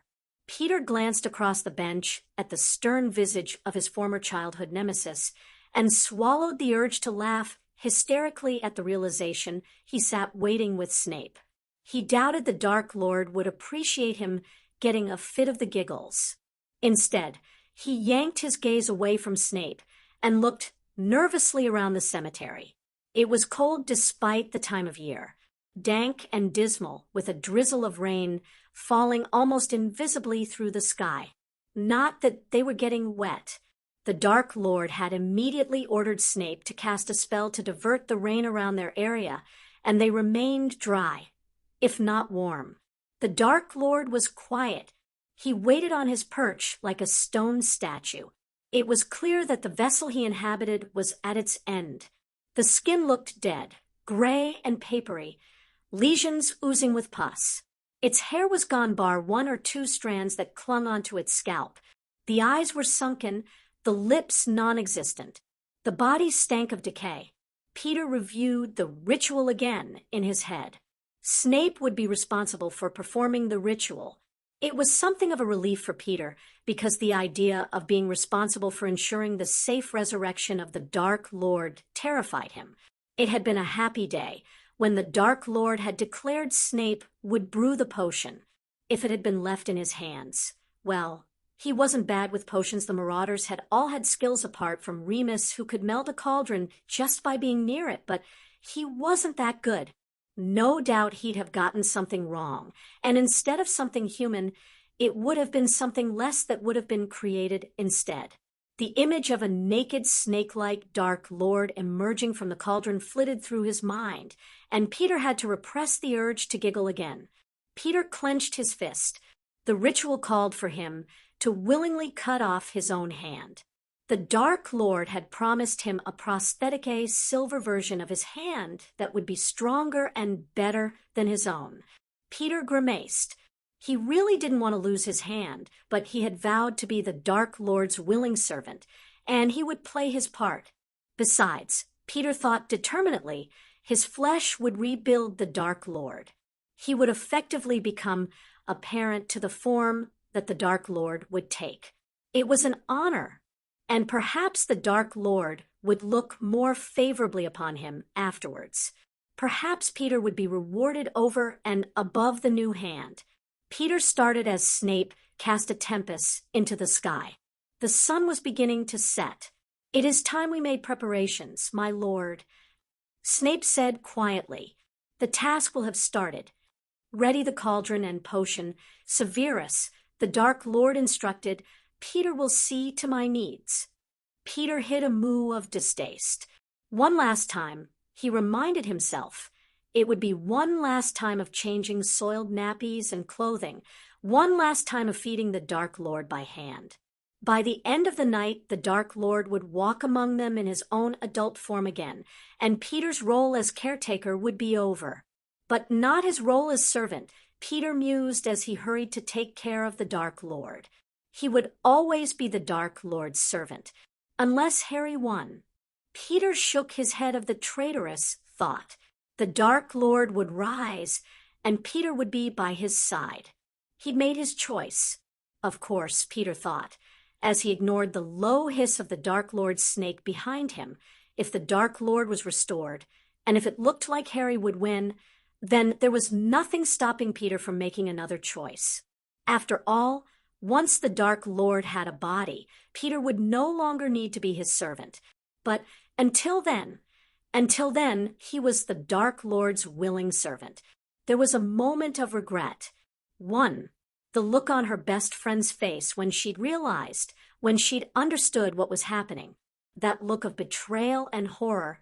It had poked at something inside of her.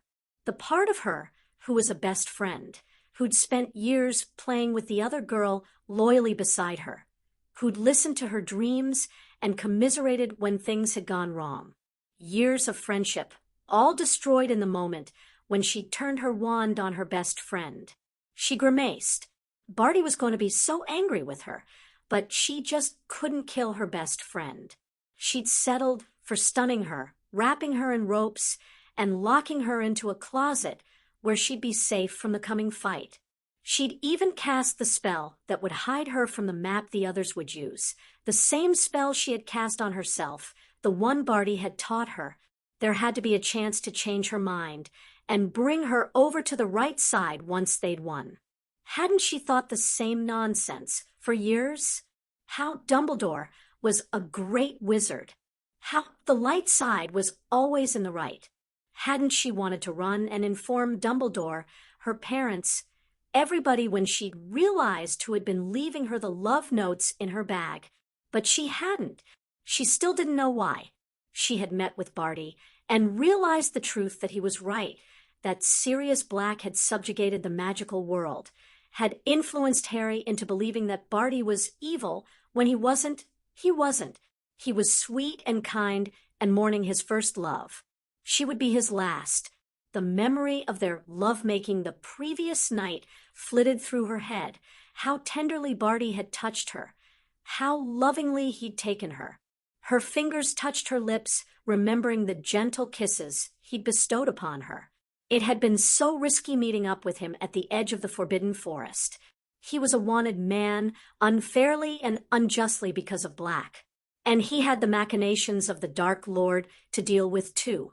He'd been unfairly punished for rightly protecting the Dark Lord's interests, but he had finally returned from the awful trip, and he had wanted to meet with her, wanted to make love with her too much to resist the temptation of meeting up.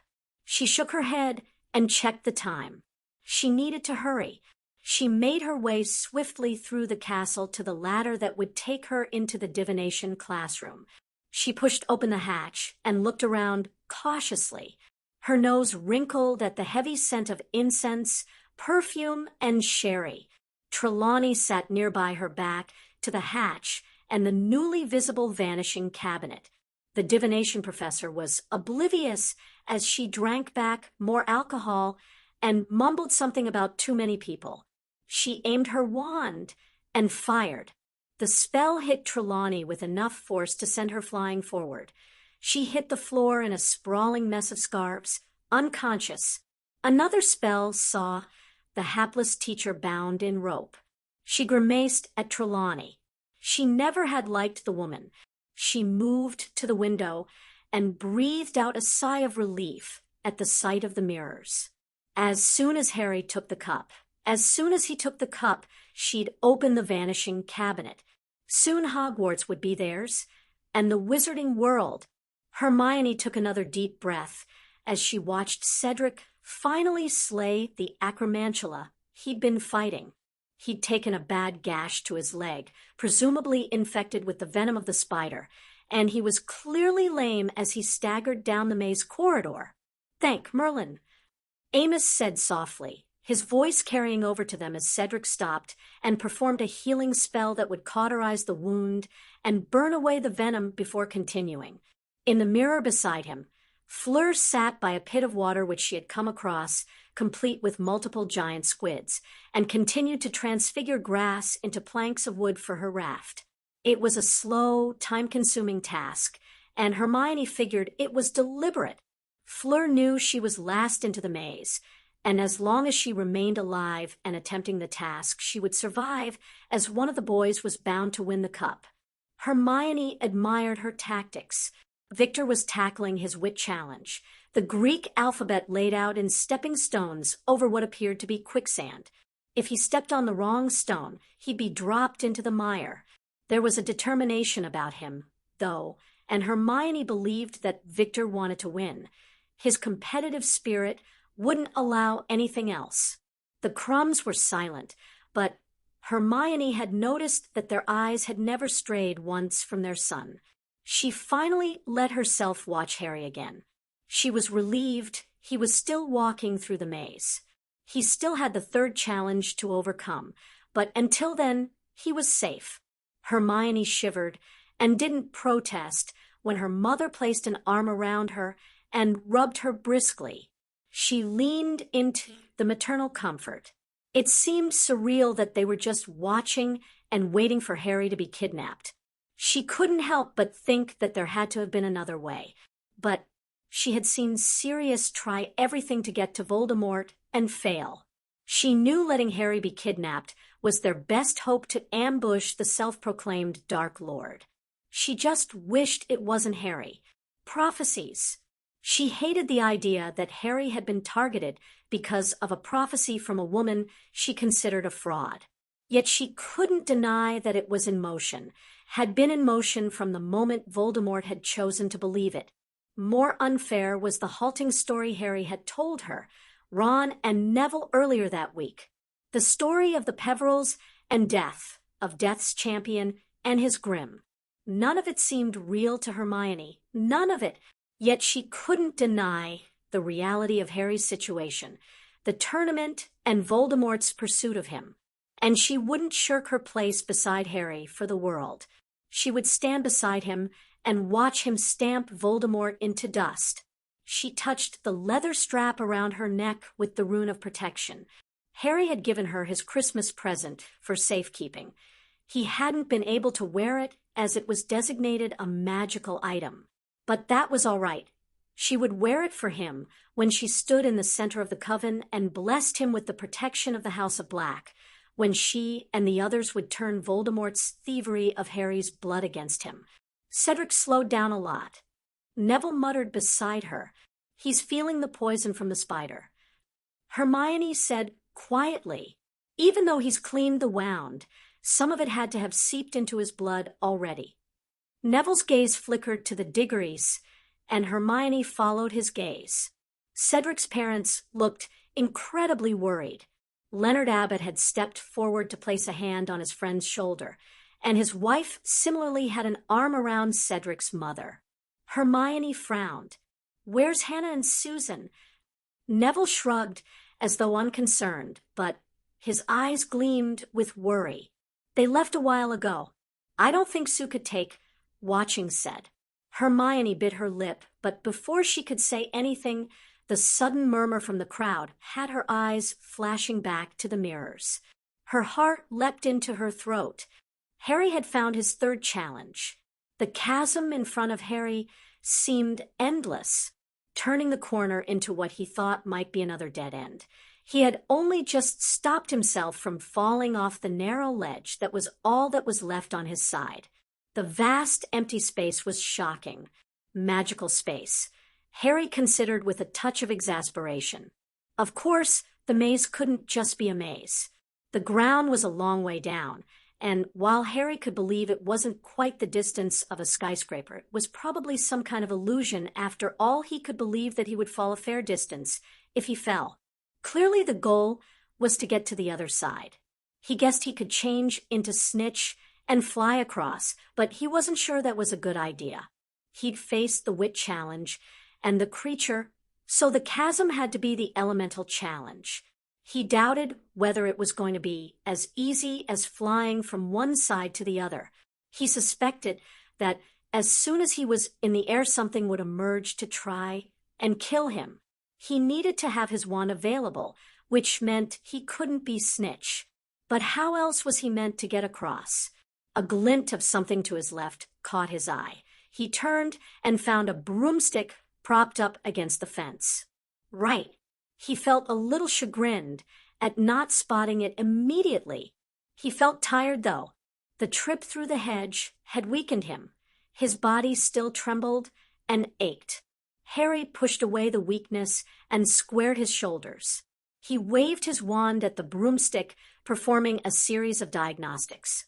The broomstick was just a broomstick. No hidden curses or enchantments. It was a decent clean sweep. Not as good as his firebolt or his latest Christmas present, but it was sturdy and in good condition. Harry sheathed his knife and took hold of the broomstick. He paused on the edge of the chasm and looked out to the other side. He could just make out the hint of a platform. He took a deep breath and launched himself into the abyss. The broomstick responded beautifully, and he zipped along for the first minute without anything occurring. He lowered himself and pushed the broomstick to go faster. Maybe he could get there before anything. A tower of water shot up from the ground directly in front of him. Harry's heart rate accelerated. His breath caught in his throat as he smoothly diverted the broom to the left. Another tower shot up. He went right. And another. He was clearly being targeted. He lowered his body to the broomstick and hung on grimly. He dodged and weaved through the gauntlet. Right, then right again, then left, then right. His hair and face grew damp from the spray of water. His hands slick on the wood, but he pushed on. Left, and he pushed the broom almost vertically upward as the next tower shot up right in front of him. He managed to get over the top of it, but could feel the edge of the ward at the top of the maze graze his head before he zoomed back down into the maelstrom. There was a wind on his back now. His body was synced with the broom. He accelerated into the dive and straightened out just in time to evade the next tower. Right, left. The platform was almost in front of him. Left, right, and he put his hand out and whispered a spell, grateful for all the training he'd done. The wall of water in front of him cleaved into two, parting to let him through. He shot through the opening, barely aware that the two sides of water crashed back into each other with a thunderous clap in his wake. He brought the broomstick to a screeching halt above the small square of maze left, a wooden stand in the center with a single cup upon it. He dismounted, wincing at the way his muscles had stiffened. As soon as his feet hit the ground, the chasm behind him flickered and disappeared, another hedge appearing to block the way. There was no other exit, no other way forward. Just a square of ground surrounded by the green hedges, with the only way out the cup that sat there innocently on its wooden plinth waiting for Harry to take it. Harry disillusioned his knife and unholstered his wand. His jaw tightened as his chin lifted. He knew with a bone-deep certainty that the cup would take him to Voldemort. Crouch was too good not to have rigged it. Somehow, no matter the checks Moody had done. Harry closed his eyes briefly. He wasn't alone. He had Sirius, and Remus, and Hermione, and Ron, Neville, and his friends, the House of Black, and the Potter Alliance. He wasn't alone. He had to hang on to that. Harry opened his eyes. It was time to meet his destiny. The rain stopped abruptly. Thomas fingered the plain white cotton robe he wore. It would disintegrate in the cauldron in the heat of the potion as he was made anew. He breathed in deeply. The air tasted of the rain, new and clean. It was time for his rebirth to begin. The mirror had expanded over the length of the Quidditch pitch, beaming the image of Harry Potter winning the Triwizard Tournament to all the spectators, and one cackling witch watching from the window of the divination classroom. She almost jumped up and down with glee as Harry stood in front of the cup, which would whisk him away to his fate. A low moan from the divination professor behind her was ignored as she whirled away and skipped over to the vanishing cabinet. It was time to open the door. Sirius felt his heart leap and lodge into his throat. Harry was reaching for the cup. He wanted to yell for him to stop, not to do it, not to take it, prophecy be damned. He didn't want Harry hurt or scared, or Sirius's hands curled into fists as his son opened his eyes. Even with the horrible quality of the mirror, they gleamed brightly with determination. Sirius took a breath. Harry would survive the night. He'd live to be old and gray, and to give Sirius a Quidditch team of grandchildren. He believed it. He believed it because he believed in Harry. It was time to end the threat to Harry's future once and for all. Harry reached for the cup. His fingers clasped the handle, and for a moment it was as though time froze. The air stilled around him. Silence fell. His heart beat loud. His breath rasped through his lungs. And the portkey yanked him off his feet. A shock of a stunning spell charged through his body, and the pain sent him spinning into darkness. Pronglet Goes to War, Chapter 4. Harry disappeared within one blink of an eye, and another. Sirius held his breath, hoping. The maze disappeared in a flash of magic that had the whole audience flinching back. When the light was blinked out of his eyes, Sirius gazed at the empty expanse of the Quidditch pitch below before his gaze darted to the platform, hunting for a sign of Harry. The tournament was over. 3 of the champions stood on the platform, but Harry wasn't among them. Sirius swallowed hard, ignoring the growing murmur of the crowd at Harry's disappearance. He knew it would happen. He had known. They had planned for it. He just hadn't considered how much it would hurt. The grim inside of him wanted to howl and was almost tempted to let it. But there was no time to waste. His son was in the hands of Voldemort. He whirled into action. Minerva stood stern-faced, with fierce eyes beside a white-faced Hermione, whose hands clutched onto her mother's arm tightly. "Go," Sirius growled. Minerva simply placed her hand on Hermione's shoulder. Augusta hugged Neville tightly. "Stay safe, Neville." Neville gave his gran a solemn nod in response as she moved to stand behind Hermione. She also placed a hand on Hermione's shoulder. Molly finished hugging her sons goodbye. She brushed a hand over Ron's messy hair, anxiety written across her face. Arthur moved to her side and carefully eased her away. "It's time, Molly. We agreed we'd do this. I'll watch over them. You need to leave with the others." Molly nodded jerkily and took a deep breath. "I expect all of you home for breakfast." She took Ginny's hand as though she were a young child, but Ginny didn't protest, simply leaning into her mother to give her comfort. They gathered next to Hermione, and they both placed a hand on her shoulder. Hermione caught Sirius's gaze for a moment and gave him a slow nod. A promise, Sirius realized. She'd fight for Harry. She touched the necklace she wore and spoke clearly. "Sanctuary." The women disappeared in a swirl of color. "Attention, everyone."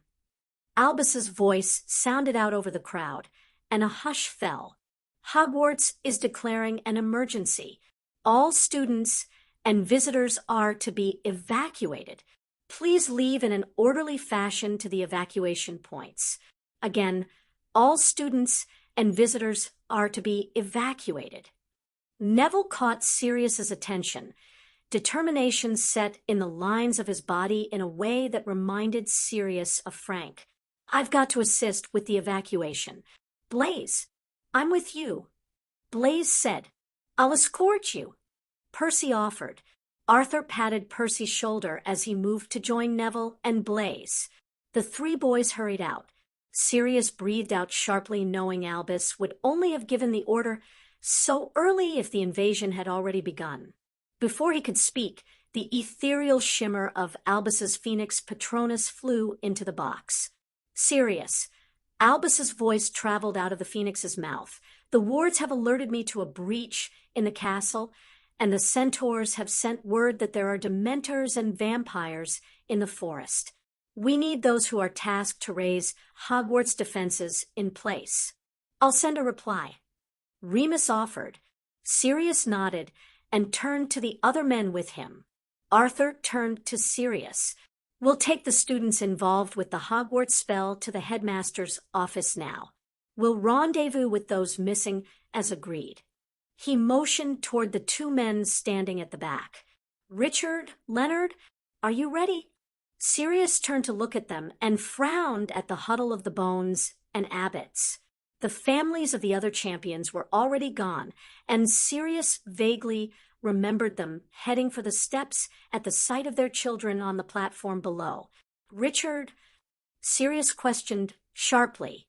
The head of the Bones family turned around, a panicked look on his face, his hand sweeping through his hair. "Sue and Hannah went back to the castle already." Hannah said Sue wasn't able to watch Cedric. Karen Abbott asserted strongly. Leonard nodded beside her. Felicity Bones bristled. "And I told you Sue said Hannah wasn't feeling well." "Well, it won't be the first time Sue has used Hannah to—" Karen began heatedly. "Ladies," Sirius interjected sharply. "Now is not the time to argue about this." "Agreed," Leonard said quickly before his wife could reply. Felicity gave a disgruntled snort, but nodded. "Karen, we should leave." "I am not leaving without my daughter." Karen bristled. "Yes, you are. We have a duty we have committed to doing, sworn on our family magic, to look after the evacuated children." Leonard said briskly, "I'll find Hannah in the castle and send her on to you." Karen was barely mollified, but she conceded with a huff. Her eyes brimmed with anxiety. "You bring our little girl home." Leonard kissed her softly. Felicity turned to Richard and hugged him. "Same orders for you too, Rich." Richard tightened his hold around his wife. "We'll come home to you, Flick." Felicity shifted out of the embrace, and Karen sidled up to her with a defiant gaze. She put her hand on Felicity's shoulder, and the two women disappeared in a portkey swirl. "Draco!" Lucius put a hand on his son's shoulder as Draco moved to join the men leaving. "Your survival is paramount. Your mother will be very upset if you are so much as scratched. You understand?" Draco returned his father's intent gaze and nodded. "Good luck, father." Lucius let his son go, and Sirius felt some empathy for Lucius's fleeting look of anxiety that traveled across Lucius's expression. Sirius watched as the motley band of Weasleys, Draco, Theo, Richard, and Leonard left. The box, which had been so full a moment before, was almost empty save for himself, Lucius, and Remus. Remus lifted his communication mirror. "The pack is in position here." "Now what?" Lucius said, breathing in deeply. "Now we leave for Little Hangleton and find Harry." Sirius said firmly, because he wasn't leaving his son in the hands of Voldemort for any longer than necessary. He lifted the plain, wool scarf they'd use as a portkey, and the others shuffled to grasp it. "We're on our way, Harry," Sirius thought fiercely, hoping somehow his son could hear his thoughts and take strength from them. It was the sounds around Harry that crept back into his consciousness first. A crunch of twigs and the sucking sound of someone stepping into mud by his head. A low hiss nearby, the wind hitting something metallic and heavy, the crackle of a fire. The scent of the smoke drifted across him, dragging him from the unnatural sleep he'd been in.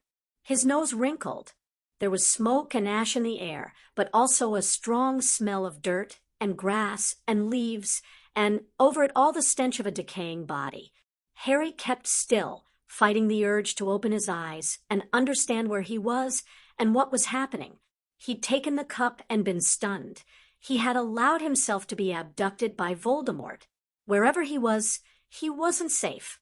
And he was cold. Harry figured. He was lying on the ground. There was stone against his back. A headstone or tomb, most likely. His hands were tied in front of him, resting heavily on his stomach, and there was the heavy weight of rope around his ankles. The sharp bite of the wind wrapped itself around his whole body, and he was fuzzily aware that he seemed to have lost his jacket. He still had his knife, but he figured he'd lost his wand. Voldemort wasn't an idiot. As though to prove the truth of that, Tom Marvolo Riddle spoke. "You might as well open your eyes, Harry Potter." Harry opened his eyes. For a moment, he wondered where his glasses were as his surroundings blurred in his vision, but then he felt them still on his face. He pushed his panic down and scrambled to sit up. "Sirius, please inform young Harry where he is." Voldemort said silkily, "The cemetery at Little Hangleton can be found behind the church." Snape intoned loudly, clearly somewhere to Harry's right. The world sharply clicked into focus. He was in a cemetery tied to a headstone. Voldemort sat on a chair to his right in front of a large cauldron. Harry felt for the child Voldemort had possessed. The stink of rotting flesh was almost overpowering, and the sight of the corpse Voldemort wore was horrific. Harry felt a rush of nausea at the pus and bloody lesions that littered the gray skin and had to swallow hard. Pettigrew hovered behind his Dark Lord, a shuffling, ratty figure. Harry shot him a look of contempt before shifting his gaze to Snape. He knew he couldn't give away Snape's position and affected a dark scowl. "Snape, I knew you couldn't be trusted. Just as pathetic as your father and black." Snape shot back sneeringly, his hands deep in the pockets of his robe. Now, Voldemort said sternly, "Let's not argue with our prime ingredient, Sirius." Snape immediately lowered his head. "As you wish, my lord." "Traitor, you're as bad as the rat." Harry hissed, keeping up the pretense, and noticing how Pettigrew scurried back behind his Dark Lord at the mention of him. "My dad is going to do nothing," Voldemort asserted. "I may have sent Barty along to play with him at Hogwarts." He smiled grotesquely. "After all, this matter is between us." Harry felt his mouth go dry. Sirius wouldn't be at Hogwarts for long, he reassured himself. Sirius planned to get to Little Hangleton as soon as everything was in motion at the school. "What do you want with me?" Harry snapped. "Didn't getting disembodied the last 2 times we met tell you anything?" "It told me you are a worthy enemy." Voldemort replied, "Tonight you will assist in returning me to a body, and I will return to my former greatness." Harry made a show of struggling against his bonds. "We'll begin as soon as the potion is at temperature," Voldemort continued, his tone almost lecturing as though he was in a classroom. "And then we shall meet on the battlefield, Harry Potter, and I will give you the honor of a wizard's death." He caressed the wand in his hands. "But until then, Crucio." Harry's eyes widened as the spell shot towards him. He had nowhere to go. The spell hit, and his body arched in pain for a long, excruciating moment before he fell back against the stone headstone, panting. His body was screaming in pain, every ache, bruise, and scratch burned. He took in a rasping breath. "My lord," Snape murmured deferentially, "as much as I enjoy seeing Potter finally put in his place, the potion requires his blood to be at a resting state. I fear if you continue to torture him before the ritual, some of the effects may be duplicated into your new body." Harry tried to control his expression, tried to make sure the relief of Snape intervening wasn't too obvious. "You may be right, Sirius."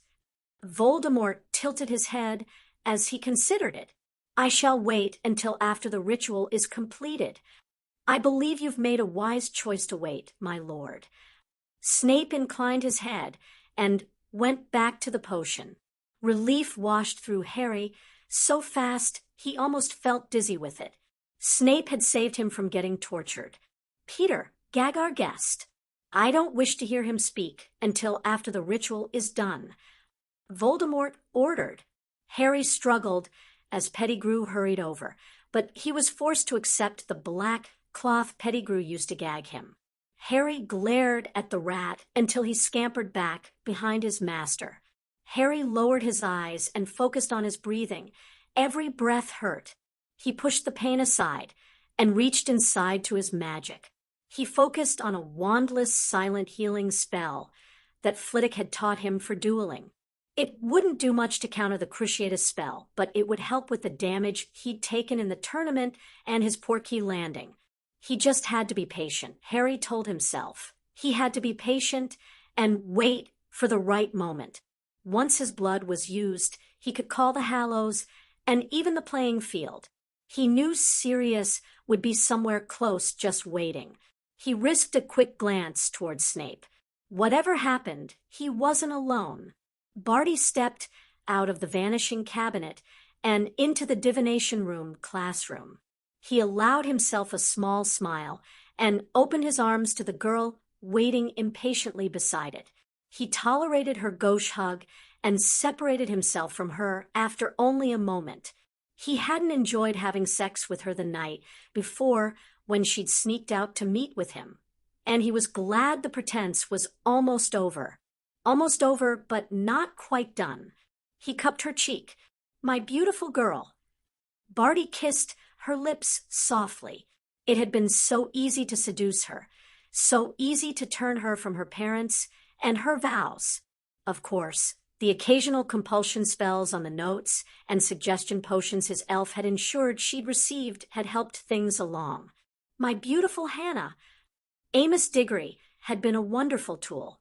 Barty had been able to control the drunkard easily once he'd had access to the ministry in the summer and before he'd lost his access at Halloween. Diggory had taken a sympathetic to his werewolf cause crouch to dinner with the Abbotts just before the World Cup, and Barty had realized just how useful Hannah would be inside of Hogwarts, inside the Alliance. It had been easy to convince her to romance Neville Longbottom. Barty had wanted to make the boy his own son. The happy memory of playing with him alongside Rab, one of the few he had left. So easy to convince her to make sure that Neville was alone on the night of the Yule Ball so dear departed Igor could kidnap him. She'd grown sick of pretending with Neville, though, and Barty had encouraged her to use her friend's reaction to the second task as an excuse to gain some distance from him. They'd also used her excuse of spending time with the depressed Bones girl to sneak away and meet in secret. It had been perfect. Perfect until after Easter, when the truth had been discovered and the Alliance had put the buddy system in place. Luckily, his identity of Pinner had given Barty the excuse of tutoring Hannah to help her catch up her studies. She had been his secret weapon, the spy who had told him about the Alliance's plans, allowing him to be a step ahead. Barty, Hannah simpered. Are you all right? I'm well. Barty smoothed a lock of hair away from her fringe. And you have done wonderfully, my Hannah. Hannah kissed him again, and he allowed her passionate mauling for as long as he could stand. Luckily, a low moan across the room gave him the excuse to break her hold. Well. Look, if it isn't Sybil Trelawney. Barty smiled widely as he walked over to the terrified woman. Hannah had done a pretty decent job of wrapping her in ropes and gagging her. Do you know the Dark Lord wants you alive? Trelawney shook her head frantically. Apparently, Barty continued, stooping to kneel on one leg beside her. There's some prophecy about him that you gave all those years ago. You know the one? The one that proclaimed Harry Potter would be his downfall. Trelawney tried to avoid his hand, wriggling away, but Barty caught her hair easily and yanked her head back. It's because of you, the Dark Lord went after the Potters. Barty commented, still in the same conversational tone. Because of you, we went to the Longbottoms. You're the reason I lost Rab." He paused. "Well, not the whole reason, because that's on black." Trelawney made a muffled sound, trying to speak. "Shush now," Barty crooned. "Don't worry. I'm not going to hand you over to the Dark Lord." He threw her down and stood up. "You're not?" asked Hannah, surprised. "No." Barty adjusted his gloves and unholstered his wand. "Once I might have rushed to do his bidding, but no longer. I'm working for my own future now." Hannah smiled at him brightly. "Oh, Barty, that's wonderful." "It is," Barty agreed. "So I don't need some old deluded crazy woman who smells of sherry and piss. Avada Kedavra." He slashed his wand, and in a wash of green light, Trelawney's life was ended. Hannah gave a short cry, hands flying up to cover her mouth. Barty turned to her and hugged her. She had to be killed. "Hannah," he soothed her. "She would have been in the way." "You're right." Hannah said, "You're right." "Where are Moody and Black?" Barty asked, still at the Quidditch pitch. Hannah said, "Sirius was in the champion's box." "Then I'll meet him there." Barty kissed her gently. "You know your mission." Hannah nodded. "I'm to stop the students from raising Hogwarts defenses." "Go now," he ordered softly. "We will meet when it is over." Hannah pulled away reluctantly, but she nodded and left. Barty waited until she was gone before he moved back to the cabinet and knocked against the door 3 times. He opened it, and Travers stepped out and moved aside for the vampires and the wizard mercenaries that followed. The room quickly filled with the first wave of the Dark Lord's army. Barty stood on the desk to gain their attention. "We're in the heart of Hogwarts. You have the run of the castle. Kill anyone you find." He wasn't too bothered if they found Hannah. Her usefulness was at an end. "Kill them all." They all clattered out of the tower. Travers stepped up to Barty. "Where is?" "Our targets are on the Quidditch pitch," Barty said briskly. "Shall we?" Travers grunted and made to leave. He stopped abruptly, catching sight of Trelawney. "The Dark Lord wanted her alive. My spy unfortunately killed her before we arrived." Barty lied easily. Travers shot him a skeptical look, but he continued on. Barty grinned. "Oh, it was going to be a wonderful night," Barty considered cheerfully. The whole world was going to burn. Hermione wrenched her gaze away from the awful carpet in the hall and followed her mother into the newly magically expanded kitchen, where the rest of the women had gathered with a worried Dobby. Hermione sat at the table and quietly observed, her head and heart too filled with thoughts of Harry. The moment he had disappeared, it had been expected, but so devastating. Harry was in the hands of his enemy, an evil dark wizard who wanted him dead. He had to be scared and hurt. She wished she could be with him, but it was always Harry in the end. It had been their first year with the traps and puzzles. Only Harry had faced Voldemort at the last. Second year had been no better since Harry had ended up in the Chamber of Secrets with the shade of Voldemort on his own, with only a phoenix to help him.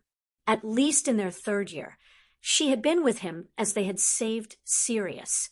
She was barely aware of the others arriving and gathering around, of Creature and Dobby taking care of making tea and getting everyone settled. The elves had been ordered by Harry to keep the women of the house safe. Ginny slid into the seat next to her and wrapped a hand around the fist Hermione had rested on the table. "He'll come home." "He damn well better," Hermione murmured. "Harry won't let Tom win." Ginny promised, her brown eyes warm with promise and determination. Hermione nodded, uncurling her fingers to grasp her friend's hand. "We'll help him make sure of it. Ladies, if I can have your attention." Andy called for attention, and the gathered women quickly sat at the table.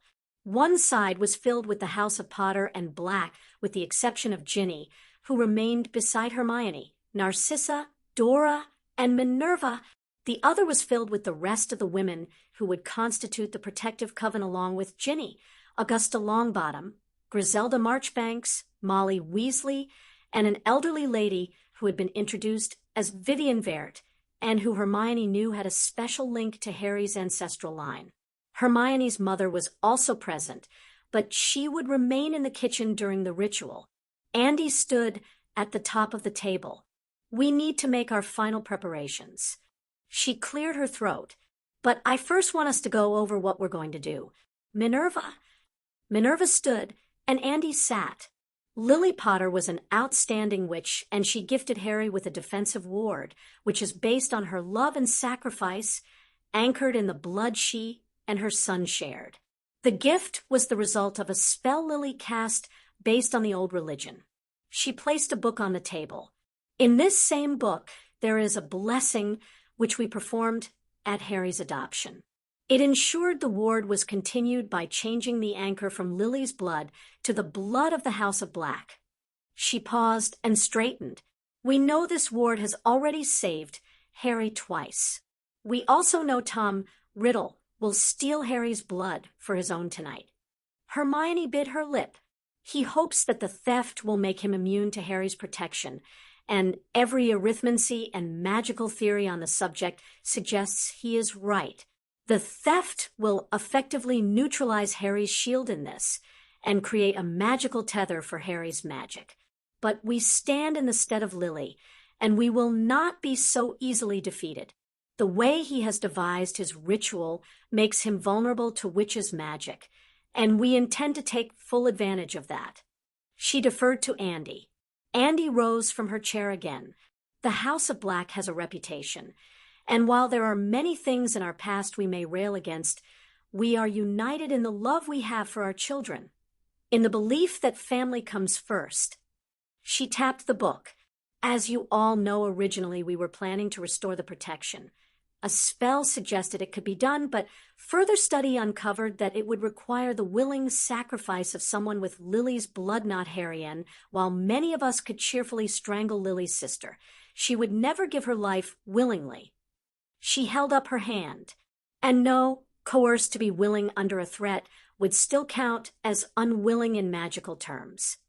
Willing and unwilling are difficult to get around." Minerva agreed. "We've had to be very careful about this ritual, just as Harry has to be very careful about his state of mind, and the circumstances of during the ritual, Riddle will enact this evening."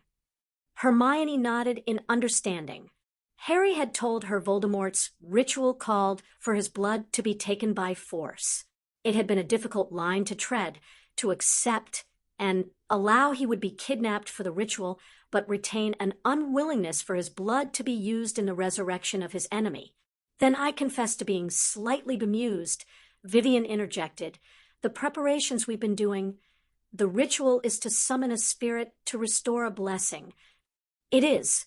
Since it is likely that only the death of Riddle will see the protection return via the tether, we've had to find a different way to help Harry." Andy looked around the table. "You've all read, and we've discussed the material on the ritual, but unfortunately we haven't quite been able to give some of you all the facts regarding the actual blessing we are targeting." "Then you'd best get on with it," Griselda remarked brusquely. Minerva stood up. "During Harry's adoption, there was a second blessing bestowed upon him by the spirit of Morgana Le Fay. Barty declared the event need to know, and those present undertook a vow to never disclose it. Miriam was obliviated of the memory. You were exempted?" Griselda said shrewdly, "Yes." Minerva nodded. "Sirius believed my vow, as the Potter Regent, was enough to cover the circumstance. Tonight, we're going to call forth the spirit of Morgana Le Fay and ensure her blessing is restored to Harry." Andy said firmly, "He'll be shielded with the blessing of the most powerful witch in our history, called by witches' magic." And Vivian tapped the parchment in front of her. "There's a second part to this. Well, if everybody agrees, we thought we'd also cast that spell. It's going to take back by force what Voldemort has stolen. It's just a very advanced switching spell, really. Dora commented brightly. Miss Granger had the idea. Narcissa said, her voice heavy with approval. Hermione blushed as everyone turned to look at her. And we've helped her create the spell. Minerva confirmed. Riddle will be the first test subject. Well done, lass. Griselda said. Andy gave a sharp smile. We're going to make him regret stealing from the House of Black. Good. Griselda stated, clearly pleased. Molly nodded slowly. You won't get an argument from me. Augusta tapped the table decisively. Well, what are we waiting for? Let's get started. Hermione touched the necklace she wore. Hold on, Harry, she thought fiercely. Hold on, we're with you. Neville hurried back along the pathway from the Black Lake to the castle. There was a magical storm gathering overhead, dark clouds rolling in with bright splashes of lightning. The Durmstrang ship was gone. All their students and visitors had been evacuated except Victor, who had stayed behind to help protect Natalie Warren, his girlfriend, and the reserve for the Ravenclaw spot in the Hogwarts spell. Similarly, the Bosbaitons' carriages had taken to the sky, disappearing from view within seconds. But a few of their students and parents, Fleur and her father included, remained behind, determined to help Hogwarts defend itself from the invasion. They'd been sent by Moody to defend and assist in the infirmary. Neville made a final dash along the path and entered Hogwarts through a side door to the gardens. Blaise was waiting for him. We're missing 5 students. All the other lower years and upper years, except for the few 7th years who volunteered to stay and defend the castle, are evacuated. The professors who were in charge of the evacuated students are gone. There's a group of werewolves, aurors, and unspeakables being led by Professors Flitwick and Hilliard who've entered the castle and are starting to search for the invaders. There's another contingent out on the grounds under Moody's direction. Blaise reeled off easily. The group heading for the headmaster's office entered 15 minutes ago through the main doors. Who are the 5 missing students? Neville said, not breaking stride as they left the passageway, and went up a set of stairs. Lavender Brown, the Patil twins, and the Creevy brothers. Blaise flashed a smile. All Gryffindors. Idiots. Neville huffed. He paused and took out a brand new parchment from his pocket. He tapped it with his wand. I solemnly swear I am up to no good. A copy of the Marauders' map unfolded in front of them, and Blaise whistled. You have to give Lord Black his due. Blaise said admiringly he and his friends were bloody smart. Neville nodded absently. He was just pleased Remus had found a way to duplicate the original. He focused on finding the missing group. He frowned as he registered the packs of vampires moving out of the divination tower, at the name Barty Crouch written there along with Dennis Travers. He pushed aside the need to inform someone. Flitwick would already know, and Ron would keep a check on the map. He had. There. Blaise pointed at Gryffindor Tower. What the hell are they doing there? Neville muttered. He sketched a clear route through the school for himself. He had no wish to become a vampire snack, and he knew he had to stay safe if he was to keep his promise to Harry. Right, he said, I'll go get them. You'd best use your emergency port key and evacuate. Blaise shook his head. Someone has to watch your back. We'll go together. Blaise. Neville sighed heavily, meeting his friend's eyes bravely. I won't be evacuating. I'm staying. Not that he'd told anyone, but Harry that. His Gran firmly believed he would be at the Black Estate safe and sound once the evacuation was complete. But he had promised Harry, and he needed to be at Hogwarts in case the worst was to happen. Yeah, I figured that. Blaise shrugged. It doesn't change the fact that you need someone to watch your back. Neville swallowed hard. That's not exactly Slytherin of you, Blaise. Of course it is. Blaise said firmly. If you or someone can rein in your Gryffindor recklessness and ensure you don't get killed, you're going to be Chief Warlock someday. He grinned widely at Neville.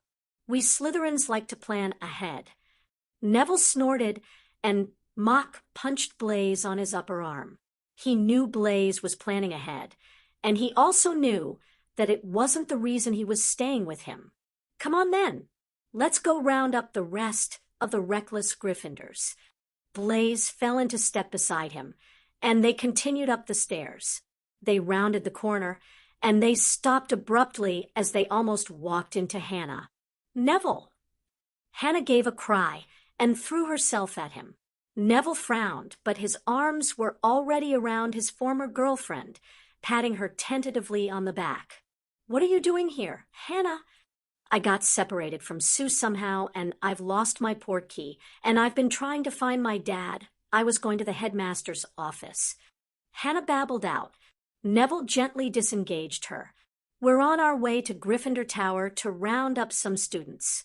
You can come with us, and once we have them evacuated, we'll get you to the office and see where Sue's gotten to.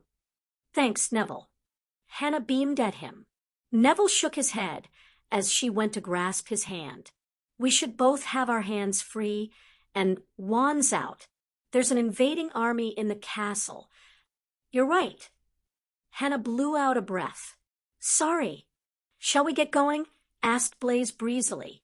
Hannah nodded and set off, leaving the two boys to follow her. Neville exchanged a look with Blaise. Something wasn't right. Blaise signaled that he'd keep an eye on their unexpected company, and Neville accepted with a quick nod. He caught up with Hannah quickly and frowned as he tried to work out what was bothering him. They were almost at the tower when his mind cleared, one thought echoing through his head like a siren. Why hadn't he seen Hannah on the Marauders map? Albus strode across the Quidditch pitch towards Alastor. His pace was quick without seeming rushed. He was glad to see the paraphernalia of the tournament had been set aside, with only the platform remaining as Alastor was using it as a command post. Albus hurried up the steps as his sense of the wards pinged again.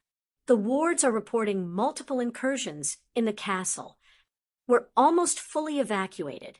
Longbottom looks like he and Zabini are going after the strays.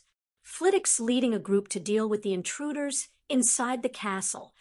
Alastor replied gruffly. The infirmary is locked down and guarded. Only someone with a valid portkey can enter. The children who are to perform the Hogwarts spell should have been in your office the whole time.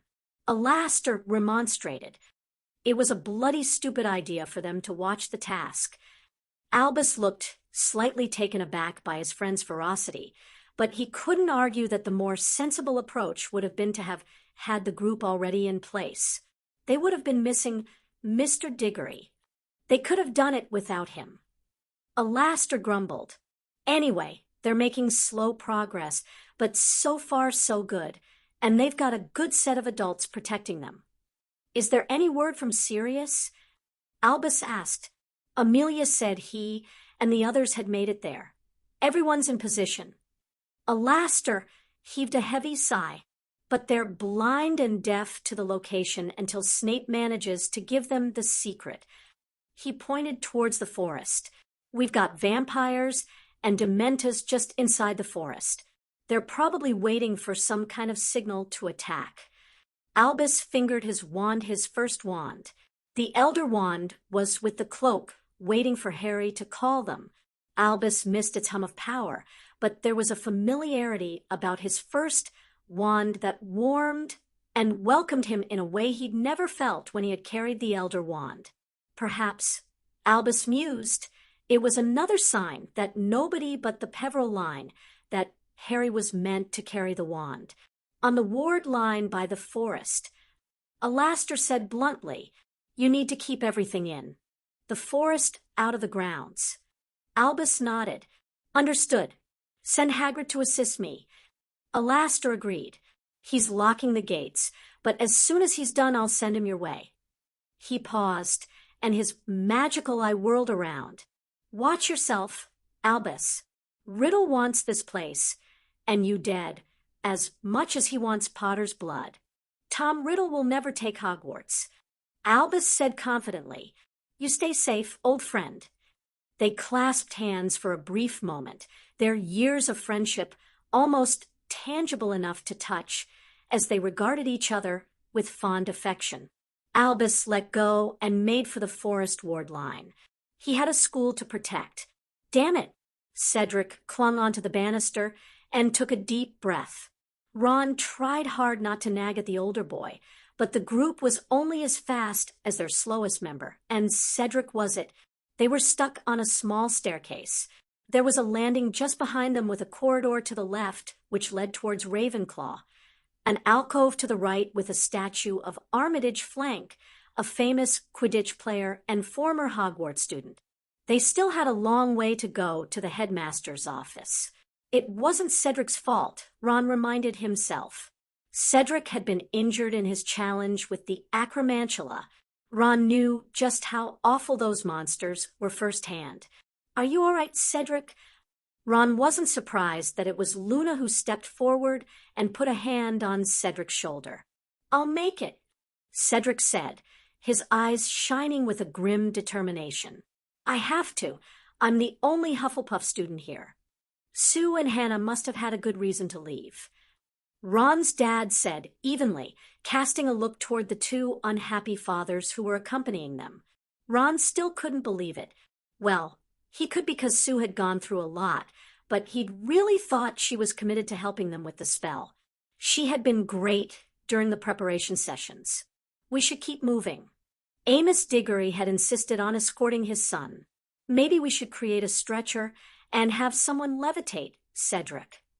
Ron suggested that actually, Fred began, "is an incredibly good idea." Natalie agreed. She twirled her wand and took off her scarf.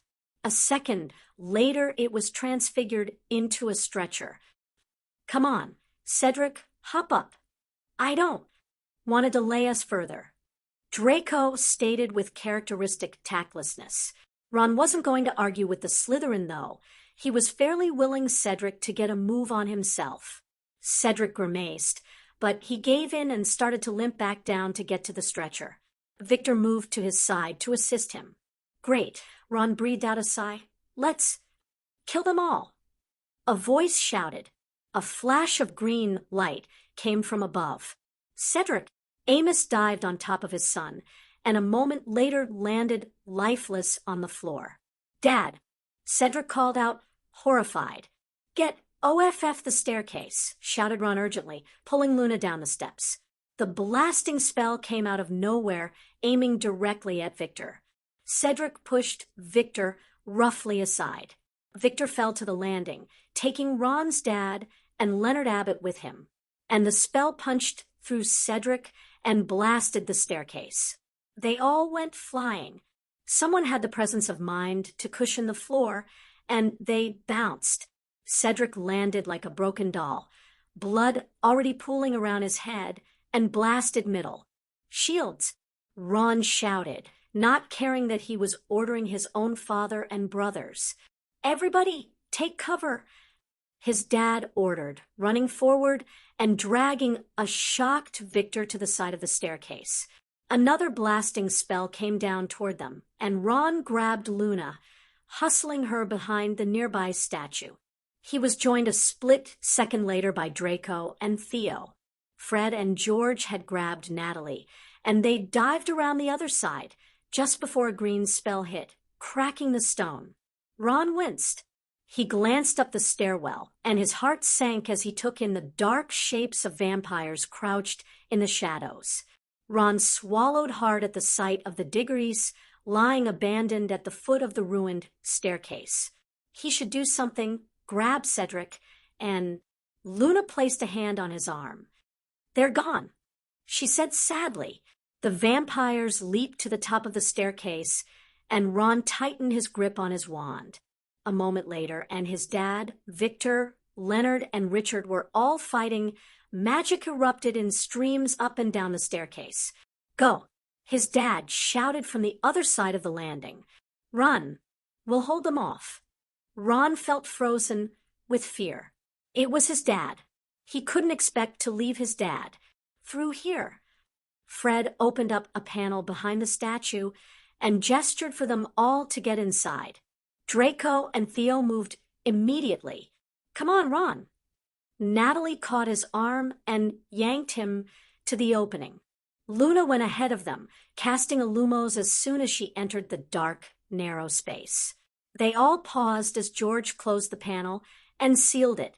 He added another spell. Natalie grimaced. "What was that?" A bit of a surprise for anyone trying to follow us.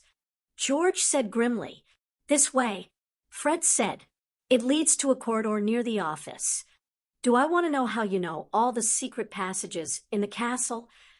Natalie asked with a sigh. "It's a damn good thing they do," Ron said hotly. Natalie shook her head. "I didn't mean—" "We know," Fred interjected, sounding so serious that Ron could hardly believe it was Fred who had spoken. "But we all have to stick together, right?" "Well, do we?" asked Draco suddenly. "I hate to be crass, but we're missing a Hufflepuff." His white face shone in the dark. "We can't do the spell." "Draco's right," Theo said. "Unless anyone knows where we can find a replacement."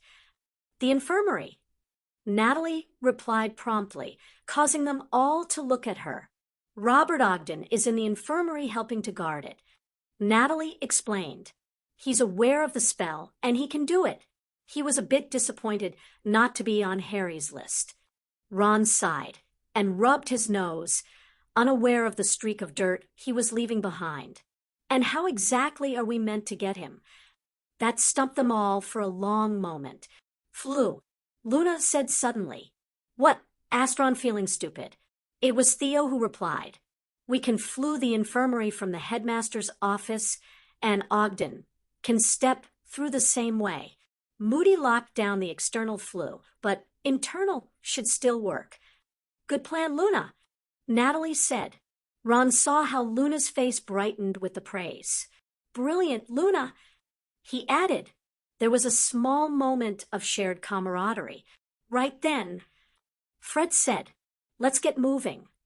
And they set off again. Ron cast a look behind him, worry about his dad niggling at him again. But he had a duty to perform, and he wouldn't let Harry down. Sirius stared at the mirror. It had activated a moment before, and Sirius had grabbed hold of it.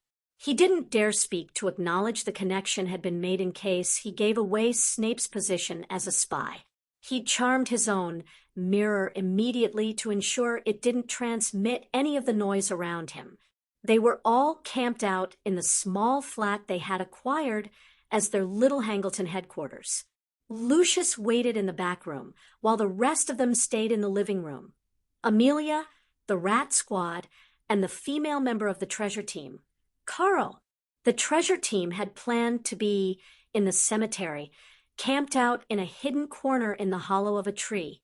They had suspected that Voldemort would place it under Fidelius, but both were hopeful that being present prior to the secret would enable them to remain in place. Theoretically, it should have worked. Unfortunately, the reality was that the secret obliterated the location from their minds, and they had been left confused about where they were and why they were there. Carl was chagrined. She had been in the tree in her animagus form and had simply flown off only to realize her mistake once she'd resumed human form, trying to resolve the confusion she'd felt. Bilbo had somehow managed to stay put, and Sirius gave, thanks the Weasley heir, was somewhere already in the cemetery, hopefully within earshot of Harry. All Sirius could see in the mirror was darkness, the inside of Snape's pocket. He could barely hear anything except for Snape despite casting an amplification charm, so the whole room could hear it. Remus hovered by his arm. "My lord," Snape's voice rasped out of the mirror. "As much as I enjoy seeing Potter finally put in his place, the potion requires his blood to be at a resting state. I fear if you continue to torture him before the ritual, some of the effects may be duplicated into your new body." Sirius stiffened, a low growl escaping him. The bastard was torturing his son. "I believe you've made a wise choice to wait, my lord." Snape's voice sounded strongly through the mirror again. Thank Merlin. It sounds like Severus managed to convince him to wait until after the ritual before. Remus's voice trailed away. Before continuing to torture, Harry... Sirius snarled caustically. Remus placed a hand on Sirius's arm, and Sirius was vaguely aware of the flash of amber that flitted through Remus's gaze as he silently warned the others to leave Sirius to him. We always knew this would be the hardest part, that even if we knew the secret of the location, we have to let the ritual take place. It will be easier to get rid of Riddle if he inhabits a corporeal body than if he's still a wraith. Sirius spun away from his old friend and paced the length of the room to the window. Outside, the gray pavements, with their myriad of puddles, looked dirty and bleak. He breathed in deeply. He should never have allowed this. He should have found a different way. What had he been thinking? Remus settled beside him again. A few more hours, Padfoot, and it will be over. Tom Riddle will be gone. Harry will be safe. You and he can live long and happy lives. You just have to hold on to that. Sirius dragged a hand over his face. He's been tortured, Moony, and we'll heal every hurt when we can get to him. Remus stressed. Sirius. Amelia called out to him urgently. Sirius hurried back over to the mirror. What? The ritual. Amelia cleared her throat and pointed to the dark mirror. They're about to begin the ritual. Sirius sat down abruptly. It had to happen. Voldemort had to regain his body, and the ritual be completed so they could kill him once and for all. The theory was far too vague about what would happen to the Wraith if all the Horcruxes were destroyed prior to Riddle regaining a body of his own. Harry wasn't alone, Sirius reminded himself. Snape, for all his flaws and faults, was with him. He'd already intervened about the torture, not to mention Bill was somewhere in the cemetery. Harry wasn't alone. The potion is ready, my lord. Snape's voice echoed in the living room. Maybe you should step out, Padfoot. Remus murmured with far too much sympathy in his voice. Sirius shook his head. No, he said roughly. If Harry must suffer through this, it's the least I can do to bear witness. Remus nodded and took the seat next to him. He offered his hand, and Sirius took it, holding on tightly as a hush fell, and they all stopped to listen to the resurrection of Riddle. Harry squirmed against the ropes that bound him. There was a little bit of give in the set that tied his hands and wrists. He'd bet money that it had been Snape who'd tied him up. The potions professor would have tried to have given him some kind of advantage, whereas Pettigrew seemed invested in the opposite. The gag was certainly tight enough. Snape turned to the Voldemort-infested corpse. The potion is ready, my lord. A huge snake slithered into view and wound itself around the legs of the seat Voldemort was perched upon. I will watch them, master, as you commanded. Harry kept his expression blank, not wanting to give away that he had understood, even if the likelihood of Wormtail not informing Voldemort that he was a Parselmouth was slim. Excellent, Nagini, Voldemort replied. Peter, deliver me to the cauldron. Harry watched unwillingly as Peter picked up the slimy husk and carried it to the large cauldron. He could hear the liquid inside bubbling away over the crackle of the fire that still burned below it. Peter carefully lowered the Voldemort thing into the cauldron. There was a slosh and plop as the liquid sucked the thing below its surface. Snape pointed his wand at a nearby bag, and a small vial whizzed past Harry and into Snape's hand. Bone of the father, unknowingly given, you will renew your son. He intoned as he sprinkled the powder substance into the cauldron. Bright white sparks lit the night sky. He kept the vial and nodded at Pettigrew. Peter stepped forward and pulled a dagger from his robes. He held out his right hand with its missing finger over the cauldron's surface.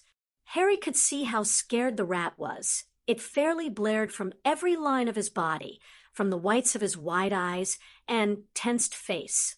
flesh of the servant, Peter stuttered out, "Willingly given, you will revive your master." He lifted the dagger, high. Harry turned away as it arched downwards and flinched at the shriek of agony which sounded through the graveyard. There was another splash as the flesh hit the liquid. Bright purple sparks shot into the air, and there was a bubbling, churning, hissing sound coming from the cauldron. Snape snapped a spell at the prone Pettigrew, huddled on the ground, cradling his mutilated arm to his body. Bandages wrapped themselves around the bleeding stump. Snape summoned the dagger Pettigrew had abandoned and caught it with finesse. He walked steadily over to Harry and knelt beside him. Harry made a show of trying to get away from him. Snape's hand snapped out and grabbed his left arm, his least dominant one. Snape shoved the material of the shirt up until the wrist was revealed. Snape's dark eyes glittered as they met Harry's.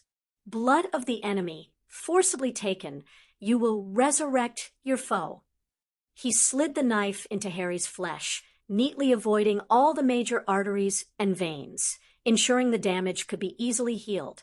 Harry cried out, the sound muffled by the gag, because damn it, it hurt.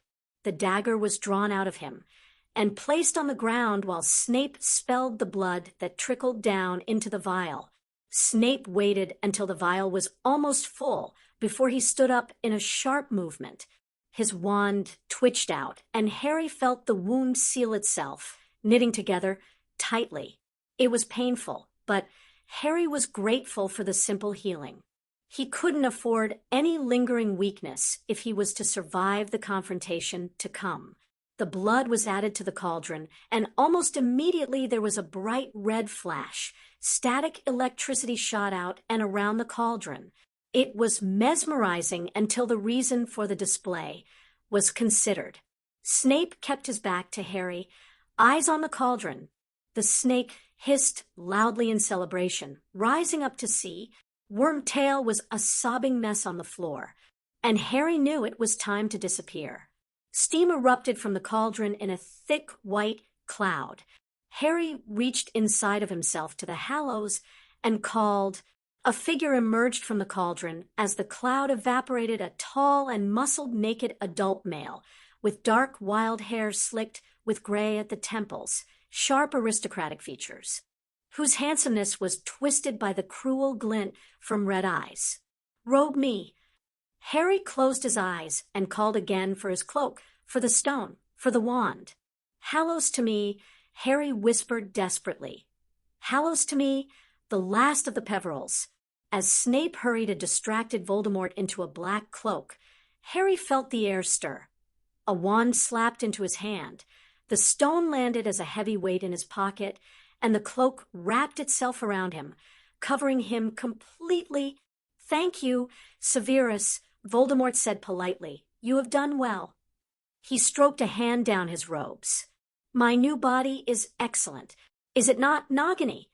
"It is better," Nagini replied. Harry cast a localized severing charm on the ropes with the Elder Wand. Voldemort raised a hand, and his wand sailed from the chair he'd occupied into his hand. He obliterated the chair with a silent blasting spell, and Harry used the moment to pull free from his ropes and dart around the back of the headstone. Finally, Voldemort turned towards where Harry had been tied and froze. Snape made a show of following Voldemort's gaze and giving a startled gasp. "Potter, but I had him tied up." Voldemort gave a low hiss and gestured at the dagger. He must have used that to free himself. "Find him, Nagini. Bring him to me." Harry kept huddled in his invisibility cloak. The snake slid right past him and gave no sign that it had even suspected at his location. "No matter," Voldemort said slowly. "A Dementor friend guards the perimeter. He won't get far." It explained the chill in the air, Harry mused. Voldemort smiled nastily. "We'll deal with Potter soon, but first," he gestured at Snape. "Your arm, Severus."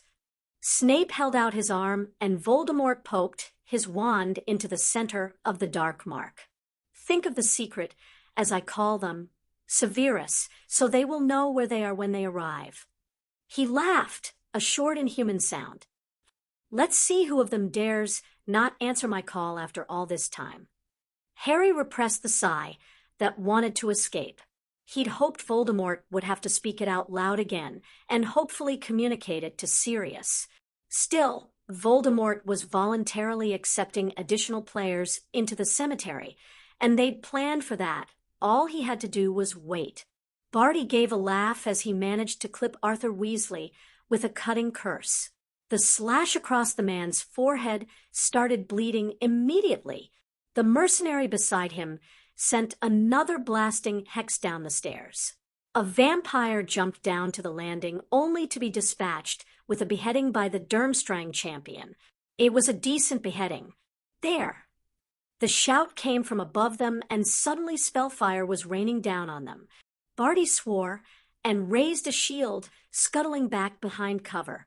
He caught a glimpse of Flitwick at the head of a large group of people and cursed again.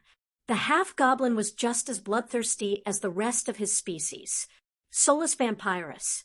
Two of the vampires immediately disintegrated into dust. The others dived for the shadows. 3 men jumped down to the landing Barty was using. He recognized them immediately. Werewolves. It was time for him to retreat, but first, Barty threw a vial of potion into the air and fired off a flash spell to hide his own exit.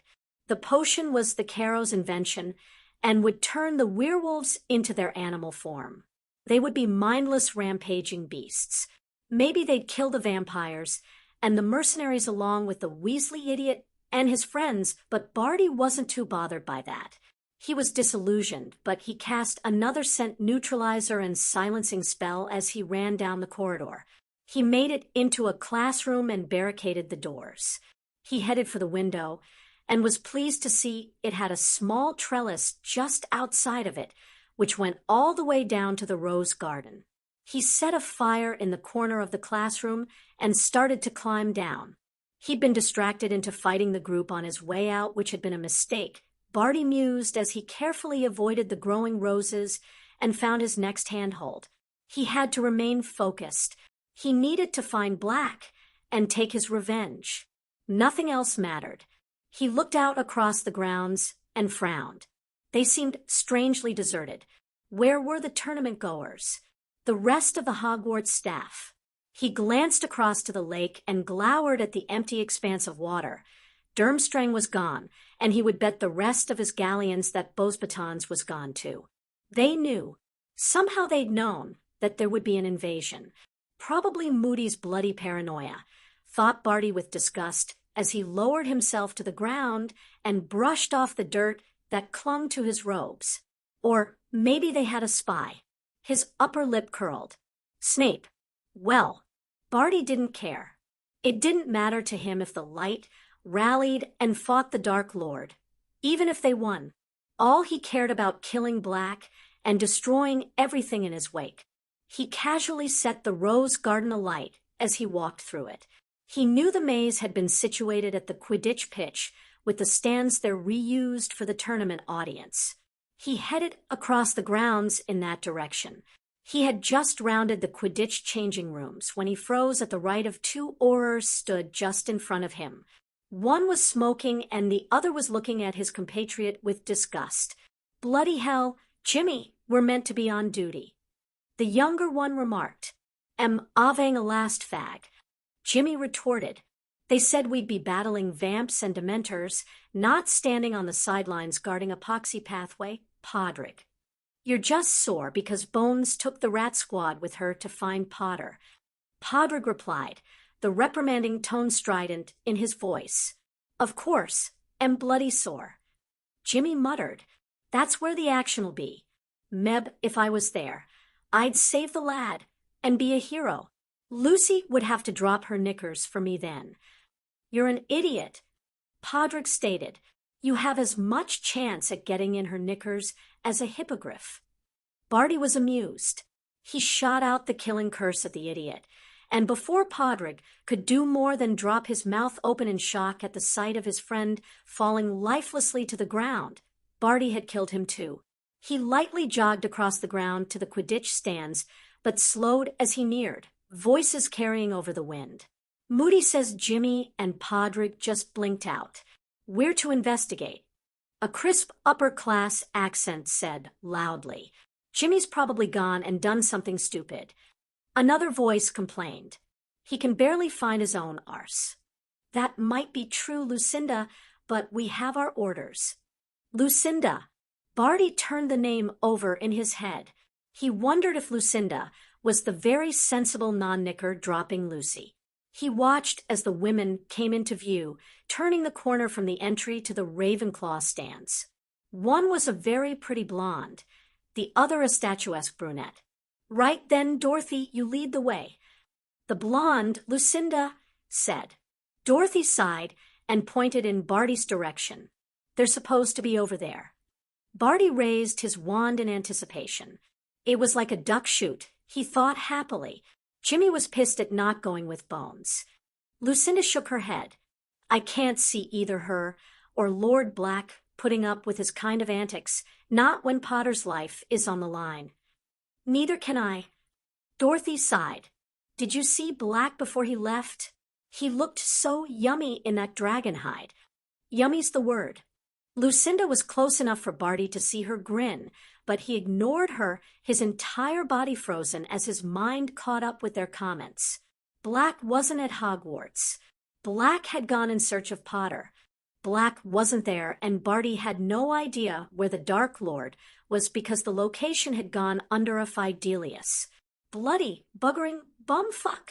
Barty snarled out his anger and sent a blasting charm towards the stands.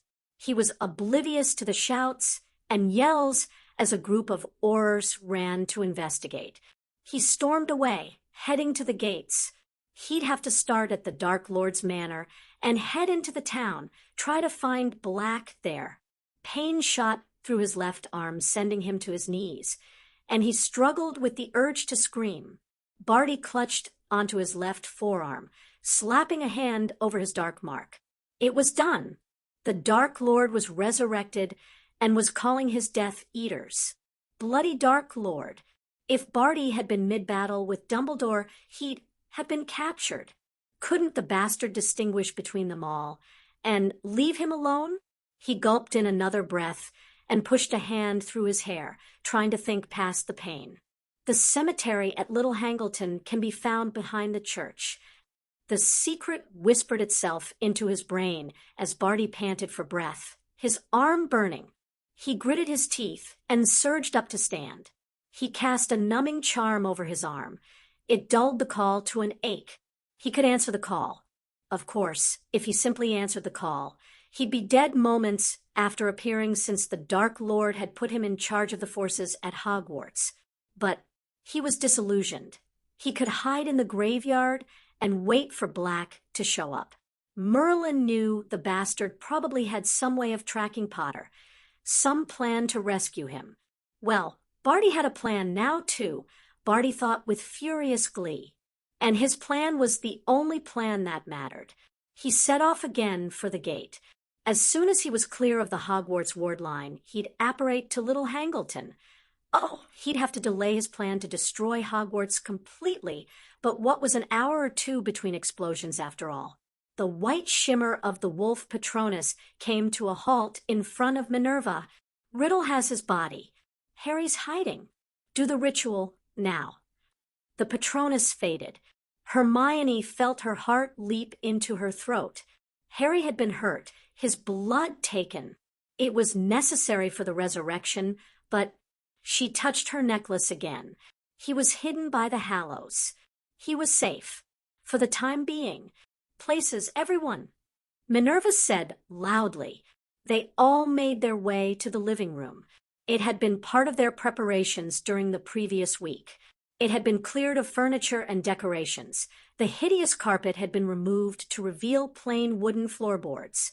The walls had been whitewashed and the room thoroughly cleaned with sage. There were 2 circles laid out on the floor with plain, thick white candles. The inner circle was only for Dora, Andy, and Narcissa, the blood daughters of the House of Black. There had been quite a discussion about whether Hermione should be within the circle as she was a sworn daughter, but ultimately the arithmancy had determined 3 in the center and 7 in the outer circle. Minerva ushered the rest of them into position in between the 2 circles. Hermione held her breath as she took her place. Vivian Vert took north as the eldest. Ginny took the position to her left as the youngest. Griselda stood beside Vivian on her right, and Augusta next to her. There was a space left for Minerva. Molly was next, with Hermione herself rounding out the circle to Ginny. They each wore delicate white robes edged with silver and gold thread, the crests of Black and Potter stamped upon their cuffs. It was their only clothing. They were all barefoot. They had each undergone a cleansing before they had changed, and Hermione felt almost naked. She touched the necklace she wore. She'd been allowed to keep it for the ritual, its connection with Harry allowing it to be present. "One last check," Andy called out. "We could be here for some time. We don't know how long it will take to summon Morgana, Lou Fay. Does anybody need another comfort break?" Her eyes glanced over the 2 pregnant women next to her. Dora rolled her eyes. Narcissa sniffed imperiously. "Right, ladies, candles." They all stooped and picked up the candle behind them. Minerva switched off the lights. She took her own place in the circle and accepted the candle Augusta offered her. She nodded briskly. "If you please." Andy smiled. "Lumos." The candles lit up. Their steady yellow flames brightened the room. "Blessings be to magic." Andy began. "We women of the House of Black gather, protected by our sworn sisters, to call upon Morgana of the line of Lou Fay and beseech her help to guard our child, Harry, son of the House of Black. I am Andromeda, mother of the House of Black, and I stand in the place of Lily of the House of Potter. Morgana, hear my call by blood, by magic, by spirit. Hear her call." Hermione joined in the chime with the rest of the outer circle. "Blessings be to magic." Narcissa picked up the chant. "I am Narcissa of the House of Black, mother of the House of Black, and I stand in the place of Lily of the House of Potter. Morgana, hear my call by blood, by magic, by spirit. Hear her call." Dora took a breath. "Blessings be to magic. I am Nymphadora of the House of Black, mother of the House of Black, and I stand in the place of Lily of the House of Potter. Morgana, hear my call by blood, by magic, by spirit. Hear her call. Blessings be to magic." Andy began again, and the chant continued. Time slipped away. 2, 3 times they spoke the chant, and Andy begun again. Hermione kept focused and willed Morgana to appear. 4, 5 times. Hear her call. 6. Hermione pushed away any despondency. Harry was depending on them. Blessings be to magic. Hermione felt the candles flicker at Andy's 7th intonation. Magic swirled around the room, its touch against her skin electrifying. "I stand in the place of Lily of the House of Potter. Morgana, hear my call by blood, by magic, by spirit." The candles flamed higher. "I stand in the place of Lily of the House of Potter. Morgana, hear my call by blood, by magic, by spirit." And higher. "I stand in the place of Lily of the House of Potter. Morgana, hear my call by blood, by magic, by spirit." Hermione wished with all her heart she had to save Harry. Hear her call. And the candles went out, plunging them into darkness. Silence. The candles flared to life, brighter than before. Hermione blinked, and in the center of their circles stood the silver spirit of Morgana Le Fay. Harry pressed himself against the gravestone and watched as Voldemort laughed harshly as he called for his Death Eaters. He tightened his grip on the Elder Wand. Thankful for the cover of the cloak, even the weight of the stone was a comfort. His family's legacy, defeater of Dark Lords, Death's champion, the raven that stalked the battlefield. Harry took a breath, calm and centered. It was time to send the last pieces of Voldemort's soul to death. Pronglet Goes to War, Chapter 5. Neville entered Gryffindor Tower cautiously, stepping through the portrait doorway with his wand already drawn. He frowned at the sight of 3 disheveled witches holding the Creevey brothers at wand point. The 2 Muggle-born brothers were bound and unconscious. Neville! Lavender noticed him first, and her voice teetered on the edge of hysterical. Her skirt and blouse were torn, and there were bruises and scratches all over her. Thank Merlin! Neville turned back and motioned for Blaise and Hannah to join him before spinning back to the group. What's going on? He gestured at Padma, who was the most level-headed, to explain. Padma, you're not even a Gryffindor. You shouldn't be here. She's not. Blaise muttered. I thought she was. I'm a Ravenclaw. I went to find my sister as soon as the call for the evacuation came, but Parvati insisted on looking for Lavender because she'd come back here. Padma sighed. I wasn't going to let my baby sister go off by herself, so I only came back to the tower because I realized I didn't have my wand. Neville, Lavender babbled, almost in tears. I was so excited about the tournament, I forgot it. When I realized, I ran back and found it, but then her eyes landed on the Creevey brothers. Hannah cleared her throat. Sue and I saw them on our way into the castle. They said Colin had run out of film, and they were going to get some more. Yeah? Well, we found the Creevey brothers trying to assault Lavender, so they clearly took advantage of the situation. Padma concluded. Bastards! Parvati muttered. It was so uncharacteristic of the Chirpy brothers that Neville couldn't believe it. He glanced at Blaise and found him mid-wand movement. Imperious! Blaise declared. Someone set them on her. He went to wake them up, but Hannah stepped in front of him. Are you sure that's a good idea? Hannah waved back towards Lavender. What if they're still Imperious? The stunning will have reset their brains. Padma answered almost in unison with Blaise. They looked at each other before blushing and turning away. Neville woke the brothers up briskly. Dennis blinked rapidly. What? Colin came round with a gasp. Ow! What hit me? He blanched as he realized he was tied up, and so was Dennis. What's going on? Who tied us up? I did, Parvati admitted without a hint of remorse. You were hurting Lavender. Colin paled. I would never. You were both under the Imperious. Blaise informed him. What's the last thing you remember? Colin swallowed hard as he thought. We'd come into the entrance hall, and he glanced at Hannah. Sue and Hannah were there, and we talked a bit, and then we started up towards Gryffindor Tower, and then nothing. I don't remember anything else. We have to leave. Neville said grimly. We can sort this out later. He reached into his pocket and brought out his emergency portkey, a sock. This will take you straight to the infirmary. He released the Creeveys. I'm sorry, but you're all going to have to go together. Padma nodded briskly. Lavender sighed tremulously, and Parvati put an arm around her. Let me. Hannah took it from Neville and carried it over to Padma. She handed it to the other girl with a soft smile. Padma frowned as Hannah stepped back. You're not coming with us. I'm staying with Neville. Hannah said. Padma held out the sock. Lavender and Parvati took hold of it, and Colin encouraged his brother into doing the same. Portis! Padma called out firmly. Neville watched as they disappeared from view.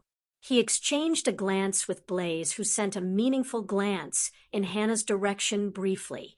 Hannah, Neville said cautiously, how did you and Sue get separated? Hannah frowned at him and bristled. I needed the bathroom, if you must know, Neville. She came in with me and went to the sinks while She blushed furiously. I thought she was just outside the stall, and I was chattering to her, but When I stepped out, she wasn't there. Neville frowned heavily. Someone will betray us. Harry stated as though it was fact. They were sitting on Neville's bed in the dorm. Harry had stayed after the flying session. The others had disappeared to make preparations for the weekend. Neville half wondered why Harry hadn't, but then the weight of the conversation they'd had before stayed with him. That's not. Neville went to argue. Harry shook his head. Learn from our mistakes, right? Pettigrew betrayed my parents, Sirius, Remus, everyone, and he did it without anyone suspecting a thing. We have no way of knowing if we have another Pettigrew in our midst. And that was horrifyingly so true that Neville took a well-earned moment to panic. Then a thought struck him, and he turned back to Harry. How'd you know it's not me? Asked Neville. Is it you? Asked Harry with a glint of amusement. Neville settled for glowering at him. Harry shrugged. Constant vigilance. Damn it, Neville muttered. He couldn't shake the feeling he was missing something. Sue was gone. Someone had imperiused the Creevies before the invasion started. Hannah wasn't on the map. Ron's half-forgotten, drunken theory popped into his head. What if Hannah or Sue were actually Crouch? Neville, Hannah interrupted his wool gathering. Shouldn't we be making a move? I want to get to my dad. He and the others could be at the headmaster's office by now. We should. Neville agreed. He didn't want to take out the map in front of her. They'd have to take their chances. He glanced at Blaze, who nodded as though he'd understood. If they believed Hannah's story, potentially Sue was Crouch. But if she wasn't telling the truth, he sighed and led them back out of the tower. For what seemed like endless moments, there was nothing but the dark of the forest before them, scarily silent and undoubtedly brimming with threat, a cold stealing over the ground, and through the air as though the Dementors didn't care who knew they were lurking. And perhaps they didn't, Albus considered. Hagrid stirred beside him, fidgeting with the club he held. Kingsley Shacklebolt glanced at the Hogwarts gamekeeper, but kept silent. He and the rest of the Auror contingent waiting with Albus were tensed, waiting. The werewolves shifted restlessly beyond them. They'd heard of the casualties back at the castle, heard of people winking out from the map, knew they'd already taken losses. Suddenly, it was as though a switch was flicked. Vampires burst from the Trilene in wave. Lumos Maximus, yelled Albus loudly. Light filled the sky as though it was Day Albus's power at full force, and a whip of fire took out 5 vampires.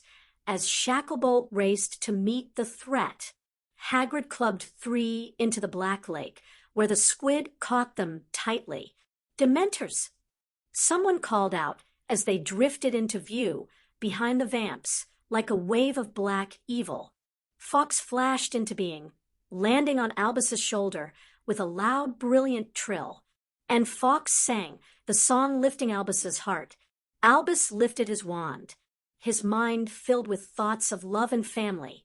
Laughter in their childhood home, where their father ruffled his son's hair, kissed his daughter's forehead, where their mother scolded them for pranks with barely hidden mirth, where Abe called him brother and Ariana gave him socks. Expecto Patronum. Albus called out strongly, oblivious to Hagrid plucking away a vampire who had managed to steal close to him away, and crushing its head. A fierce wild phoenix erupted from Albus's wand and swept ahead of him.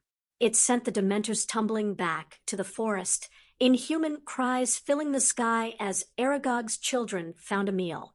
Patronus after Patronus burst from the ward line and leapt towards the forest. A duck and a tiger, a squirrel and a snake, all fighting for the light. Albus thought of Harry and lifted his wand. Expecto Patronum. Another massive phoenix, Patronus, burst free and scattered the Dementors. And still another wave of vampires emerged. Albus set his shoulders and took a breath. He would not let them pass. He would fight to the end. Severus barely repressed the flinch as Voldemort stepped back finally and let go. The dark mark burned, and Severus could barely lift his arm. "Bring me my clothes." The Dark Lord commanded imperiously. Severus took a deep breath and summoned the bag of clothing they had set aside earlier. "Your apparel, my lord." Voldemort cast a spell, and his clothes flew around him in a tornado that hid his naked body from view. It was a decent body, Severus reflected, disgusted. He had brewed the potion to perfection. Perhaps it said something that his greatest achievement was the resurrection of the darkest wizard of all time. He shuddered lightly.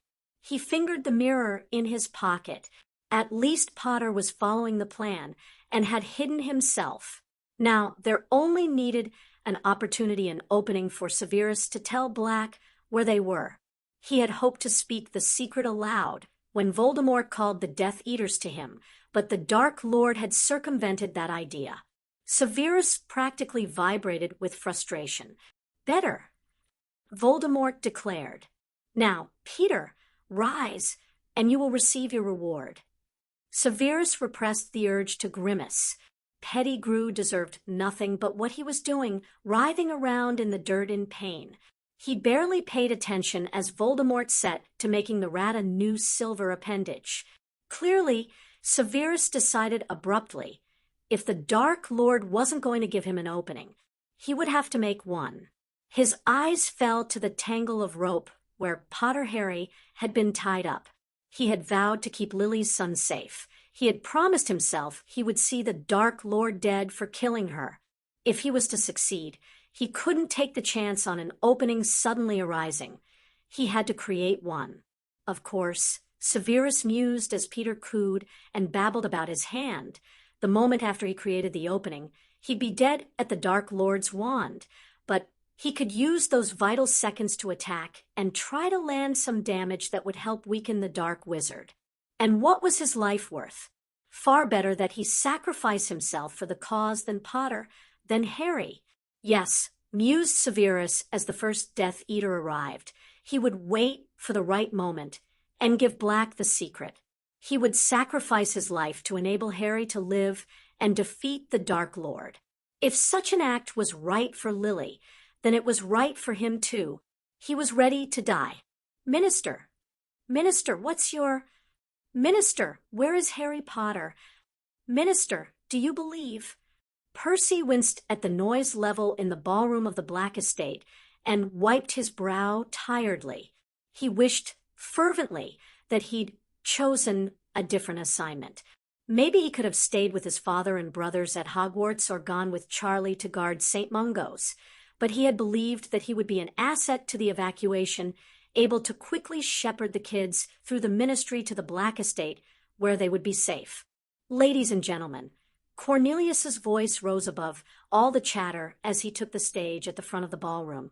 Please, if you can all be quiet for a moment, I have a statement. The crowd settled. It was a weird mix of ministry personnel they had evacuated at the same time as Hogwarts, the tournament crowd including the press, and some of the Hogwarts staff and students. Firstly, I want to thank you all for your patience and cooperation. Cornelius began a touch pompously, but he was dressed only in trousers with colorful bright green braces and a crisp white shirt with the sleeves rolled up. I know many of you have questions about what is happening, why you've been brought here. I have the following statement. Percy's eyes widened as his former girlfriend offered the minister a piece of parchment. In June last year, Lord Black presented evidence to the ministry of a threat to his ward and soon-to-be son, Lord Potter. This threat was the wraith of the former Lord Voldemort, also known as the Wizard Tom Riddle. A murmur went around some of the crowd, but Percy could see that it didn't appear to be news for the Hogwarts students. Together, the ministry as a whole, with Lord Black, have been seeking to contain this threat.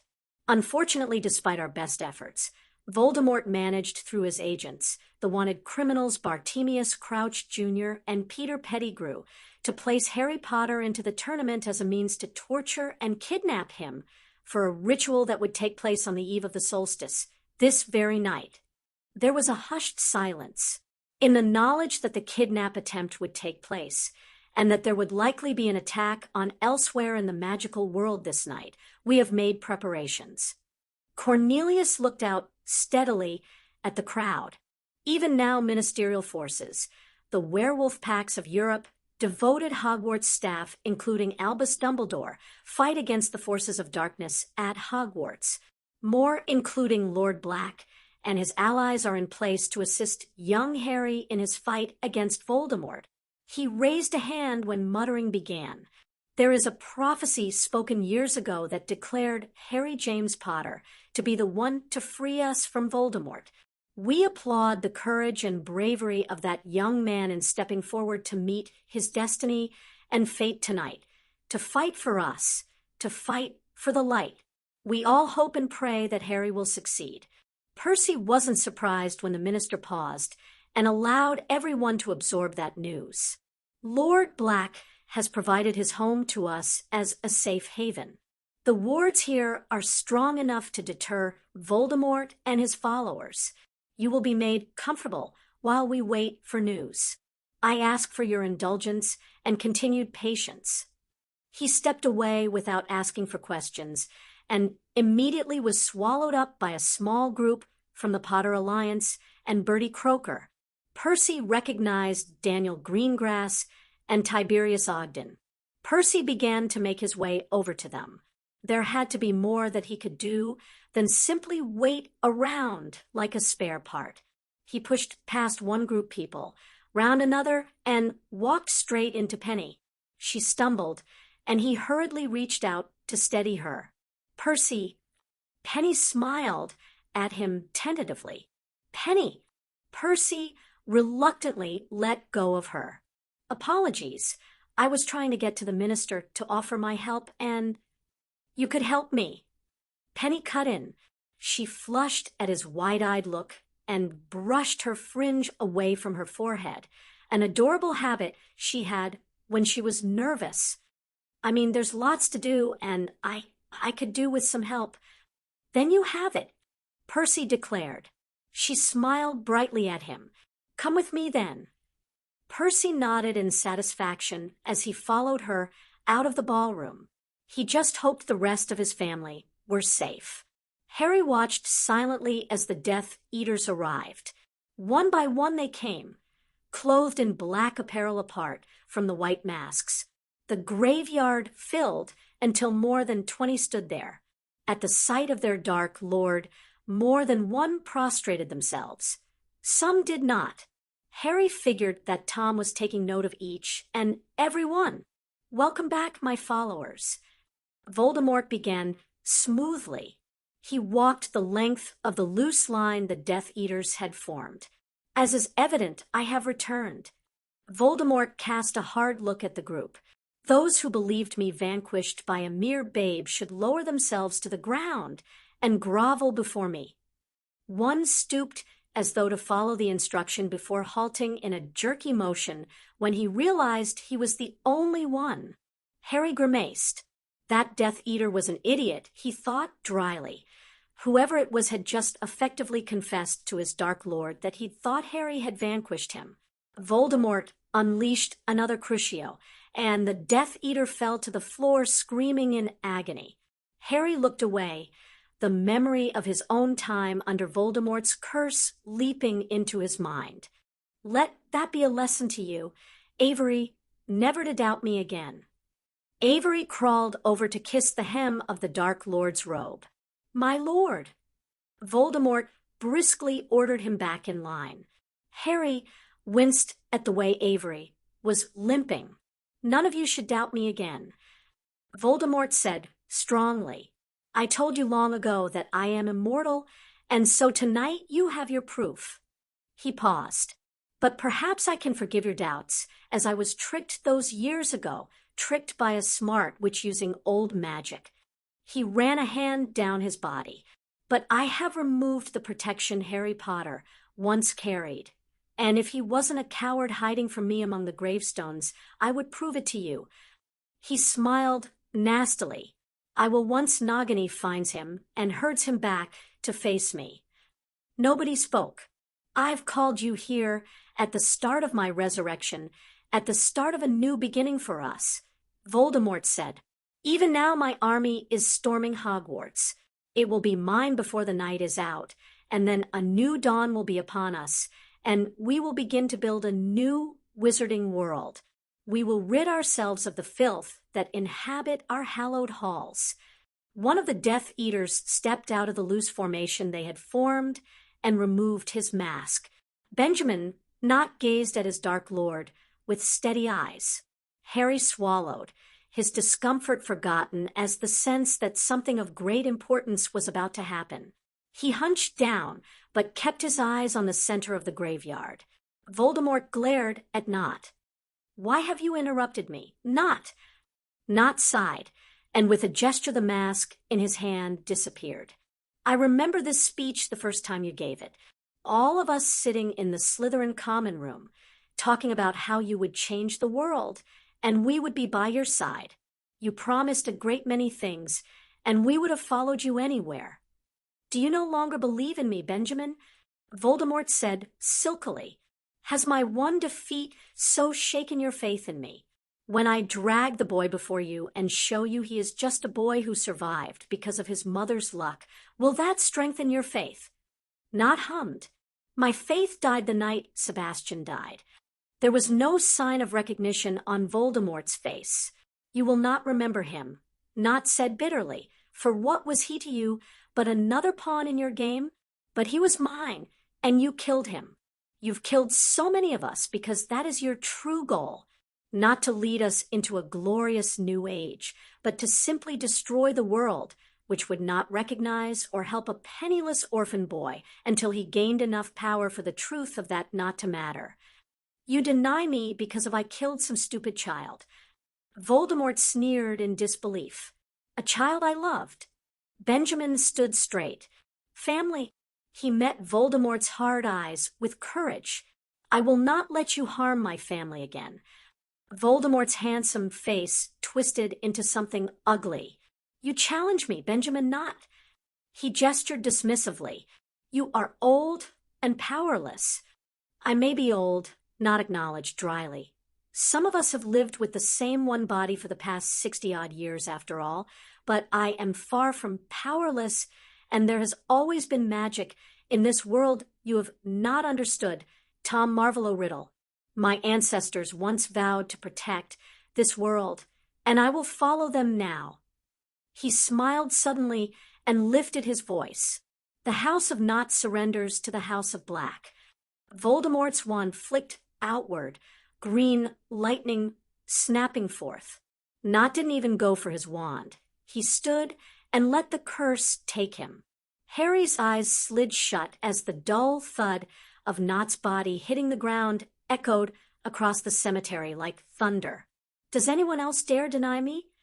Voldemort shouted, whirling around to face his followers, black hair streaming behind him, his robes swirling around him. Another lifted his hand and removed his mask. Wilkes looked out at Voldemort disgruntled. A few others unmasked. Harry's heart beat fast in his chest. It was all those who held détente with the House of Black, Gibbon, Selwyn, all of them. You should not have killed him, Selwyn said, his voice shaking, but his face was set in determined lines. Unlike you, he was a pure-blood lord. Voldemort glowered at them. You think you better than I? The heir to Slytherin. Our magic has protected this world for centuries. Wilkes replied gruffly, It will protect it for centuries long after we are dead, and you have no part in that. You claim a blood status that is not your own and kill everyone no matter what their blood. We followed you blindly once. Selwyn said, We will not follow you again. Voldemort reacted violently, the torture curse landing on Selwyn and sending him to the ground in agony. Wilkes stepped forward as though he couldn't stop himself. Do you intend to kill and torture us all? The curse blinked out, and Selwyn huddled on the ground. Voldemort regarded them with an amused lift of his eyebrows. I only intend to kill and torture those who are disloyal. He waved his hand down the line. "Who is loyal to me here?" Avery immediately stepped forward to stand behind Voldemort. Peter scurried into place. Others slowly started to break the line and move. Eventually, only those who had unmasked were left on their own, along with one more. Voldemort took a step towards that one Death Eater. "You, Lucius? You deny me?" Lucius tugged the hood from his head and unmasked. He grimaced, but he kept a dignified silence. "So, Black has been successful in seducing you," Voldemort said, tootaying. For once, Harry felt sorry for the Malfoy patriarch. Although Lucius's oaths to the House of Black wouldn't stop him pretending disloyalty, if he was desperate enough, they would make it difficult for the wizard. Voldemort paced around the wizard and froze. "What is this?" he hissed. He grabbed Lucius's arm and with his wand tore away cloth to reveal the dark mark. He pressed his wand against it, and Harry saw Lucius's face distort with pain. "A beacon?" Voldemort snarled. Harry's eyes widened. Was Sirius on his way? "What did you sell me out for, Lucius? Your life? Your magic?" "Both." Voldemort lashed out again. A cutting curse slashed through Lucius's leg, and he fell to the ground with an agonized cry. "Crucio!" The curse hit Lucius, and he screamed. Harry couldn't bear Lucius's cries. Whether Lucius had worn the beacon willingly or not, he was under the protection of the House of Black. With a thought, the cloak slid away and into a pocket. "Stop!" Harry sprang forward from his hiding place and banished a headstone into the path of the curse with the Elder Wand. Lucius remained on the ground, gasping and trembling. In the eerie twilight, Harry could see that the leg Voldemort had hit was bleeding badly. Voldemort turned to Harry with a sneer. "Potter." He twirled his wand through his fingers. "You would reveal yourself for Lucius, for family," Harry said, remembering Nott's words. Lucius's gaze flickered to him, and he gave a short nod of acknowledgement, of confirmation. Harry's heart lifted a touch, even as fear curled through them. Sirius was on his way. He gripped his wand tighter. Voldemort lifted his eyebrows. "I think you actually believe that." Harry pressed his lips together. "He's protected." "Protected?" Voldemort laughed harshly, and a murmur went through the assembled line of Death Eaters. He stared malevolently at Harry. "You cannot protect him, Harry Potter. You cannot protect any of them." His arms snapped outward, the killing curse leaving his wand. The green light sped toward Lucius. Harry reached out his hand, and the silver snake of the Blacks appeared. It wrapped itself around Lucius. The killing curse arched downward. Lucius, and the snake disappeared in a shower of silver. The curse impacted the grass, and the ground cracked open. Voldemort held a denial and whirled on Harry. His black hair streamed out behind him, his nostrils flaring wide. "You will pay for that, Potter." But Harry could see the flicker in his eyes. Harry could see the doubt and uncertainty that had crept in. "And he shall have power the Dark Lord knows not." Snape said, stepping out from the line behind Voldemort. His words traveled like lightning across the graveyard, and Voldemort tensed as they impacted as sharply as though they were knives. "Severus," Voldemort snarled, "you challenge me. You take his side, the son of the wizard who stole your witch." Snape stared down Voldemort, eyes dark with anger. Better his side than the monster who killed her. He sneered. "The cemetery at Little Hangleton can be found behind the church." He declared, and then he attacked. Albus allowed. He was a touch winded as he paused and took a breath before leveling a group of vampires with a directed sunlight charm. To his left, a bloodied shacklebolt sent another vampire to dust, and another wave of dementors moved out of the forest. "We can't keep this up," Shacklebolt gasped. "Yes, we can," Albus said gravely. And we must. Suddenly, a cacophony of pops were heard. The Hogwarts house elves lined up on their side of the ward line, ready to fight, ready to die. Fawkes streamed across the space and darted in between the Dementors, singing loudly. An anguished shriek erupted from the deadly creatures, and one stretched out a bony hand towards the bird. Albus slashed a cutting curse across the space between them and dismembered the Dementor's limb before it could touch his familiar. He raised his wand. Expecto Patronum. They would prevail. Hogwarts would not fall. He would stand until there was no breath left in his body. Arthur scurried back as the vampire reached for him, and suddenly there was a werewolf leaping. It took the throat of the vampire and sent it crashing to dust on the staircase below. And there was silence. "We're clear." Flitwick's voice boomed through the staircase. Arthur staggered to his feet. Blood ran freely down the side of his face, but he couldn't remember how he'd been injured. A pale and pained Leonard helped Richard stand, and the head of the House of Bones hopped gingerly on one foot, unable to place weight on what appeared to be a broken ankle. Beside him, Crumb held one arm to his side protectively. It was clearly broken. They all glanced at the bodies around them. Mercenaries littered the staircase. Vampire dust covered the stone. The Diggories remained still. "I need to get to the headmaster's office," Arthur said, his only thought for his own sons. They had gotten away. He knew that much. He'd seen them disappear into the hidden tunnel. He hoped they were safe. Flitwick came down as far as he could, a dozen Aurors behind him.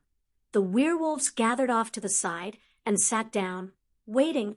The damaged staircase had created a yawning chasm between Arthur and the path to the office. "Right," Victor said, coughing wetly. "You should go to the infirmary, Mr. Crumb." Flitwick advised immediately. He brandished the parchment that Arthur knew was a copy of the Marauders' map. "You all should. According to the map, there's a second wave of invaders coming through the divination classroom." Arthur's heart sank. "I need to go to my boys." "Arthur," Richard protested. "No, you go to the infirmary, but Arthur shook his head. "They're my children." Richard nodded in understanding. "We still haven't found Sue." His voice edged on hysteria. "I'll go with Arthur." Leonard said, "I can find the girls." Neither Miss Abbott nor Miss Bones are within Hogwarts walls according to the map. They must have evacuated. Flitwick said. Richard raised a shaking hand to his eyes, hiding his tears of relief. "Thank Merlin for that." Leonard said, "Still, I'll go with Arthur," and he'd barely taken a step when he grimaced and held a hand to his side. It came away bloody. "All of you to the infirmary, then apart from Mr. Weasley."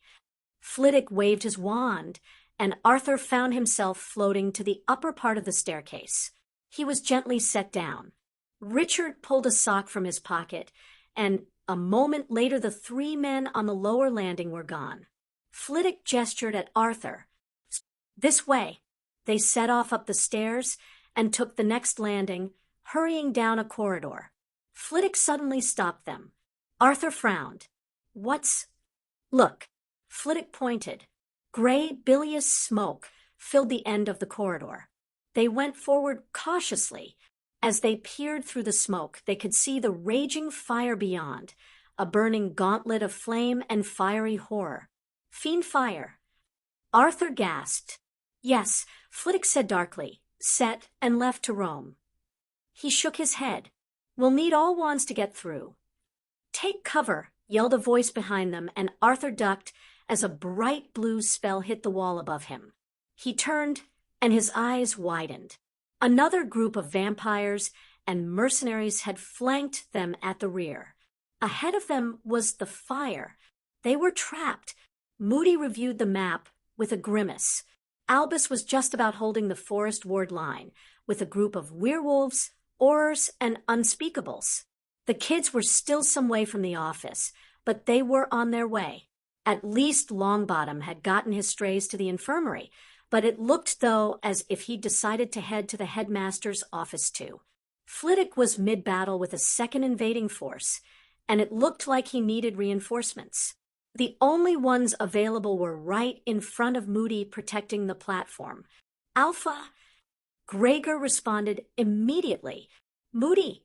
He saluted him carefully. I need you and your men here. Moody pointed at the map. Gregor raised his eyebrows. I will send my men, but I will remain. No need. Moody said briskly. I can take care of myself. Just take care of that lot. For a long moment, it looked as though Gregor was going to argue, and Moody wondered again at whether it had been wise to involve the Alpha in the fight. He had to be fighting his instinct to run things constantly. Gregor gave in with a huffy undergrowl. Very well. He whistled, and his men followed from the pitch. Moody focused on his work, sending Patronus messages to Flitwick to let him know help was on the way, to the minister, who required updating, to Albus. He froze. The hairs on the back of his neck prickled, and he grasped his wand firmly, silently casting a shield. Reveal yourself. Moody ordered. I know you're there. A shimmer in the air in front of the platform caught his eye, and a moment later the disillusionment spell fell, and Dennis Travers Jr. stood in front of Moody. Well. Moody said brightly, You killed my father. Dennis said angrily, I will have my revenge. You're an idiot. Moody responded, But if it's a fight you want. He grinned, his magical eye whirling. It's a fight you'll get. Hermione felt like she couldn't breathe. Her heart pounded in her chest. Her skin prickled with goosebumps. She felt judged as Morgana's eyes swept around the room before they settled on Andromeda. You have summoned me, Andromeda of the House of Black. Morgana said sternly, We seek your help to protect our child, Morgana of the line of Lufay. Andy bowed her head in respect. Harry of the House of Potter, of the House of Black, is shielded by my blessing. Morgana returned evenly. What other help would you have me give to the Raven, who is Death's champion, Master of Death's Hallows? Hermione swallowed the urge to jump in and speak. Riddle has stolen his blood this night to bring about his resurrection. Andy answered respectfully, We believe with this act he has negated the shield of Lily and of yourself. Morgana's strong features settled into thoughtful contemplation. So you have said, so it is. The child no longer has my blessing. We wish only for you to restore what has been stolen from our child. Andy said. Morgana tilted her head. What is lost is not so easy to restore. She gazed at Andy. I will ask but 3 questions, one to each of the witches who stands before me, and all must answer truly or the blessing will be forfeit. Do you agree? Andy sent a quick glance around the room, and Hermione nodded along with the others. We agree. Andy replied, What is Harry to you truly, Andromeda of the House of Black, the House of Tonks? He is hope and salvation of my family. Andy said quietly, He is the light that fights the dark, but more than that, he is the heart of our family. He is Sirius's son, an heir, and he is beloved. And it is for him that our family has been reconciled and renewed with love. Her eyes flashed to Narcissa. Bonds that were broken have been healed. She glanced at Hermione, and new bonds created with those who love us. He is our heart. And to you, Narcissa, of the House of Black, of the House of Malfoy, what is Harry to you truly? Narcissa's eyes glittered. He is the hope and salvation for my children. She placed a hand over the heavy swell of her belly. He is Sirius's reason for being. For him, my cousin would tear down mountains and raise up fire, as any parent would for their child. He is the reason why I and my children have safety and shelter. Her eyes went to Augusta. He is the reason why I would choose the light and reject the dark. She also looked at Hermione. He is our shield. Hermione wasn't surprised when Morgana turned to Dora next. "What is Harry to you, Nymphadora of the House of Black, of the House of Lupin?" Dora's chin came up and her shoulders straightened. "He is hope and salvation for my pack." She took a breath. "He is the reason for every action Sirius takes, for every action my husband makes. He is their reason for living. He is their North Star, and he shines with the light so much it blinds me sometimes." Her gaze moved to Ginny. "He is the knight in shining armor little girls dream about," and she looked at Hermione. "And he is hero who chooses the girls strong enough to stand beside him." She looked back at Morgana. "He is our spirit." Morgana hummed. "You have answered the first question truthfully." Hermione gave a sigh of relief. "One question down and one to go. Nagini!" Voldemort hollered, batting away Snape's Sectum Semper spell as though it were a fly. The snake sprang out of nowhere, striking Snape outstretched one hand with deadly accuracy. Harry cast to banish her, and his spell was also countered by Voldemort. Voldemort spun to face Harry and cast a deadly purple curse. Harry shielded himself immediately, leaping away. But there were pops around them, the cavalry arriving. Someone flung a sock at Snape, and he disappeared. "My prey!" hissed Nagini, outraged. And from the sky Hedwig struck out at the snake, claws raking across Nagini's body before Hedwig evaded the strike back and took to the air again. Another bird. A small sparrow that Harry recognized as Caro's animagus form struck while Nagini was focused on Hedwig. Claws raked over the snake's tail, leaving bloody tracks. Harry yanked his eyes away from the sight and focused on his enemy. Voldemort and the loyal Death Eaters gathered to the right. Beside his Dark Lord, Pettigrew's eyes were round with fear. Harry felt Sirius's hand on his shoulder, Remus to his other side. Around them stood the Rat Squad, Amelia and the Death Eaters who had cast Voldemort aside. "Too much of a coward to face me alone?" Voldemort sneered. "I'm never alone, Tom." Harry replied strongly. "Tom Riddle." Amelia intoned sternly somewhere to his left. "You are under arrest for terrorist attacks against the lawful government of magical Britain, for the invasion of Hogwarts and the kidnapping and assault of Lord Potter." She gazed around his followers. "Pettigrew will be arrested for murder, but so far none of the rest of you have actually committed a crime. Walk away now, or you will face charges." Someone at the back tried to apparate and failed. Voldemort struck out, without even looking, and killed him.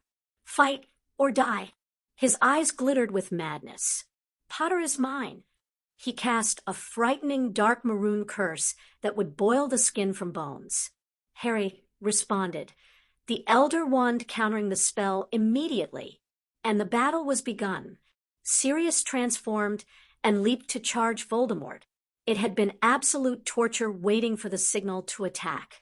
Lucius had been ordered to wear the beacon to allow them to get close. It was an invention of MI7 for use by their operatives. They hadn't been sure if the magic of the Fidelius would mask it, but it had sounded through loud and clear. Sirius didn't regret the order, regardless of what Lucius had endured because of it. The beacon had led them to the church, allowed them to be close enough to hear, when Snape sacrificed himself to finally let them in. Sirius spared a thought for his childhood nemesis. The snake's attack had looked brutal, and he knew she was poisonous. He hoped Bill and Caro remembered that. As the treasure team, they were on snake-killing duty, as it remained a possible final Horcrux. Remus had declared dibs on Wormtail, and Sirius wasn't going to deny Moony his chosen battle. Not when it gave him the chance to stay and fight with Harry. Voldemort glowered and sent a spell his way. Sirius evaded and landed behind Voldemort. He went to move forward, but before he could, a blow to his side had him stumbling away. Sirius transformed immediately, only just in time to shield against another blasting spell. He scented something, but nothing was there. A hand caught his roughly around the wrist, and suddenly the air in front of him shimmered and fell away to reveal a figure. "You, me," Crouch agreed tersely. You took Rab from me, and now you'll pay. Bring it, Crouch, Sirius said, his mind filling with every threat the wizard had made against Harry, every hurt he'd inflicted. He fingered his wand in his free hand and started to lift it. A stinging hex would free his wrist. Oh, I'll bring it. But first, Crouch held up a cup which glimmered briefly with the name of Harry Potter. Portus. Sirius's eyes widened with horror, and the portkey hook took him, taking him away from Harry. Crouch's maniacal laughter sounded loudly in his ear. Hermione watched as Morgana's assessing gaze moved on to Molly. Molly of the House of Weasley, you will be the first to answer the second of my questions. What is the true reason you wish me to bless Harry? Morgana looked at her expectantly. Because he is only a child. Molly answered immediately. He needs protecting no matter how much power or responsibility he has. Because if his own mother can't be there to stand between him and evil, we must. Hermione smiled at Molly's blunt answer. It was so characteristic of Ron's mother to focus on Harry's youth. And you, Augusta of the House of Longbottom, what is the true reason you wish me to bless Harry? Because he is more than a child. Augusta responded. He is the light sworn to protect an alliance on every battlefield against the dark. Because if we, like his mother before us, can stand beside him, shoulder to shoulder against evil, we must.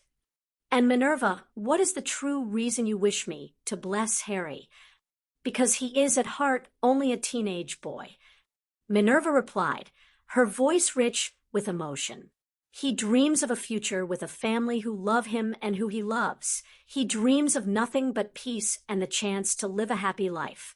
Because if he is to succeed, we must give him every chance. Morgana moved her gaze to Griselda and asked her question. Griselda lifted her eyes to the spirit of the most powerful witch in their history. Because he is a leader of wizards and witches. He is the hope of our world and will shape our future with his magic. Because if he is to succeed, we must give him every chance. The second question is answered truly, Morgana declared. Neville rounded a corner with extra care. He was sweating heavily. The air seemed too warm. He wiped his brow and moved forward. They were only a couple of corridors from the headmaster's office. This heat isn't right, Blaise commented quietly. His eyes darted to Hannah, who was just in front of them. He'd kept his voice low enough not to carry. I think there's a fire. Neville agreed. I'm glad we practiced that fire suppression spell with Harry.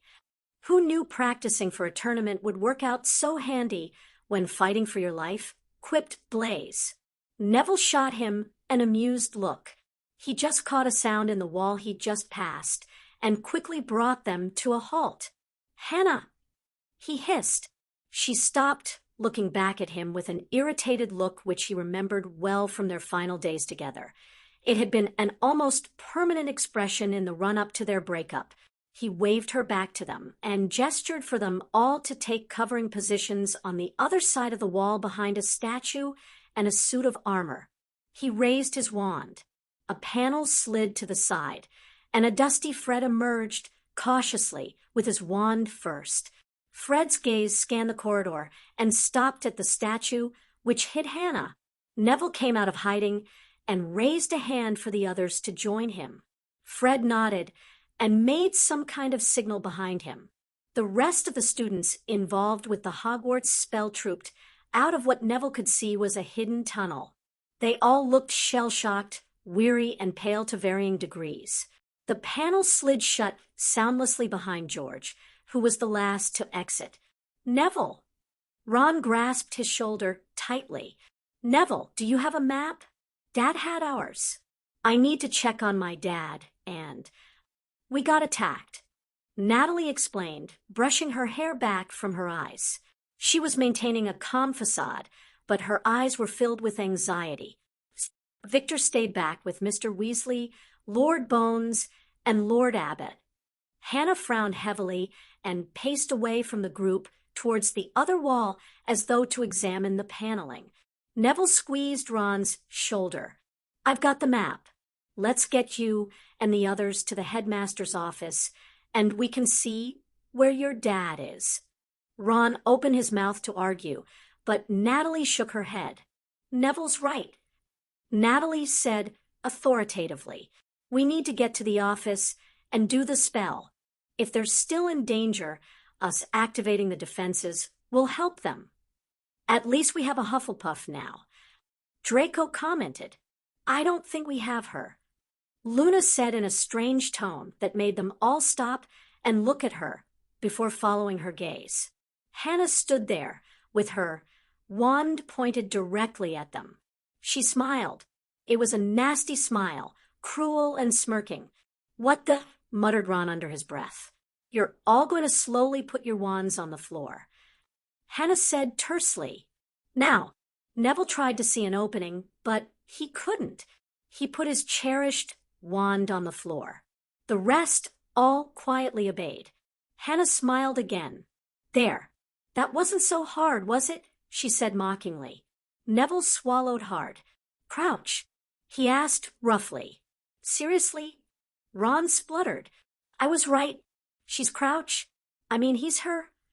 But Hannah was shaking her head. "I'm not Barty." "Barty." Draco repeated dryly. "You sound like you know him well." "He's my lover." Hannah said simply. "For how long?" asked Blaze. "Since the summer, right?" guessed Theo before Hannah could answer. The Slytherin had his usual "I've worked this out" look on his face. Uncle Amos brought Mr. Crouch round for dinner just before the World Cup. Hannah agreed.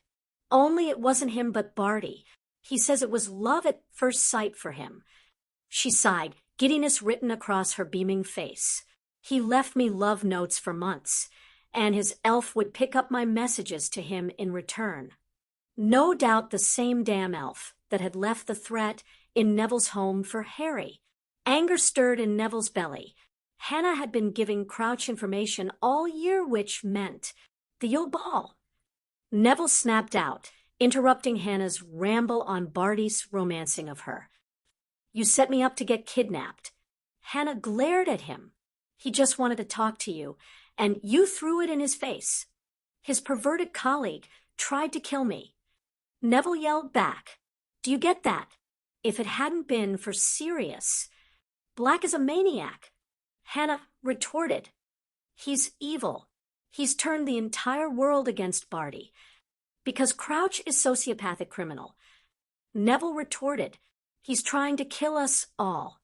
And you? He's just using you." "He's not using me." Hannah said a touch hysterically. Behind her, the panels slid open noiselessly. A figure stepped out and raised a finger to her lips. Neville kept his focus on Hannah. "He is." "He's not." There was a nearby vase, heavy and ornamental.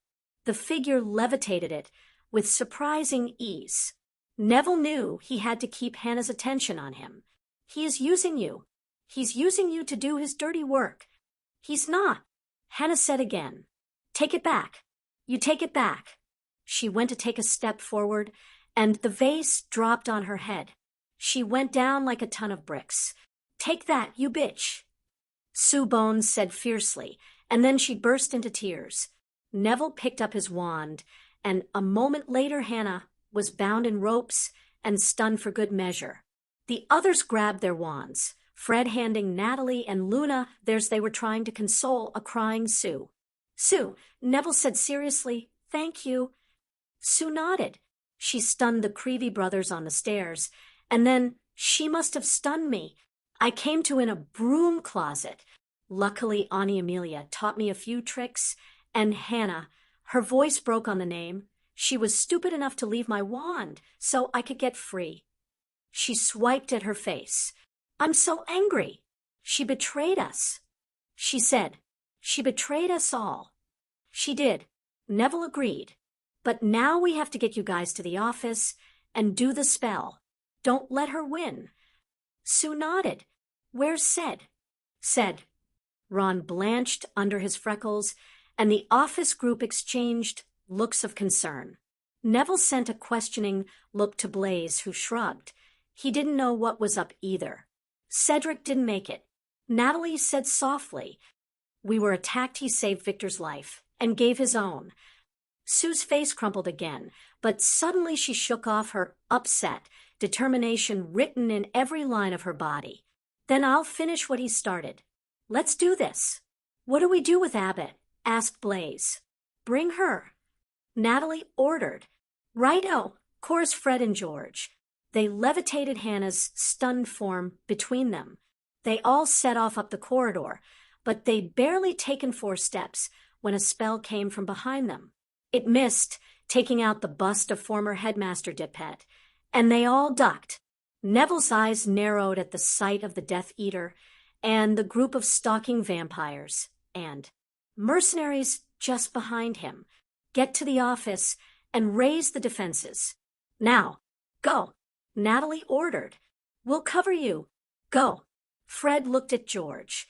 "I'll take her." George agreed, as though they'd had a conversation. "Just don't get dead." Fred grinned back at him and ducked again as another spell impacted the wall beside them. "Go.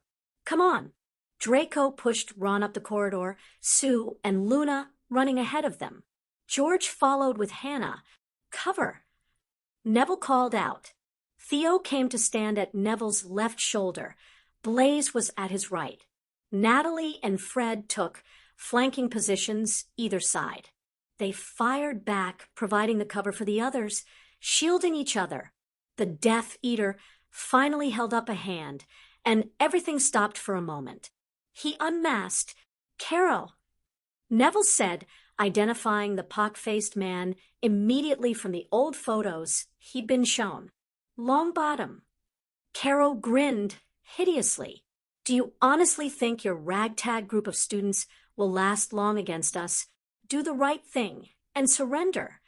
Neville glanced around the rest of the group, around his friends. Blaise grinned back at him. "Looks like I'm joining you in reckless Gryffindor acts. Nevada."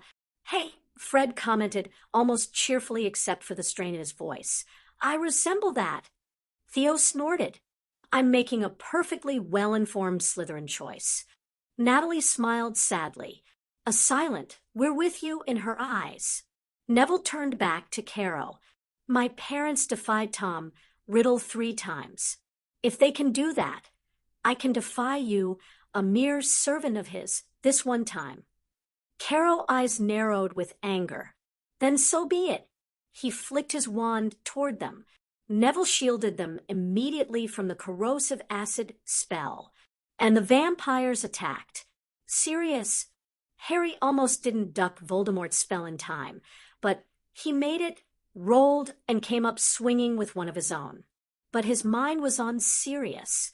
From the glimpse he'd caught Bartemius Crouch, Jr., holding Sirius at wand point and raising. He dodged another spell, and raising the tournament cup, the cup that was a portkey between Hogwarts and the cemetery. Harry sent back a blasting spell, but it aimed it at the gravestone next to Voldemort. The stone exploded, sending shrapnel everywhere. Voldemort hurriedly shielded. There was no guarantee that the cup led back to Hogwarts, but it was a good bet. So all Harry had to do was defeat a Dark Lord and get to Hogwarts to save Sirius. A Hogwarts which would have its ancient defenses raised, although not yet if Crouch had managed to yank Sirius there. Voldemort sent another spell in Harry's direction, and he batted it away. He sent a volley of rocks and dirt back at Voldemort. There was a window of opportunity then, but Harry needed some way into Hogwarts. He frowned and dropped to avoid a deadly yellow curse. He'd managed to send all his friends back to Hogwarts from St. Mungo's when Harry had thought Sirius was dead and had just needed them to be safe. He just needed to do that again, send himself and everyone to Hogwarts, but in a controlled way. He fingered the Elder Wand speculatively. Remus had cornered Peter by the edge of the churchyard. Wormtail had tried to change into his animagus form, but he hadn't practiced for his new metallic hand, and the transformation had failed. Remus stalked Peter as he backed up against a low wall. "Please, Mooney." Remus sent a stinging hex at the sniveling wizard, who shielded against it only at the last minute, fumbling with his wand. "Don't call me that. You lost all rights to call me that. Peter shook his head. "I'm sorry." "Sorry?" Remus snarled, his wolf surging to the fore. "Sorry was last year, Peter. Sorry was when all you had on your conscience was spying on us. Sorry was before you betrayed James and Lily, before you murdered people and had Sirius locked up for your crimes. I was scared. You were weak." Remus continued to stalk him down the length of the wall. "You are weak. I'm on your side," Peter said, shielding again against another stinging hex. "You're on your own side. I sent you the letter warning you about Greyback."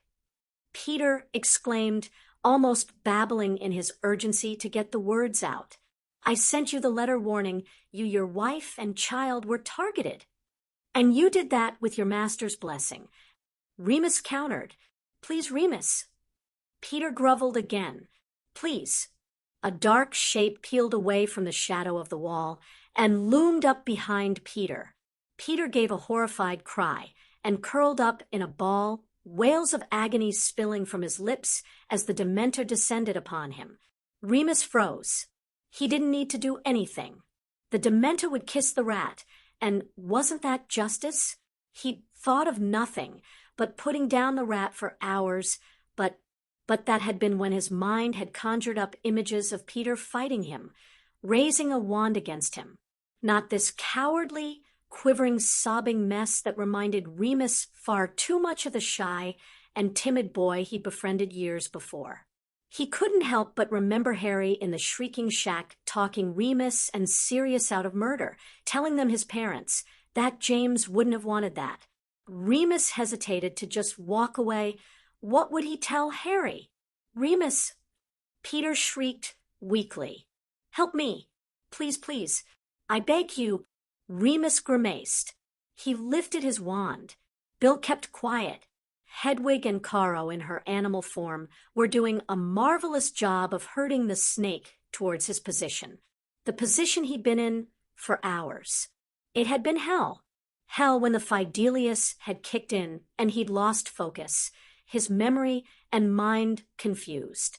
Luckily, he'd tied himself to the tree and left himself a note telling himself to remain tied to the tree no matter what because their target was the snake. He had heard her slithering past his hiding place a few times. He had cast scent neutralizing spells and warded the tree against predators, but he had no way of knowing whether that would have been enough to keep her away until he was in a position to kill her. Because he'd barely been coherent with the Fidelius, barely made out when he'd heard voices, because the Fidelius had acted there too muffling the sound into vague murmurs. It hadn't been until he'd heard Snape's voice suddenly, crisp and loud, and speaking the secret. Then, the world had jumped back into focus. He'd quickly untied himself and scrambled out of his hiding place in the hollow tree to join the fight, to find and eliminate the final likely Horcrux of the snake. She was angry now, hissing and spitting venom at the two birds as they dive-bombed, and harried her away from the main fighting to the darkened corner where Bill was waiting. They almost had her. "Come on, little snaky," Bill whispered. "Come on." Ron yelled the password at the gargoyle, which moved aside with surprising speed. A moment later, they were all running up the stairs and into the headmaster's office. George shut the door behind them and locked it for good measure. He set Hannah down in a corner. They stooped and pulled back the heavy rug in front of the headmaster's desk. The plain wooden floor underneath had a faded crest painted upon, the crest of Hogwarts. Ron stood immediately on the Gryffindor part. Draco took a breath and joined him. A moment later, Sue was on the Hufflepuff, and Luna had completed the four, joining them on the Ravenclaw. They pointed their wands to the center. So all four were touching. Ron looked around the group. Ready? Draco gave a decisive nod. Ready? Sue nodded. Luna smiled at him. It's time. We all remember what to do. Ron asked anxiously. Sue, I'll be fine. Sue said firmly. For Merlin's sake, let's just get on with it, Weasley. Draco snapped. Ron raised his hand and counted down with his fingers. 3, 2, 1. Magici vocationum nostrum, alumni audire vocem tuum. They said together in harmony. In nomine Gryffindor, mandebo draconi exciter. Ron said loudly. Sue cleared her throat. In nomine Hufflepuff, mandebo draconi exciter. In nomine Slytherin, mandebo draconi exciter. Draco intoned, his voice shaking. In nomine Ravenclaw, mandebo draconi exciter. Luna completed. Draco surge et defendere castellum. They all said together.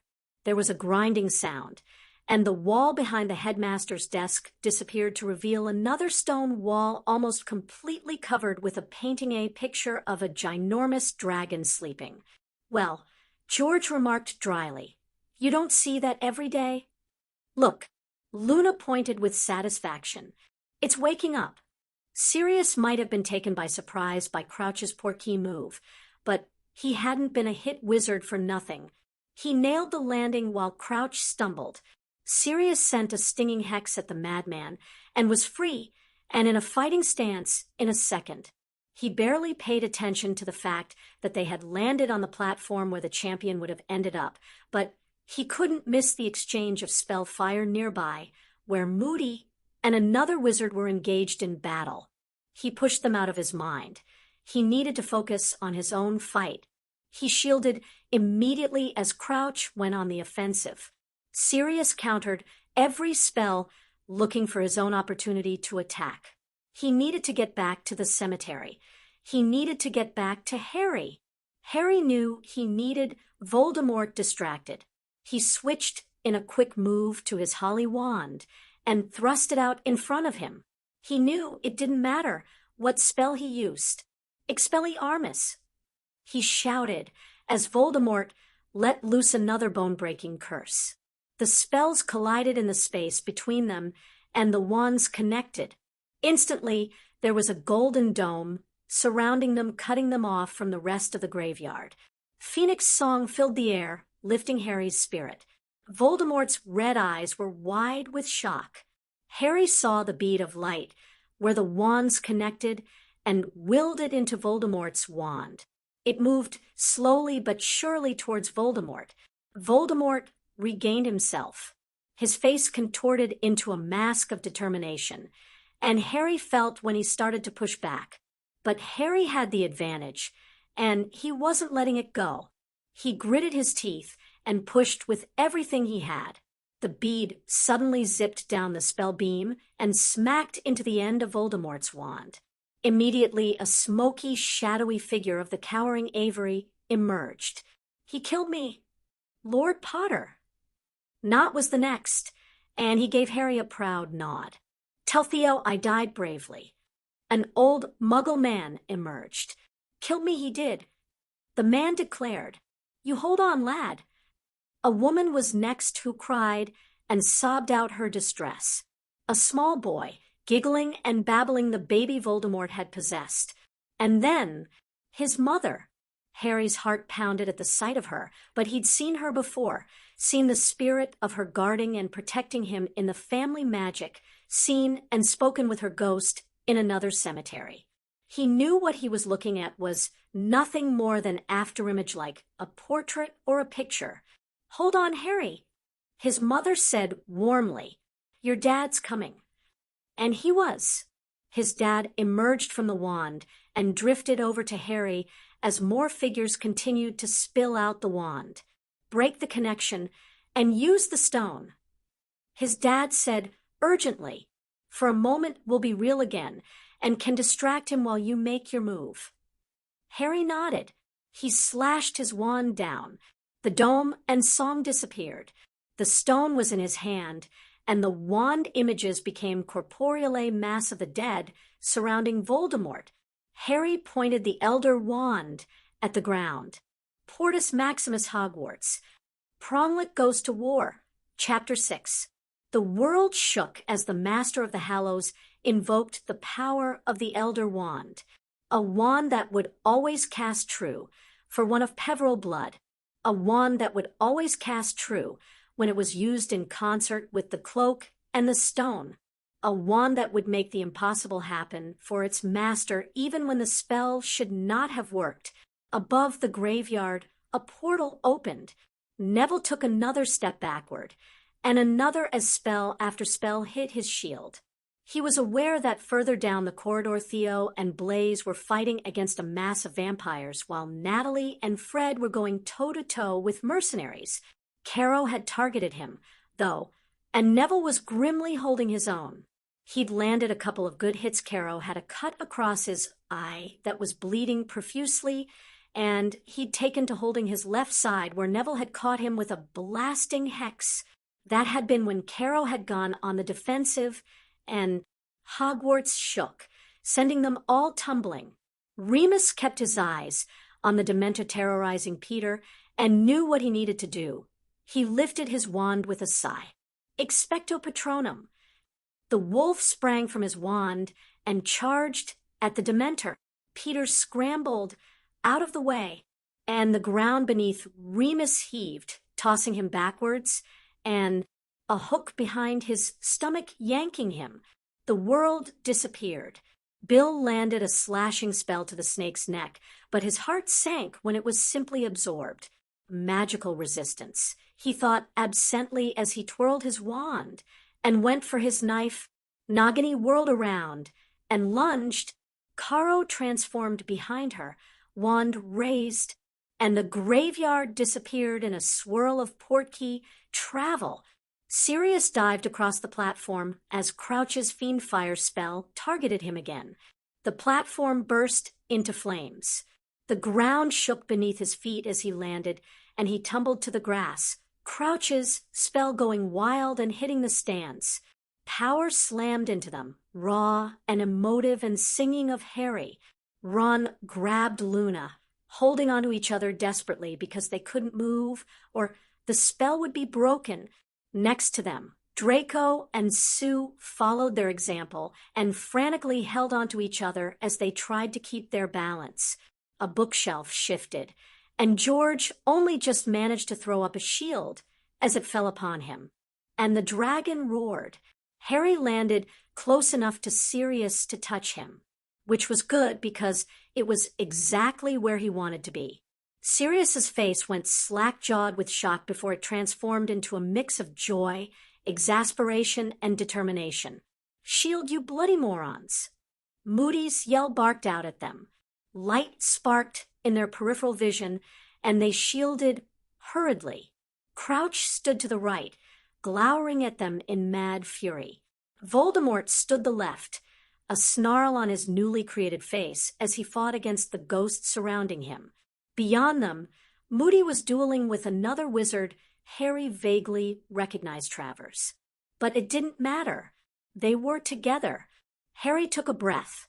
"Ready, Padfoot?" Sirius smiled dangerously. "Ready, Pronglet." And they attacked. Remus reappeared into blazing heat, landing heavily on his back. He gave a startled, pained yelp. In front of him, there was an agonized scream as the Dementor materialized in the middle of the Fiendfire. Peter landed a moment after, and Remus lifted his wand to yank him down the corridor out of the way of the flames. Peter stared at him, wide-eyed. "You saved me." Remus gave a low growl of frustration and grimaced. "As much as I—" Peter's eyes suddenly went wider, and he squealed. Remus turned just in time to block the vampire's attack. He forcefully pushed the undead creature away from him and lashed out with his wand, a whip of flame erupting to take the head off the vamp. Remus's heart sank as he gazed at the 5 vampires at the other end of the corridor. He was outnumbered. Suddenly there was a presence beside him, and Peter stood there. His wand was held in a trembling hand, but he was there just as he had been in all of the years of their schooling. Like old times, Moony? Peter said tremulously. Remus rolled his shoulders and nodded tersely. There was no time to reminisce or regret. You take the ones on the left, Wormtail. Neville coughed and climbed to his feet. Whatever had happened, the shockwave had thrown them all around. He grimaced at the sight of Caro. The dark wizard had been crushed by a suit of armor. A mace had caught the back of Caro's head, smashing it into a bloody mess. Neville frowned. He'd lost his wand. His eyes fell to the ground, and the eldest Weasley materialized right next to Neville, and then a really massive snake right in front of them, and Hedwig was there, striking at the snake like the bird of prey. She was. A woman appeared, lashing out at the vampire who had gotten hold of Fred. Neville wished he had a weapon, any weapon, his wand, or maybe the sword Harry had used. And the sword of Gryffindor was suddenly there, a heavy weight of metal in his grasp. Neville swung as the snake struck out again, and the sword cleaved the reptile in two. Who dares? The dragon roared. You can speak. Ron steadied Luna and turned to face the dragon. He cast a horrified look to where George lay crumpled under a large wooden bookcase. He hated that he couldn't leave his position to check on his brother, but he knew the spell called for them to remain in place on the Hogwarts shield. It had been touch and go, whether they'd kept their feet, with whatever had happened to shake Hogwarts. The dragon's head swiveled toward them and pinned them with a fierce gaze. Who wakes me? We really don't have time for introductions. Ron snapped. We're in trouble. Harry and our friends and the whole school. He pointed at his unconscious brother. As much as I don't want to agree with Weasley, he's right. Draco asserted, we need you to do whatever it is you're supposed to do to protect the school. Sue nodded. We've been invaded by dark wizards and vampires, and I'm Luna Lovegood. Luna said brightly. Of Ravenclaw. She looked expectantly at the others. I'm Susan Bones. Sue gave in grudgingly. Of Hufflepuff. Draco huffed. Draco Malfoy. Slytherin. Ron rolled his eyes at the three of them and crossed his arms over his chest. Ron Ronald Weasley, Gryffindor. Now can we get on with this? I, little wizard, am Hogwarts. The dragon arched an eyebrow. For students have woken me. The need must be great. You are prepared to pay the price. Price? Asked Draco sharply. Nobody said anything about a price. You will be bound to me. Hogwarts stated bluntly. Ron's mouth went dry, and he exchanged uneasy and anxious glances with the other three. There was a price. Of course, there was a price. But wouldn't it be worth it? He thought of his father, of Fred, of George. He thought of Percy helping with the evacuation and Charlie at St. Mungo's, of Bill in the cemetery with Harry, of his mother and sister. Was there really any other choice? When you say bound, Sue said, breaking the silence, do you mean we can never leave? You may leave, Hogwarts responded, but you will always feel the bond and the call to come home. Ron blew out a breath. Fine, I'm in. Me too. Sue confirmed bravely. I'll be head of Ravenclaw one day. Luna said. They all turned to Draco. Ron tapped his foot impatiently. For Merlin's sake, Malfoy, do you want Harry to win or not? Draco grimaced. Yes, fine. I'm in too. Hogwarts stood up and flexed her wings. They were iridescent. A startling shimmer of bronze, gold, blue, red, green, silver, black and yellow, the colors of the school of Hogwarts. Then so shall it be. Prepare to be tested. She roared again. A flash of light swept over the room and out. Ron felt her search his mind and soul, examine his flaws and show him his weaknesses. He resolved to do better, be better. He felt drained suddenly, as though all his energy and his strength were gone. He wobbled dizzy and sat down hard. The others followed him to the floor, only Draco managing to make the fall look anything close to graceful. "I'm just going to rest a bit now," Ron managed to say before his eyes closed, and he knew nothing more. Bill watched open-mouthed. Neville almost dropped the sword in shock as the snake fell to the ground. Bill snapped his mouth shut, only to open it again, to say something, anything. Light swamped the corridor, racing from one end to the other. The snake shriveled into nothing but husk. The vampires shrieked, an inhuman sound that chilled Bill to the core, that caused the goosebumps to rise on his arms and neck. They fell to dust. The last of the mercenaries fell to a spell from Caro's wand. Caro and Neville recognized the woman with the danger. Gon patted Natalie's shoulder on her way over to them. "All right there, Neville?" A pale Neville nodded. "I killed the snake." He lifted the sword hesitantly. I think I dropped my wand." Blaze grinned at him from further down the corridor. "Just as well you Gryffindors can magic up swords when you need to fight snakes then." Theo snorted beside him. "You boys all right?"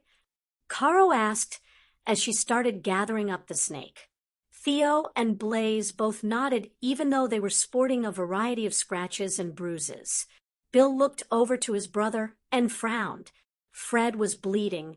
His left ear had been torn away, but Natalie looked as though she was tending it well enough. The head girl was administering basic first aid. Fred grimaced. "George is going to kill me." He grumbled.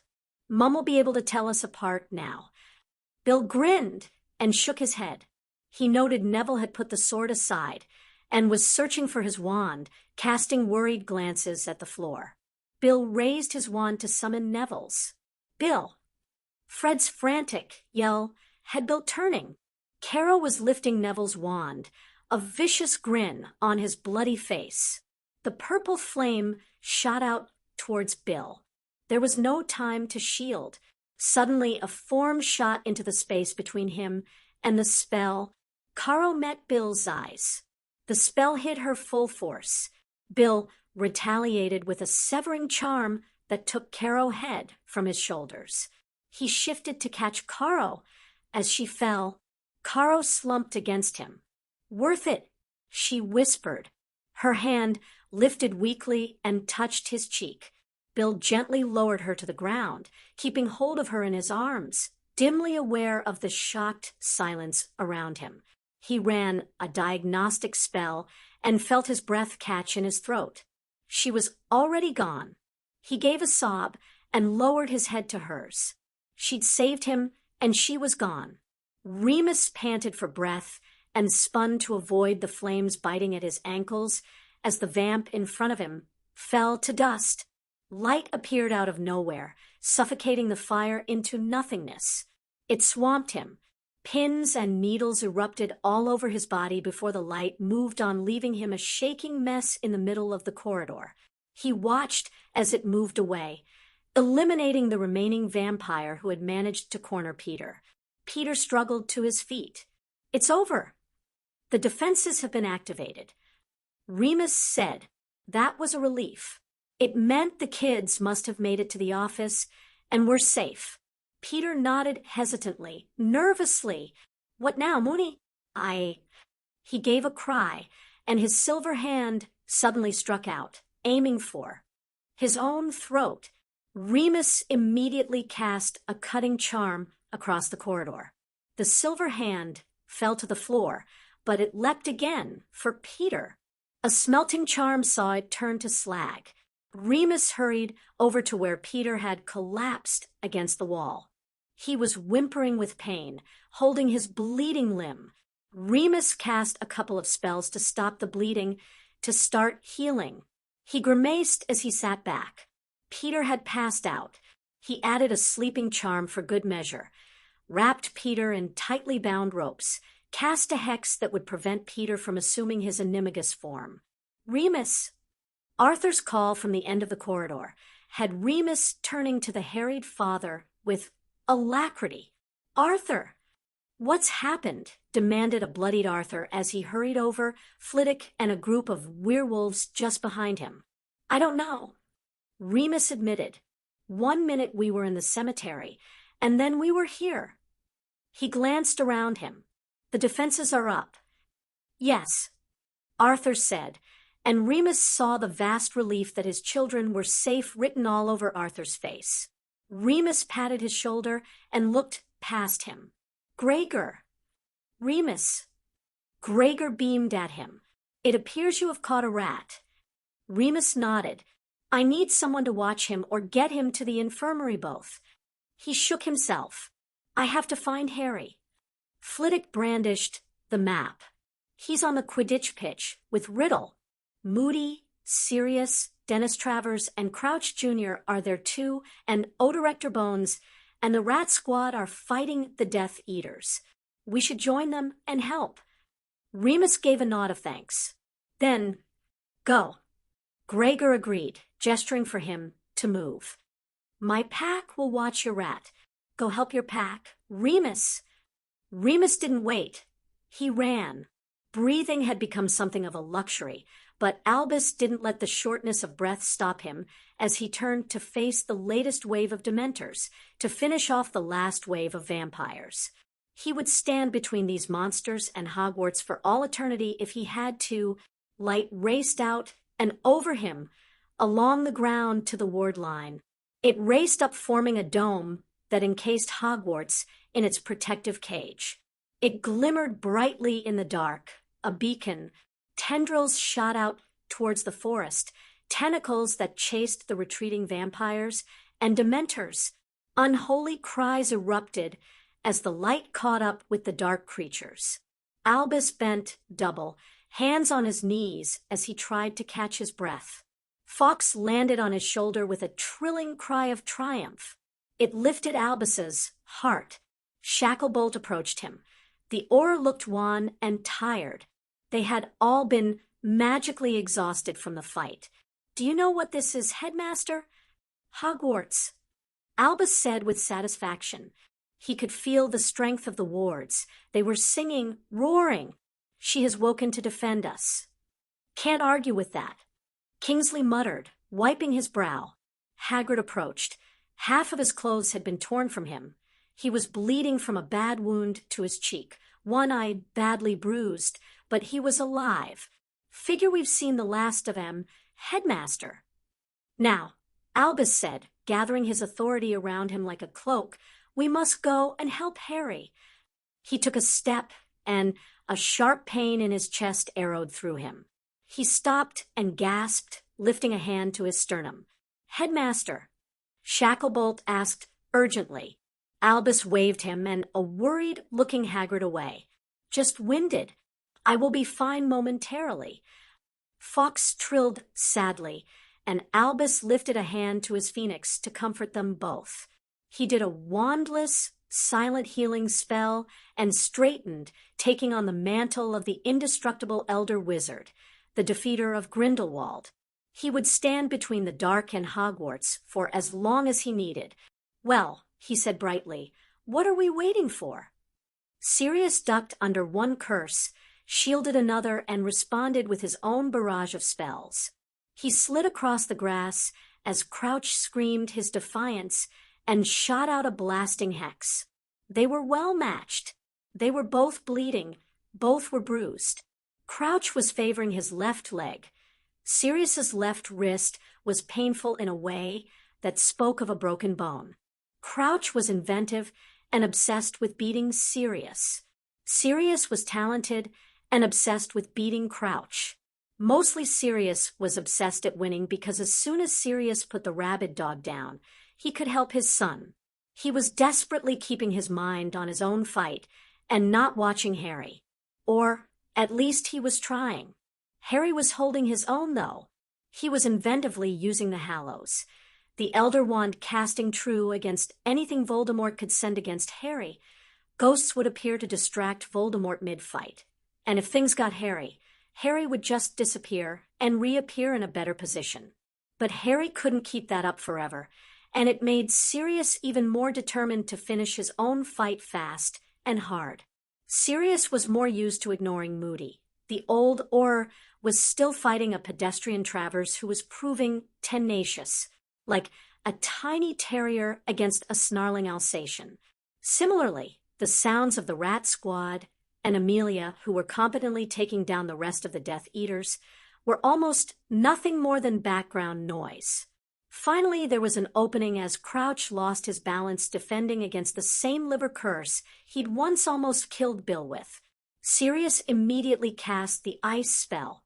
Cold blue icicles sprang across the ground and underneath Crouch, sending him to the ground. Crouch dropped his wand, and it slid away across the ice. Sirius vanished, it immediately leaving Crouch wandless. He raised his wand and fired a stunning spell, but Crouch moved. The mad wizard ducked and dived spell after spell, slipped and slid against the ground before he found his footing, and with an inarticulate cry, ran for Sirius. Sirius stepped into the attack and slammed his fist and wand into Crouch's face, even as he blocked the knife that Crouch tried to stab him with.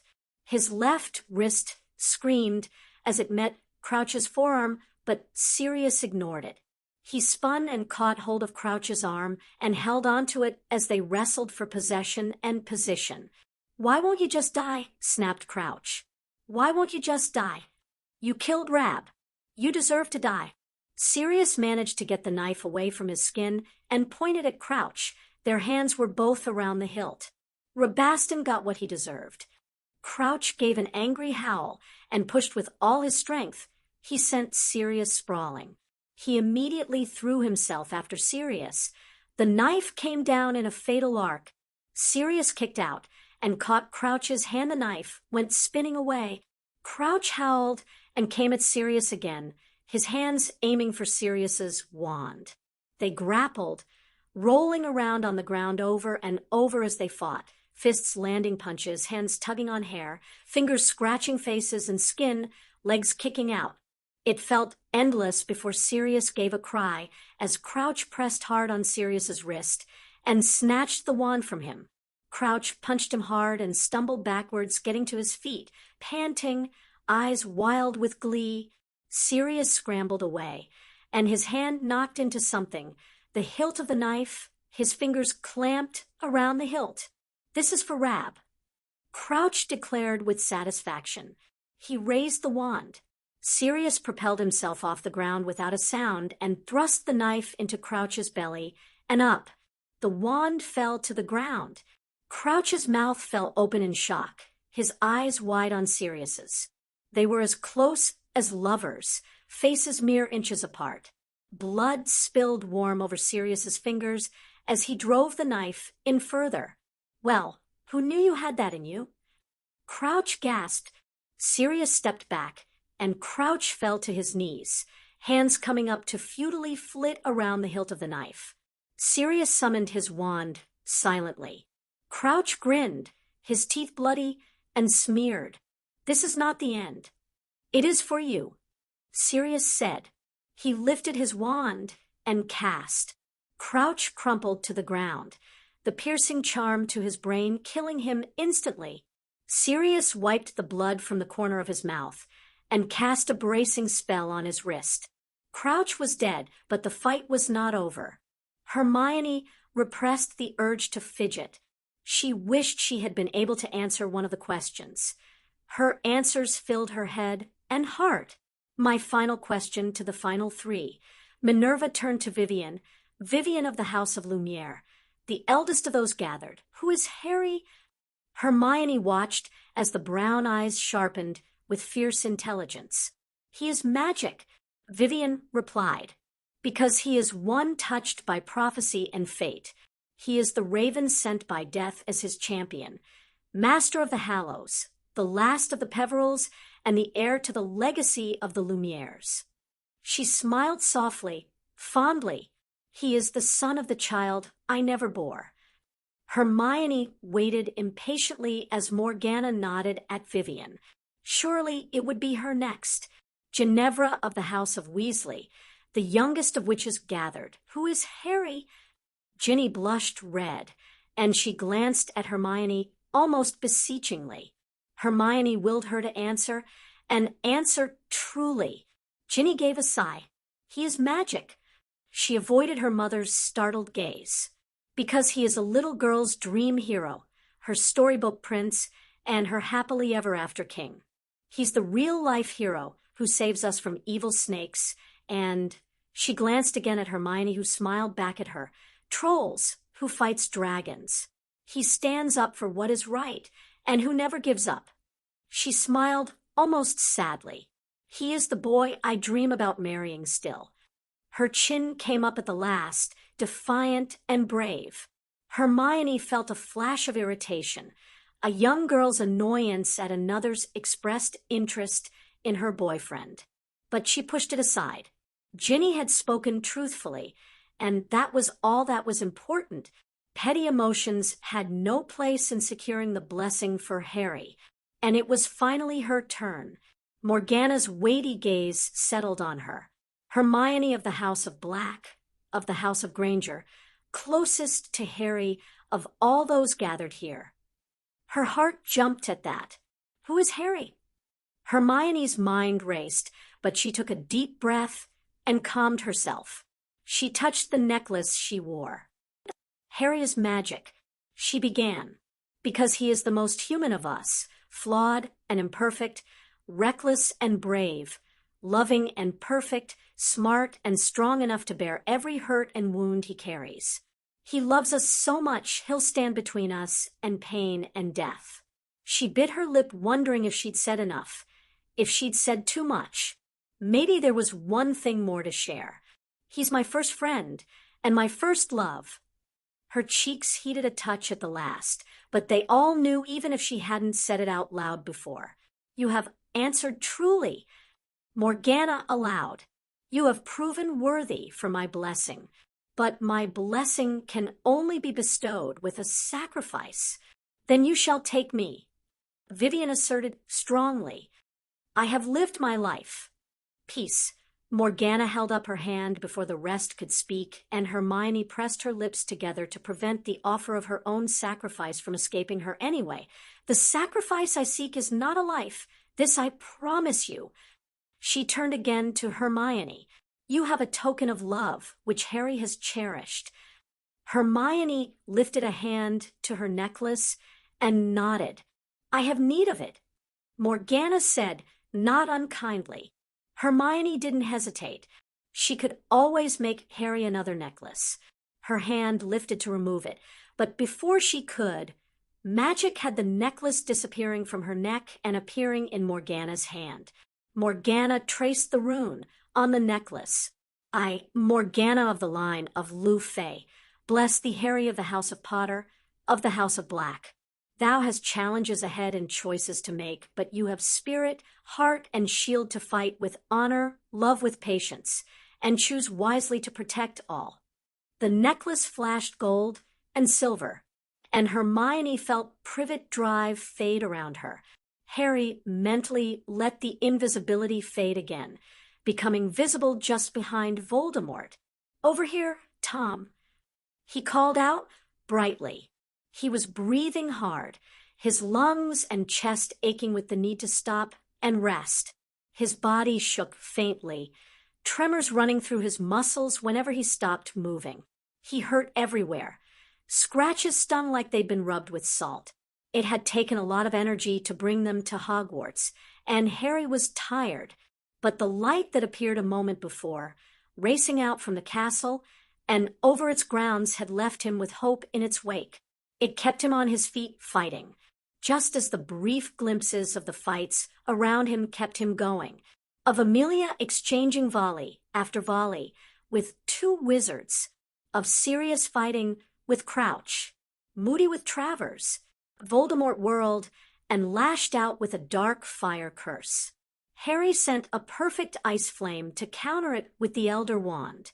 A pain curse was met with a neutralizer, a lightning strike with another that caused a blinding flash across the pitch. Storm clouds rolled in overhead, another blasting hex headed toward him, and Harry went invisible. He changed into Snitch, momentarily flying away from the explosion and setting down behind Voldemort again, changing back and becoming visible. "Haven't got me yet, Tom." Harry called out. "Trickery." Voldemort shouted angrily. "You should face me like a man." "But I'm not," Harry pointed out with ruthless logic. "As everyone keeps reminding me, I'm a teenager. I'm meant to be rebellious and disrespectful." He sent his own blasting hex across the pitch, and wasn't surprised when Voldemort batted it away and destroyed half the Hufflepuff stand with it. "What's your excuse?" Voldemort lifted his wand, but instead of sending a spell at Harry, he slashed his wand down to the ground. Harry frowned, and a moment later gave a yell as the ground gave way below him. He changed to Snitch immediately and darted out of the way of another spell. He changed to his wolf form, landing and charging Voldemort. The blunt blow of a piece of wood came out of nowhere and sent him tumbling. Harry changed back, but before he could make himself invisible, Voldemort sent another spell towards him, yellow and sickly, and suddenly Hermione was between him, and the spell it bounced harmlessly off a shield which sparked with silver mirror inches from her. Voldemort's eyes were wide with confusion. Harry got to his feet and walked to Hermione's side. "Hermione." "Hello, Harry," Hermione said, and offered her hand. Harry took it. She was real. She was there. Voldemort lashed out again. His spell splashed harmlessly against the silver shield. Morgana's blessing was in full force. Sirius snapped out a containment spell as he ran towards Harry. Travers toppled over, bound and gagged. Moody harumphed. "I had it under control." But he tossed a portkey at Travers that would take him to the Ministry holding cells. Amelia had her opponents unconscious and hog-tied. Another portkey took them away. She jogged over and joined them. They slowed as they came up behind Voldemort, who was staring down Harry, and Sirius's mouth dropped open a touch before he snapped it shut. Hermione stood next to Harry. Her white robe gleamed brightly in the dark, reflecting the light of the stars and moon. Her skin glowed with the touch of another world, of Wiccan magic, strong and true. Voldemort suddenly swung around as though he sensed their approach, and he sent a barrage of spells to keep them at bay. And in the distance, Sirius could see Remus and Arthur, Bill and Neville. They were running from Hogwarts to join them. "It's over, Tom," Harry called out.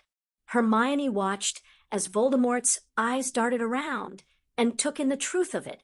Harry's friends and allies were converging on him, surrounding him. He saw the pitch empty of his followers, crouched dead.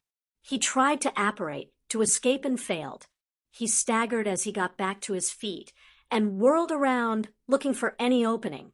But Sirius, Amelia, and Moody were behind him. Albus, Hagrid, and another Auror walking up to fill the spaces between them.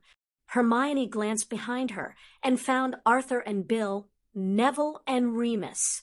It was time for the second spell. Hermione cleared her throat. "The House of Black stands in the stead of Lily of the House of Potter," she said strongly. "Return to us what you have stolen. Return to you what you took for granted. A mother's blood." Her voice echoed with the voices of the other women. She could hear Narcissa, Andy and Dora, Molly and Minerva. Hermione knew she might be physically present, but she was tied in spirit to the ritual, to the heart of the ritual. She slashed her hand sharply with a cutting curse, and the blood fell to the ground. "So have I said. So mote it be." Voldemort laughed cruelly. "You think that will harm me, mud blood." He took a step toward her. "I'll peel the skin from your face," and he doubled over with a harsh cry before another wave of pain sent him to the ground, seizing. Hermione took a shaky breath and turned to Harry. "Friendship, bravery, and love." Harry smiled back at her. She stepped away to stand behind Harry, and fell in beside Neville, who welcomed her with another smile of relief. Voldemort got back to his feet in less time than Harry had anticipated. He wiped the blood from his nose and glowered at Harry. "Parlor tricks. Wiccan magic." Harry retorted, "Your blood is your own again. We've taken mine back." And Harry was protected. His body buzzed with his protection. His mother's spell powered by the Potter family magic his father had gifted to her, all wrapped up in their love for their son. Voldemort paled, but he sneered impressively. "Even if you had, it won't stop me from killing you. It stopped you once before." Harry pointed out bluntly, "It's over, Tom." "It will never be over." Voldemort smiled, evil and cruel. He spread his arms wide. "Kill me today, and I will come back again tomorrow." Harry shook his head. "No," he said, "you won't." He smiled sadly. "Your Horcruxes are all gone." Voldemort reared back as though Harry had struck him. "You can't. I destroyed the diary when I was 12. Harry said, "We found the ring you left in the shack. Sirius was able to claim the cup from the Lestrange vault. Bill found the tiara here at Hogwarts. Regulus left his brother the locket." He glanced behind him, and Bill nodded. "Your snake is gone." Voldemort was shaken. Harry could see it in his pallor, in the way his eyes still searched frantically for an escape. "You're still trying to flee, but there's nowhere to run to, Tom," Harry said, ignoring the chilly bite as the wind blew around him. "You're alone. Your followers are captured or dead. And you believe you are the one to vanquish me?" Voldemort retorted. "You believe it," Harry said. "You believed it when you marked me." He lifted a finger and traced over the faint line of his scar. It ached, an echo of pain. "And you're right. I was declared Death's champion centuries ago. It's time to meet your fate, Tom." He kept his wand down. "Take your best shot." Voldemort's eyes glittered with hatred, with anger, with fear. But he lifted his wand. "You're just going to stand there and let me kill you?" "I won't die." Harry smiled confidently. "I'm protected with the one power you have never understood, Tom." "But they are not." Voldemort spun, a spell shooting out towards Sirius. And they all shielded Sirius. Every one of them who stood beside him, Albus and Amelia, Moody and Shacklebolt. Hagrid raised his club to block it and batted it away into the Slytherin stands, which burst into flame briefly before crumbling to dust. "But they are protected." Harry called out as Voldemort realized he was thwarted again. "They stand together." He paused. "They stand with me." Voldemort turned back to him. There was silence. The moment had come. Fate and time hung in the balance, the weight of the prophecy between them. Voldemort raised his wand. Avada Kedavra. The killing curse flew towards Harry, but he could see it. The protection he carried slowed it down. He reached out with one outstretched hand, and it slowed its flight even more. Harry took a breath and gathered his power. He thought of Sirius, of Hermione, of the House of Black, of his family, and his friends. One final strike. He sent a pure shockwave of magic back at the spell. It shot back toward its owner. Voldemort's eyes met Harry's, a strange acceptance simmering in their depths as the green curse hit him. And in the space between breaths, Voldemort toppled to the ground, dead. Sirius wasn't truly aware of moving. One moment he was holding position behind Voldemort, watching as his son faced down an evil monster with grace and courage, which would have had Sirius almost bursting with pride if it wasn't for the fact that he'd been so damned worried at the time. And the next he was gathering Harry into his arms and hugging him tightly. Harry hugged him back, just as fiercely. Sirius pressed a kiss to the side of Harry's head. Harry was safe. Harry was safe. It was a litany that repeated over and over in his head, even as his hands stroked over Harry's back, his fingers through Harry's hair, as Sirius held his son and reassured himself that he was real. "It's really over," Harry whispered, his voice low and so filled with relief it almost broke Sirius's heart. "It's over," Sirius confirmed, whispering the words back into Harry's ear. "It's over."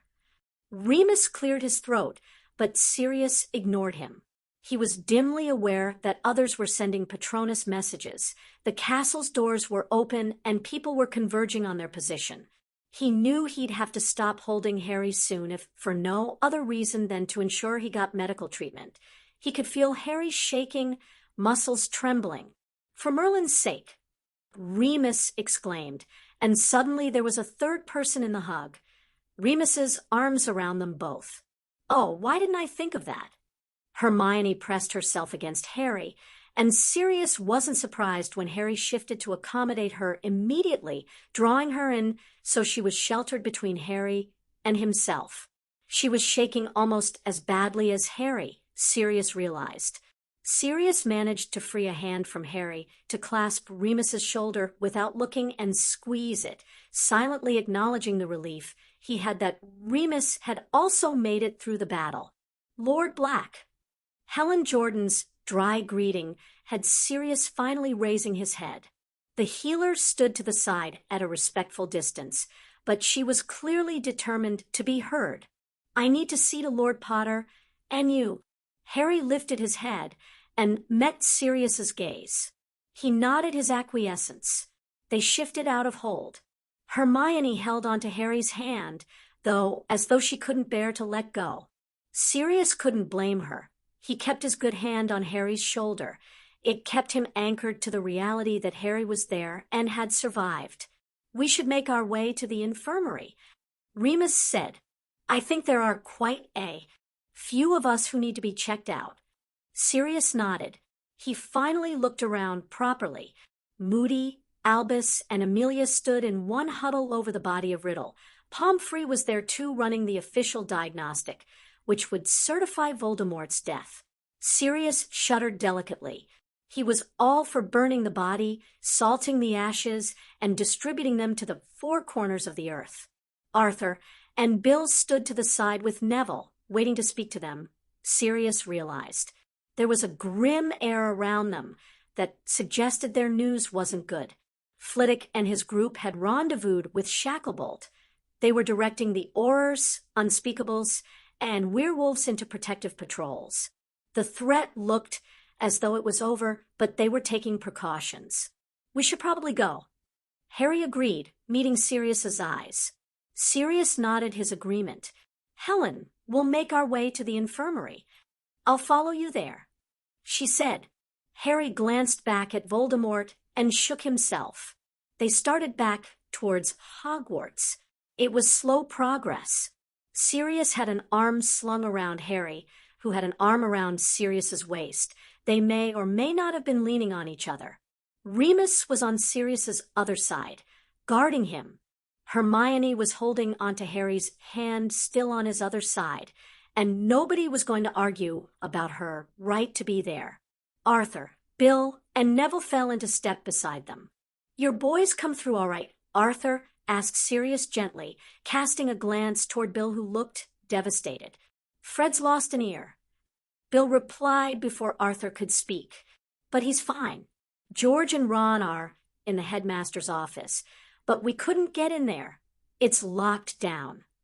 Molly and Ginny are fine." Hermione rushed to reassure them. "They were both still in the circle when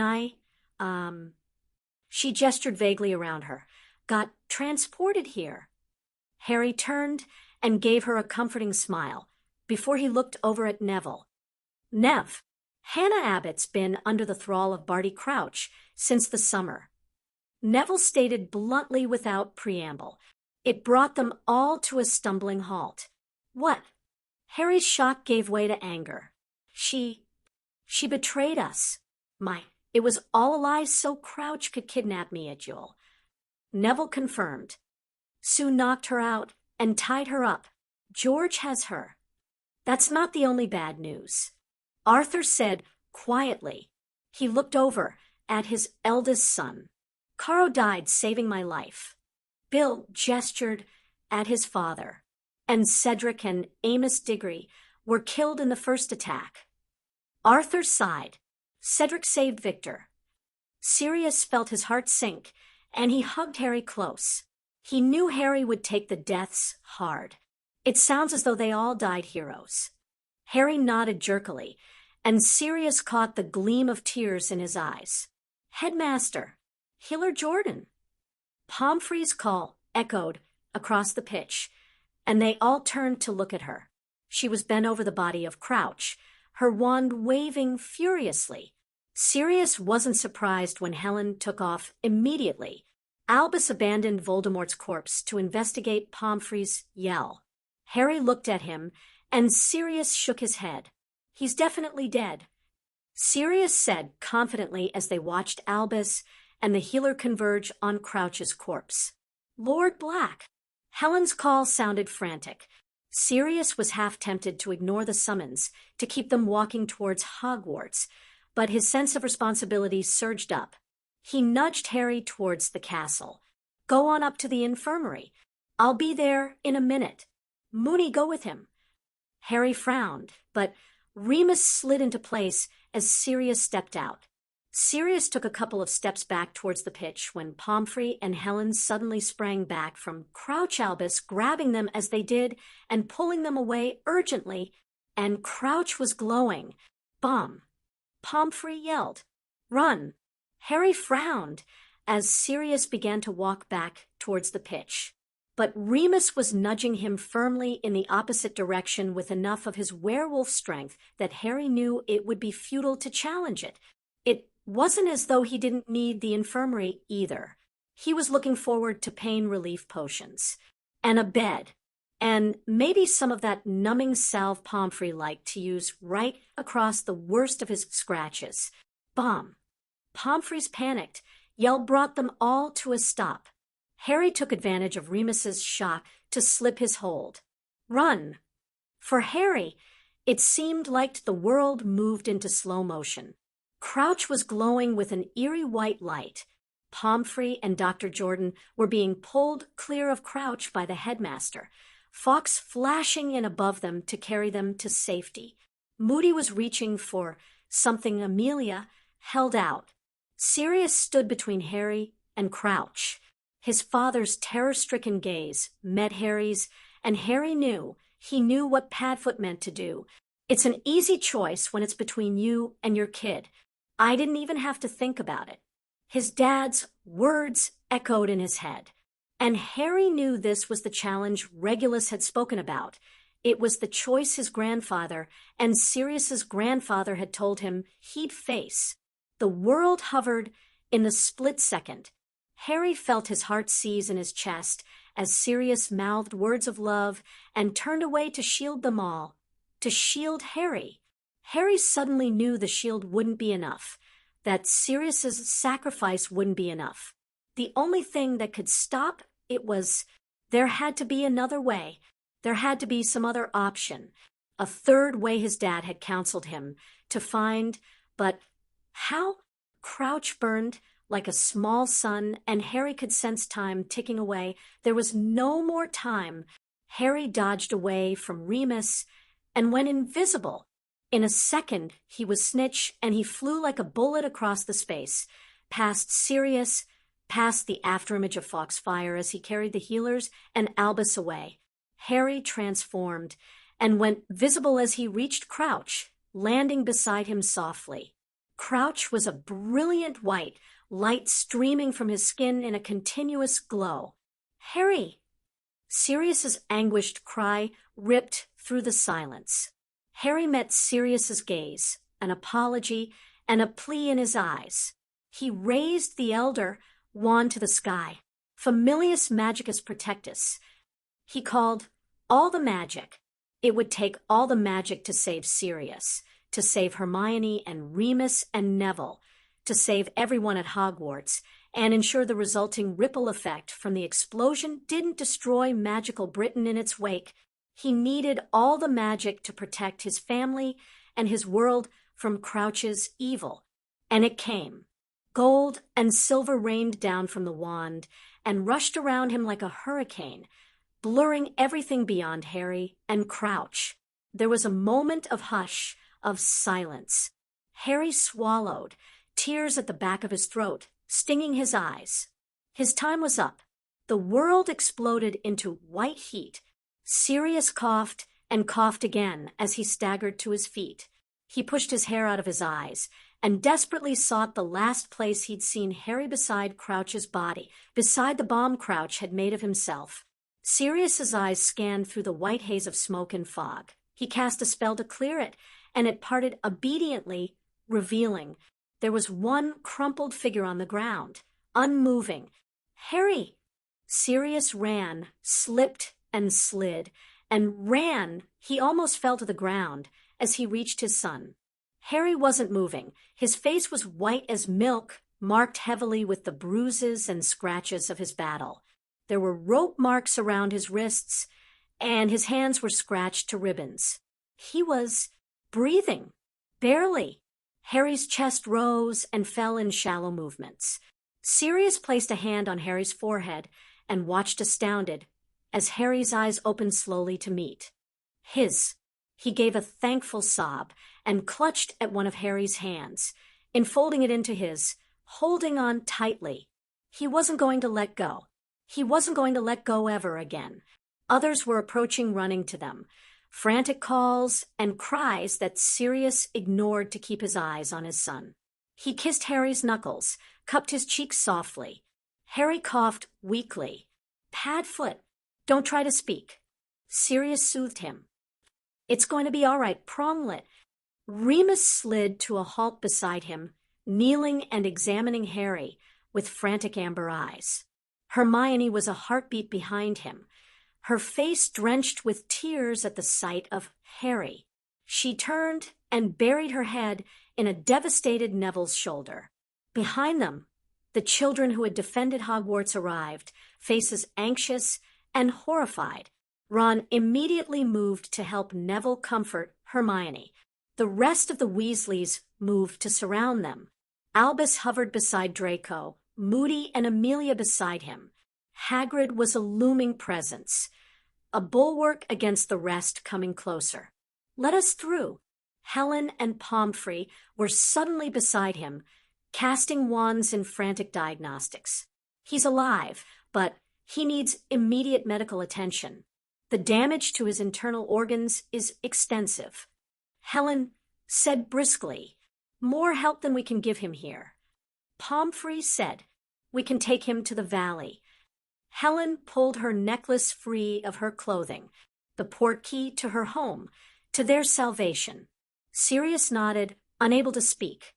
He swallowed hard on the lump of emotion that had settled in his throat. "Anything," he said roughly. The air chilled suddenly, though. Helen frowned as the portkey didn't work. "What?" And everything around them froze. Mist surrounded them, cutting them off from Hogwarts, from the site of the destruction of the Quidditch pitch, from the world that existed beyond them. Albus lifted his wand as a figure emerged. "Who goes there?" It was a wizard. Old-fashioned open robes covered his arms and fell to the ground in a sweep of material. Rough leather trousers rode low on his hips. His chest was bare. A hank of his hair was braided to the side of his head. The rest fell in a dark sweep to his shoulders. His body shimmered with magic, sparking gold and silver. "Merlin!" Remus breathed the name reverently. Sirius shifted, placing more of his body between Harry and the spirit. "No," he said forcefully. "No, you can't take him." Merlin smiled sympathetically, but his eyes were resolute. "There is a sacrifice to be borne for the magic. And so you seek my champion, Emery's." Another figure emerged on the other side of Harry, and everyone stumbled back to give him a wide berth. The black cloak shrouded the figure, but Sirius could take a guess at who it was. Death. Merlin bowed his head. Sirius wasn't surprised when the others followed suit. "You can't take Harry." Sirius simply reiterated, He needs medical care. He's alive. And he stopped abruptly, aware he was babbling. If there is to be a sacrifice, take me. Yet he lives only because he is tethered to you, my Grim. Death interjected firmly, but kindly. Sirius's eyes widened. I don't understand. Death waved at Harry. The master of the Hallows. He tied your life to his in the cemetery on the eve of the new year. A child's wish for his father never to leave him. And you never will. Your heart will beat with his until he undoes what was done. It was astounding and shocking, and Sirius was more than content with it. It made perfect sense to him that his life would only last the length of Harry's, because how could he live for one more moment after Harry was gone from him? He wouldn't. Sorry. Harry's rough whisper dragged Sirius's attention to Harry. Harry looked up at him, with eyes filled with guilty regret. Hush. Sirius smoothed Harry's fringe away from his forehead. I'm not. You are my life, Harry. But I use the Hallows. Harry argued weakly. I can't. Peace, my raven. Death spoke, drawing their attention. You are my champion, and all you did was make a magical reality of what already is. And Harry is tethered to life, while Sirius lives. Remus said out loud, that's why the family magic hasn't already taken his life, as its sacrificial due. Merlin tilted his head. Yes, he looked over at Sirius and Harry, but a sacrifice is due. A choice, then. Harry croaked. There is no choice. Sirius said gently, you can undo the tether, and I'll... Harry's hand tightened on his almost painfully. No. His eyes filled with pain and tears as he struggled to sit up. I can't lose you, and... He gasped. Sirius hushed him again, easing him down and gathering him into his arms. Harry pressed into him, his cold face against Sirius's neck. Dad. Harry whispered roughly. Dad said there'd be a third way. Then we'll find it. Sirius promised, kissing Harry's forehead. We'll find it. How? Hissed Remus beside him. The family magic can only be called by the most powerful in a generation, one considered a guardian for all. Sirius, you are arguably that for our generation, and Harry is in a league of his own in his. Then perhaps I might be able to offer a solution. Albus stepped forward. He smiled sadly as they all turned to look at him. I believe I am the most powerful of my generation. Albus, Sirius began, but stopped unsure what he could say. He had no words. Merlin gazed at Albus for a long moment. If Harry accepts the sacrifice, Sirius brushed a hand over Harry's hair. Harry... Confusion was written over Harry's pale face as he looked at Albus. Why? I made many mistakes with you, Harry. Through my own arrogance and stubbornness, I kept you from your godfather, and I kept him from you through inaction and negligence to my duty as his leader and as chief warlock. I consigned him to a hellish torture and you to an unloving home because I thought your safety was more important, and I was wrong. I should have found another way. Albus shook his head. Now, there is another way, and I have a chance to redeem myself. I can give you your godfather, and I can give him you. But you'll die. Harry pointed out plaintively, and Sirius fought the urge to push, to tell him to say yes and take Albus's offer, because his argument wasn't wrong. I am ready for my next great adventure.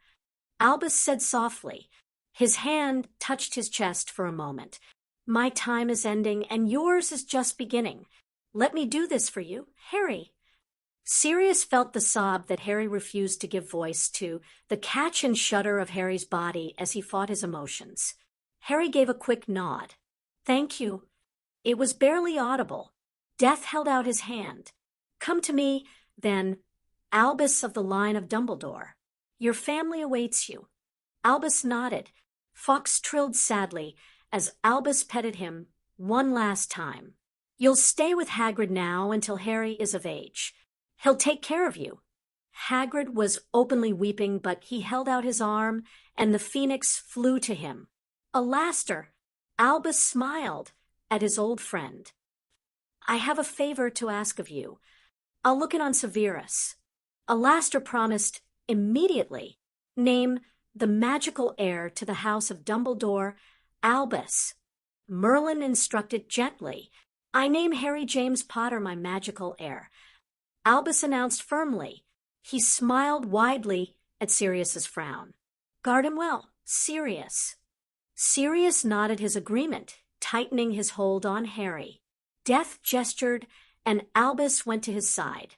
Sirius stared as Death gazed fondly at him, and Harry, I will see you both when you return to me, my Grim, my Raven. Sirius shivered, the words resonating within him at a visceral level. Harry's hands clutched at him, and Sirius wrapped his arms around his son and held him close. Death and Albus walked away, disappearing into the mist together. The sacrifice is satisfied, Merlin said. His spirit dissolved into the shape of a golden hawk and disappeared. Time resumed.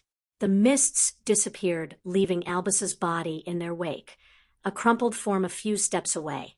Rain broke over them, pouring down from the sky in sheets. Harry gave a cry of pain, and he slumped, unconscious at last, against Sirius. We have to go now. Helen reached for Sirius, and he clasped her hand as the Portkey spun them away. They landed in front of the clinic, and there was already footsteps running towards them. Sirius looked up as Nashi reached them and remembered his words from their first visit, of how Sirius would bring Harry to be healed. Sirius pressed one more kiss on Harry's head. It was finally truly over. And that wraps up part 12, a chapter of decisions, losses, and the harsh truth that sometimes the end isn't as neat as the plan. Which moment in this part left you breathless?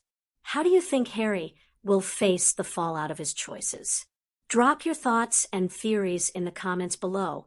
We love hearing from you. If you're enjoying the journey, don't forget to like, subscribe, and share this audiobook with others who appreciate a deeper dive into the wizarding world. Your support, especially through the Wizard Army, helps us keep bringing stories like this to life. Did you know? Part 12 explores themes of identity and leadership in ways that are seldom seen in traditional fanfiction. The emotional depth here offers a rare look at Harry's psyche under pressure, setting up a truly unforgettable finale. Coming soon, Part 13, the grand conclusion where everything comes full circle. You won't want to miss how this all ends. Until then, it's not the battle that shapes us, it's the choices we make in the aftermath. Stay steady, stay brave, and as always, stay magical.